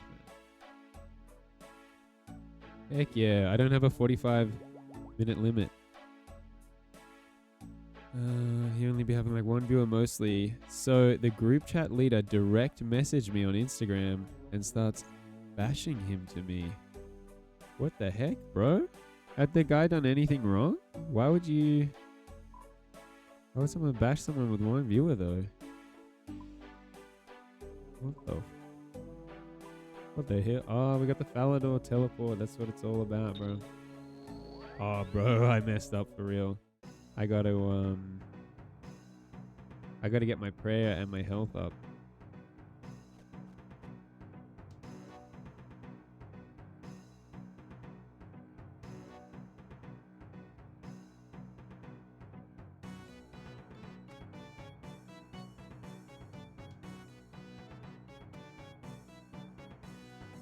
Saying he's a cheater and that's why he doesn't support him, and saying no one's that good. Bro, is there any evidence of the guy cheating, or is it literally just because he's good? Because I know that good people that are just good at shooters do get accused of cheating all the time, and I feel like that would absolutely suck. Like, imagine putting in that much time and effort to be seriously good at a shooter, and then people just say you're cheating. That's crazy, bro. That is absolutely crazy.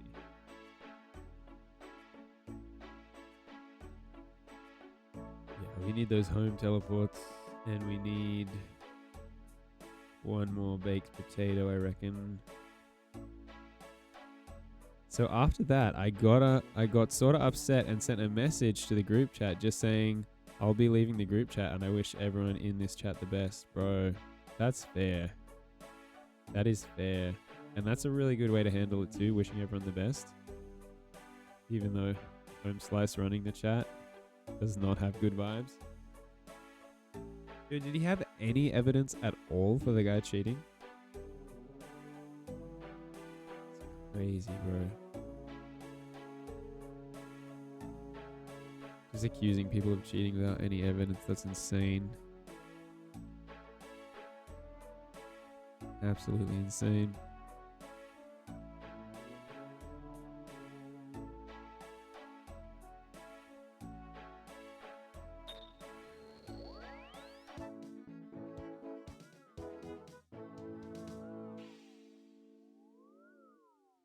It's just crazy, bro. Just accusation of cheating with no evidence. It's crazy. No evidence. He said it was because he has good clips and has like 15 to 20 kills. He's cheating. Wow. So homie's just bad at Call of Duty. So he hates other homie. That's sad, bro. That is sad. I think you did the right thing, Dean. I think you absolutely did the right thing.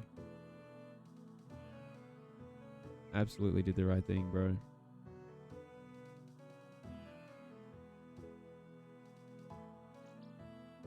It's 3:30 house party. Heck yeah.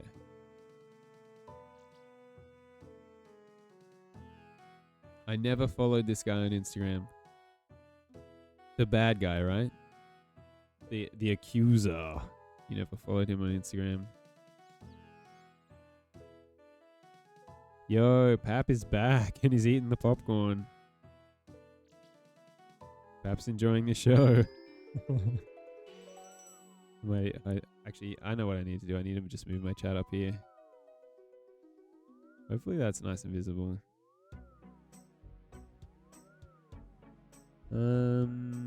We need to pray at this altar though.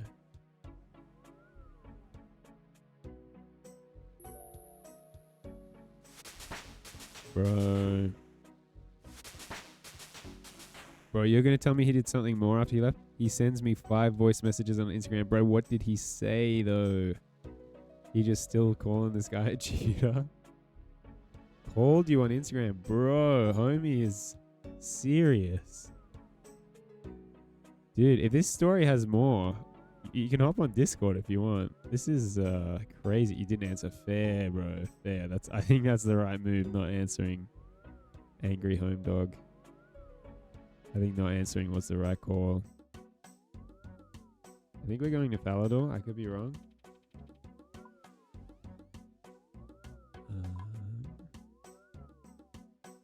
Yeah. Remington. Falador. Yeah, we'll go to Falador. It went from... Oh! Please join the group back.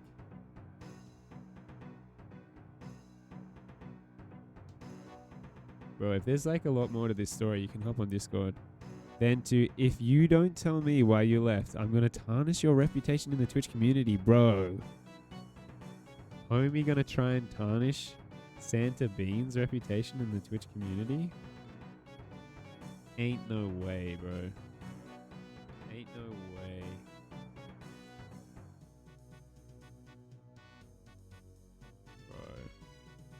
Bro. Homie's trying to come after my boy, Mr. Bean. That's crazy. That is insane.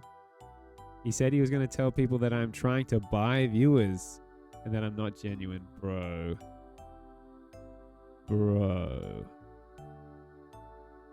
If you were trying to buy viewers, wouldn't you just literally buy viewers? Homie's trying to build the community. He was a beneficiary of Santa Bean. This is what I'm saying, bro. Bro. This guy's off chops. Man, that sucks. And also, I gotta say, I'm really impressed. I'm impressed you're not saying his name. You're not trying to call him out. You're not trying to grow the beef. I'm very impressed by that. He said I'm paying so people can watch me. Lol. Bro. That's crazy. That's crazy, bro. You know people pay for view bots, right? Does he know that people pay for view bots? Bro.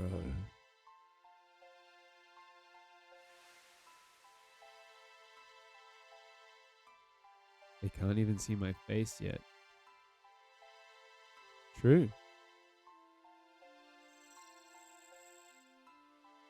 Yeah, you did get a webcam, right? I was thinking the other night, did we forget to put a webcam in your Amazon cart? Mind you, he has 1.6k followers on Twitch, bro.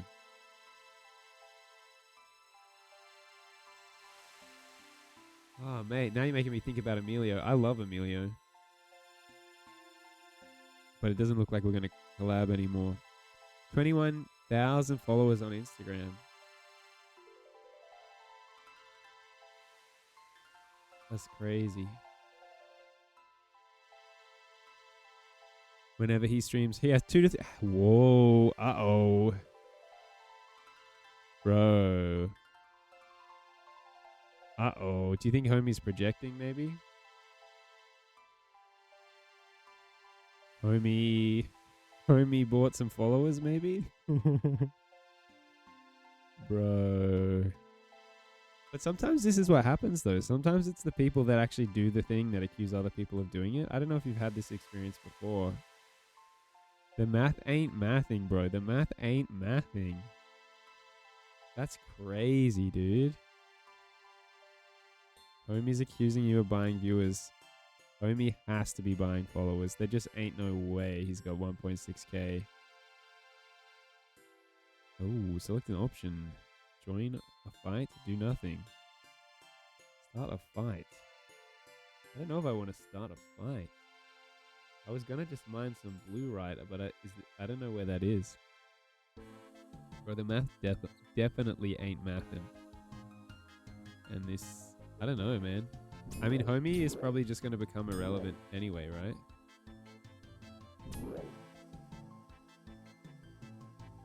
I don't know what I'm supposed to be doing in this quest. In the following items portrait. I don't have a portrait. I ain't gonna lie. This is definitely me when I don't have a portrait. And I don't know what to do in this quest. And I'm blown away by this guy who's obviously buying followers and accusing you of paying for views. That's crazy. That's crazy. And I have mad respect for you, Mr. Bean. I have mad respect for the fact that you're not trying to blow this guy up. You're not, putting his name in chat and stuff like that. You just had to block him. Yeah, dude, that's the right move, bro. That is the right move. You don't need that kind of toxicity in your life, bro. You don't need to be getting accused of things you're not doing. Oh. We're in a battle. Bro, I just think you're so much better off than that guy, dude. You're actually building community. Dude, that's crazy. That's crazy. I'm really lucky that every experience I've had has been really positive. Literally, the only negative experience I've had is just was one person's chat. I even had to lock my Discord, bro, to keep the positive vibes high. For sure, bro. You don't want those homies. You don't want the liars, bro. You don't need them. You don't need the haters. We don't need the liars and the haters, bro. They are just not needed, man. Not necessary. Entirely unnecessary. The vibes will be good. Damn it. We're keeping the vibes good, bro. The vibes are gonna be good. We're keeping the vibes good out here. For real, though. Hell yeah, bro.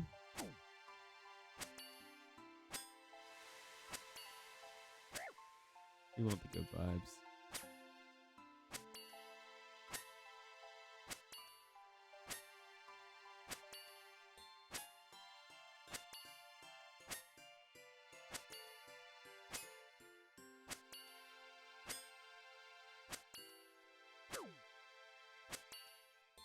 ALR, Mr. Peepers.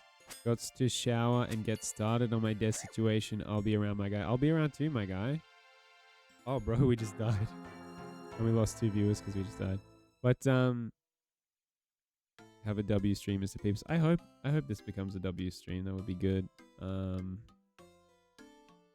would be good. And thank you very much for stopping by. Thanks for sharing what happened to you, bro. I mean, dude, next time you have a story like that, just call me on Discord.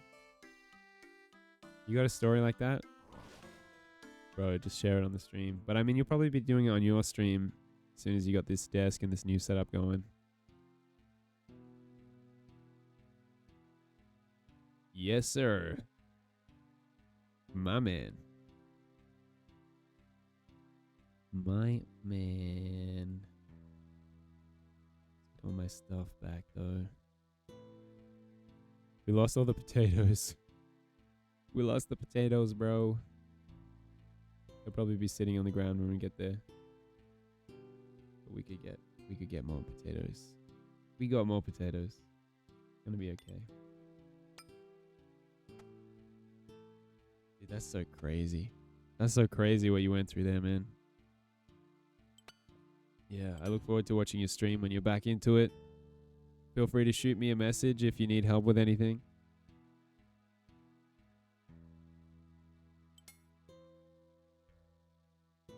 Bro, I'd even be down if you wanted to call me on Discord and I help you through it and we stream it, bro. Whoop. My bad. That's not what I'm trying to do.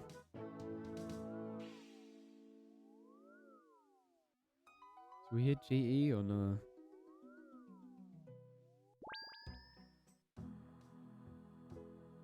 GE. Oh, we got all the prayer.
Yo, if anyone's out there, I'm not gonna lie, my back is really sore.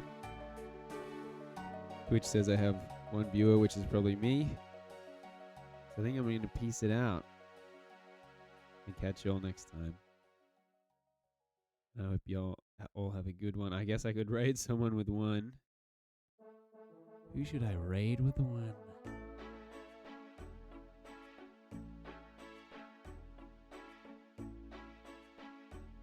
Who to raid with one?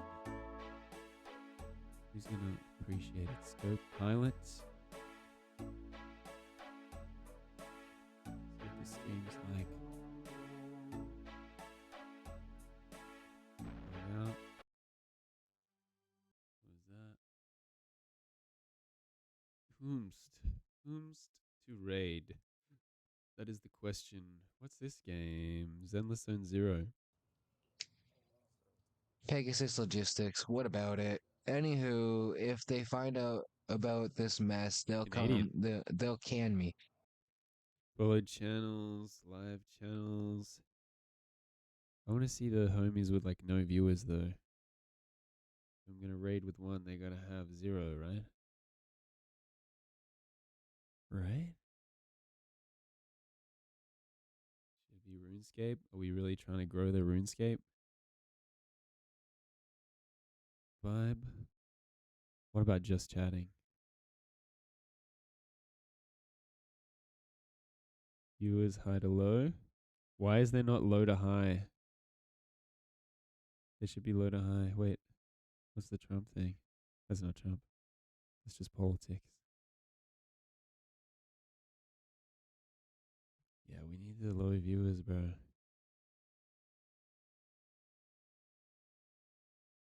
Where are the homies with the low viewers? I can see why no one discovers you when you have low viewers on just chatting. Ay, ay, ay.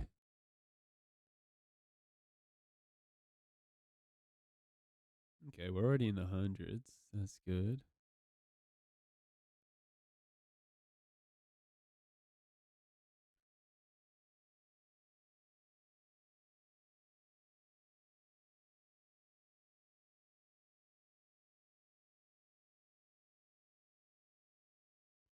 GE.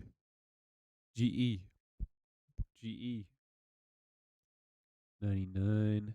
Wait, so they're not just going down, but they're going down overall. GE.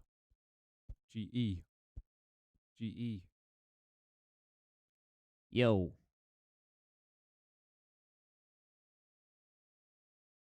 In the 60s.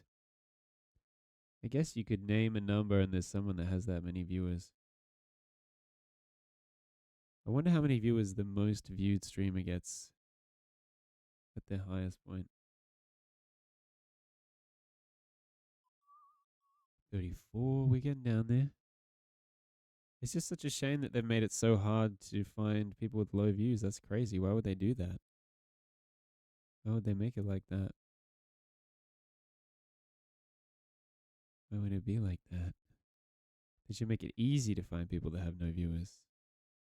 Is the concern that people with no viewers might be breaking TOS, so they don't want people to find those streams? There should be a who has the least viewers option.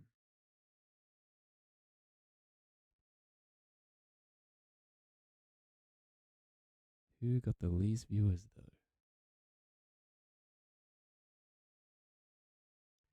Boom, boom, boom, boom, boom. Dude, the RuneScape music just continues to play in my head.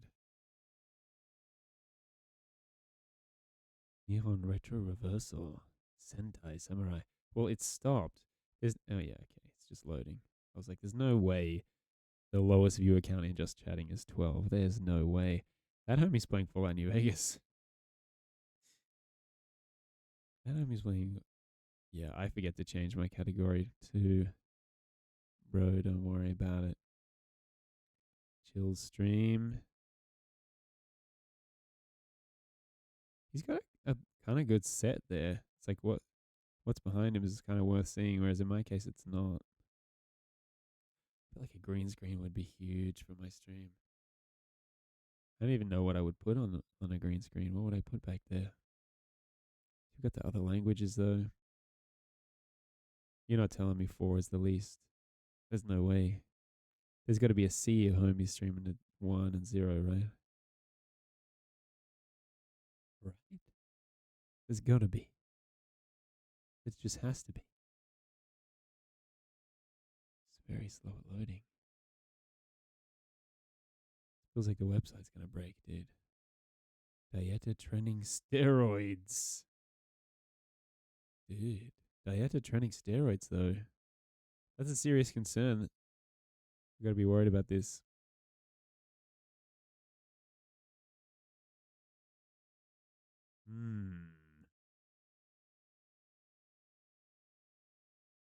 Gonna make sure to stop streaming as soon as I raid. Got a bad habit of not following that rule. Here we go. What do we got? We're down to 2, 1. We're in the real stuff. Bit of Expedition 33 going on early, right there, right at the start of Expedition 33.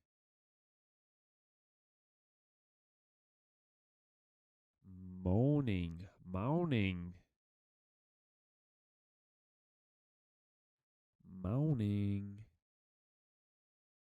Yeah, they're showing us everyone that's got 3 viewers. Come on, Holmes. Let's see who has 0, bro. Show me someone with 0 viewers, bro. I freaking dare you to show me someone with 0 viewers.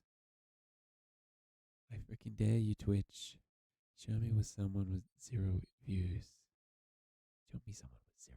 views, bro. I'm scrolling, bro. I'm scrolling.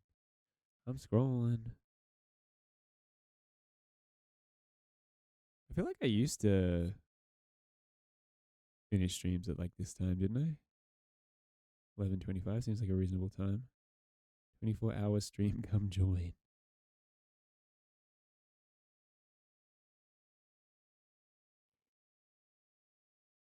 Come on, this gotta show me someone with 0.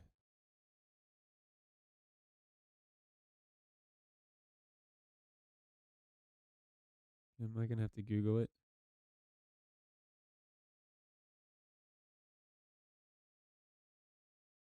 Find which streamers with 0 viewers.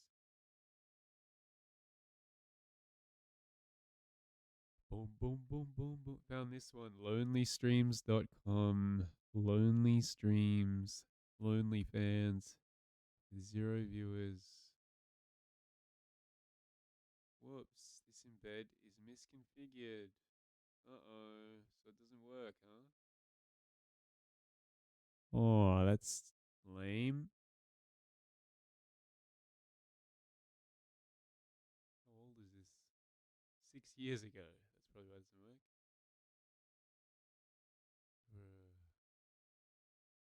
Twitch tools. Root online. Twitch filter stream. Max viewers. 0. What else are we hoping for? Title, channel, game. Show, don't show. Any? I'm kind of... Because discoverability is so bad on just chatting.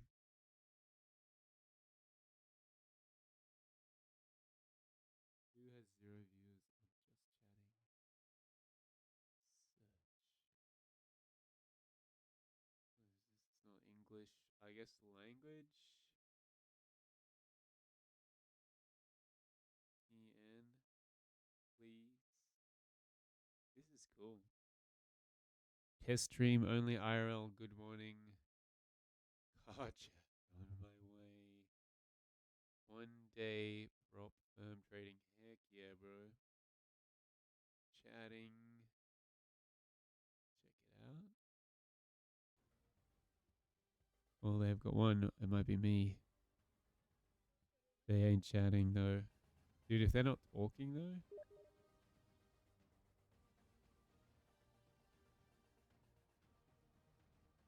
They're there, right?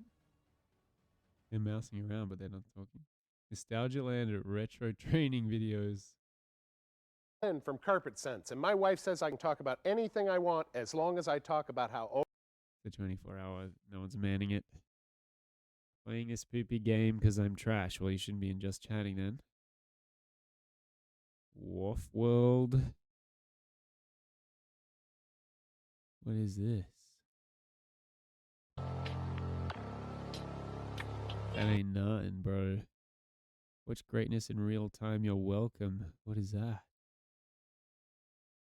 Bro, homie ain't even streaming, though. All summer stream. Homie not streaming. I mean, they gotta be live. Is there an option to make sure they're live? Channel game, broadcaster language, broadcaster type. Live, please? Participating DJ. Min viewers, max viewers, data centers. High viewers to low viewers. Let's go low viewers to high viewers. Search. I mean, it's funny, now that I'm sitting down, my back doesn't hurt. But it's probably going to hurt as soon as I get up. Just chatting. Is it worth renaming the stream? Probably not. Probably not. Marvel Rivals, that's not Just Chatting, bro. Hospitalized plus car broke down. We back. First playthrough. It is time. Never. I don't know about that. I don't know about that, bro. Sleeping BRB. Mobile games. Psychological crash. 25k Aqua account. Maybe it helps if there's a picture. And there, I can see that they're not streaming a game. One day. Prop firm trading. Nah. Wait, so that's it? That's everyone that's streaming to no one and Just Chatting? Bro.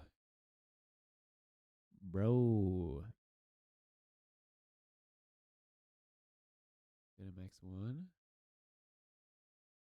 Reset? Oh no, I didn't want to reset, bro. I wanted to search.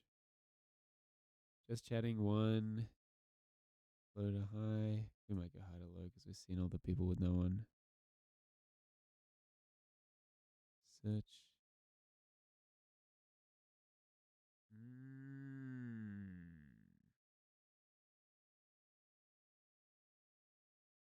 What am I looking at? Randomness, anime, chit chat, music, ASMR, and much more. Live burb table. Found and lost footage, archival, block programming, broadcast all day. Yappers assemble. That's kind of freaking me out, though. I don't think I'm trying to boost stuff like that. The pen of adorableness. Live feed of baby chicks. No thanks. Largest hive in Europe. Is WeAmp a good choice? I don't know. I don't care. Wait, the camera still sees me. I tried to obscure it behind the TV and it could still see me. That's kind of crazy, though. Hanging out? Hanging out is a vibe. This 96-hour stream can't be good. There's just no way you're streaming for 96 hours and it's good. Wait.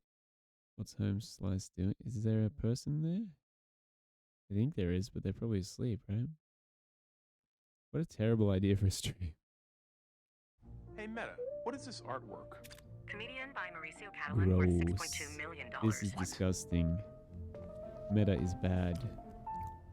What? Meta is evil. Meta is Mark Zuckerberg, lizard person. Kidding? We need to find you another banana. Bananas. Gentlemen, What a place you have. who eats art? Think you're supposed to say, hey Meta. Like, hey Meta, who eats art? And then Meta would say, Chris Pratt. Hey Meta, call my lawyer. Ha ha ha ha ha. Such a good ad. He's filthy. This bear will This guy's watching King of the Hill and not talking? Look, I can't take any chances. I have a daughter, and she needs a prom dress, and it has to be the one That's from the crazy, magazine, or all the bro. other girls will make fun of her. Aren't you willing to risk this demeaning crazy. job today to give your daughter a brighter tomorrow? NPR or coast to whenever her coast. prom is?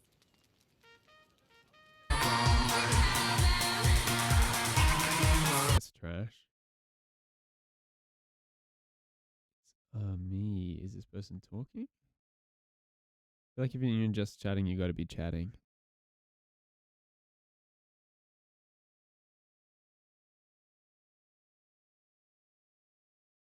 Good vibes. Bro. I just want to find a picture that has someone in the frame. What is going on? No way. PC 49 shines. Latest muck? Bro, what am I looking at? There's no one there, bro.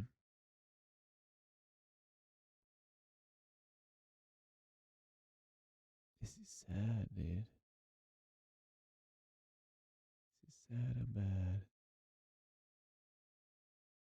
Hey, is a person. Wait. Wait, he's not saying anything. He's just sitting there in silence. Bro. I'm streaming to no one and I'm freaking talking, bro. What the heck? What the heck, bro? It's nice to have a human being engaging on the other end.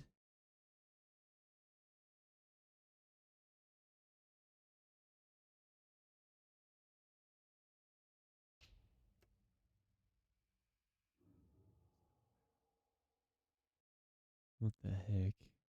As like people think just streaming for a long time is good. The answer is no. Live. Why does no one have a webcam anymore?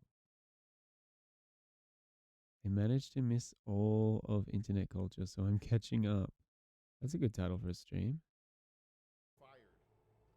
Oh, Sam Hyde? It's Fish Tank? That's kind of ballsy to stream Sam Hyde stuff.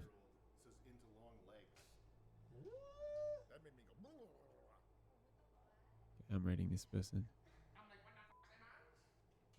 Bolt. I missed one. For counselors, be nice, be polite, be the big brother of everybody else. Be a bit naughty.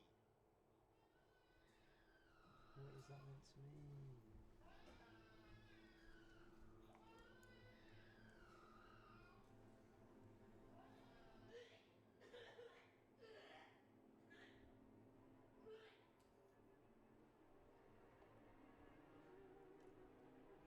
This is actually like hell.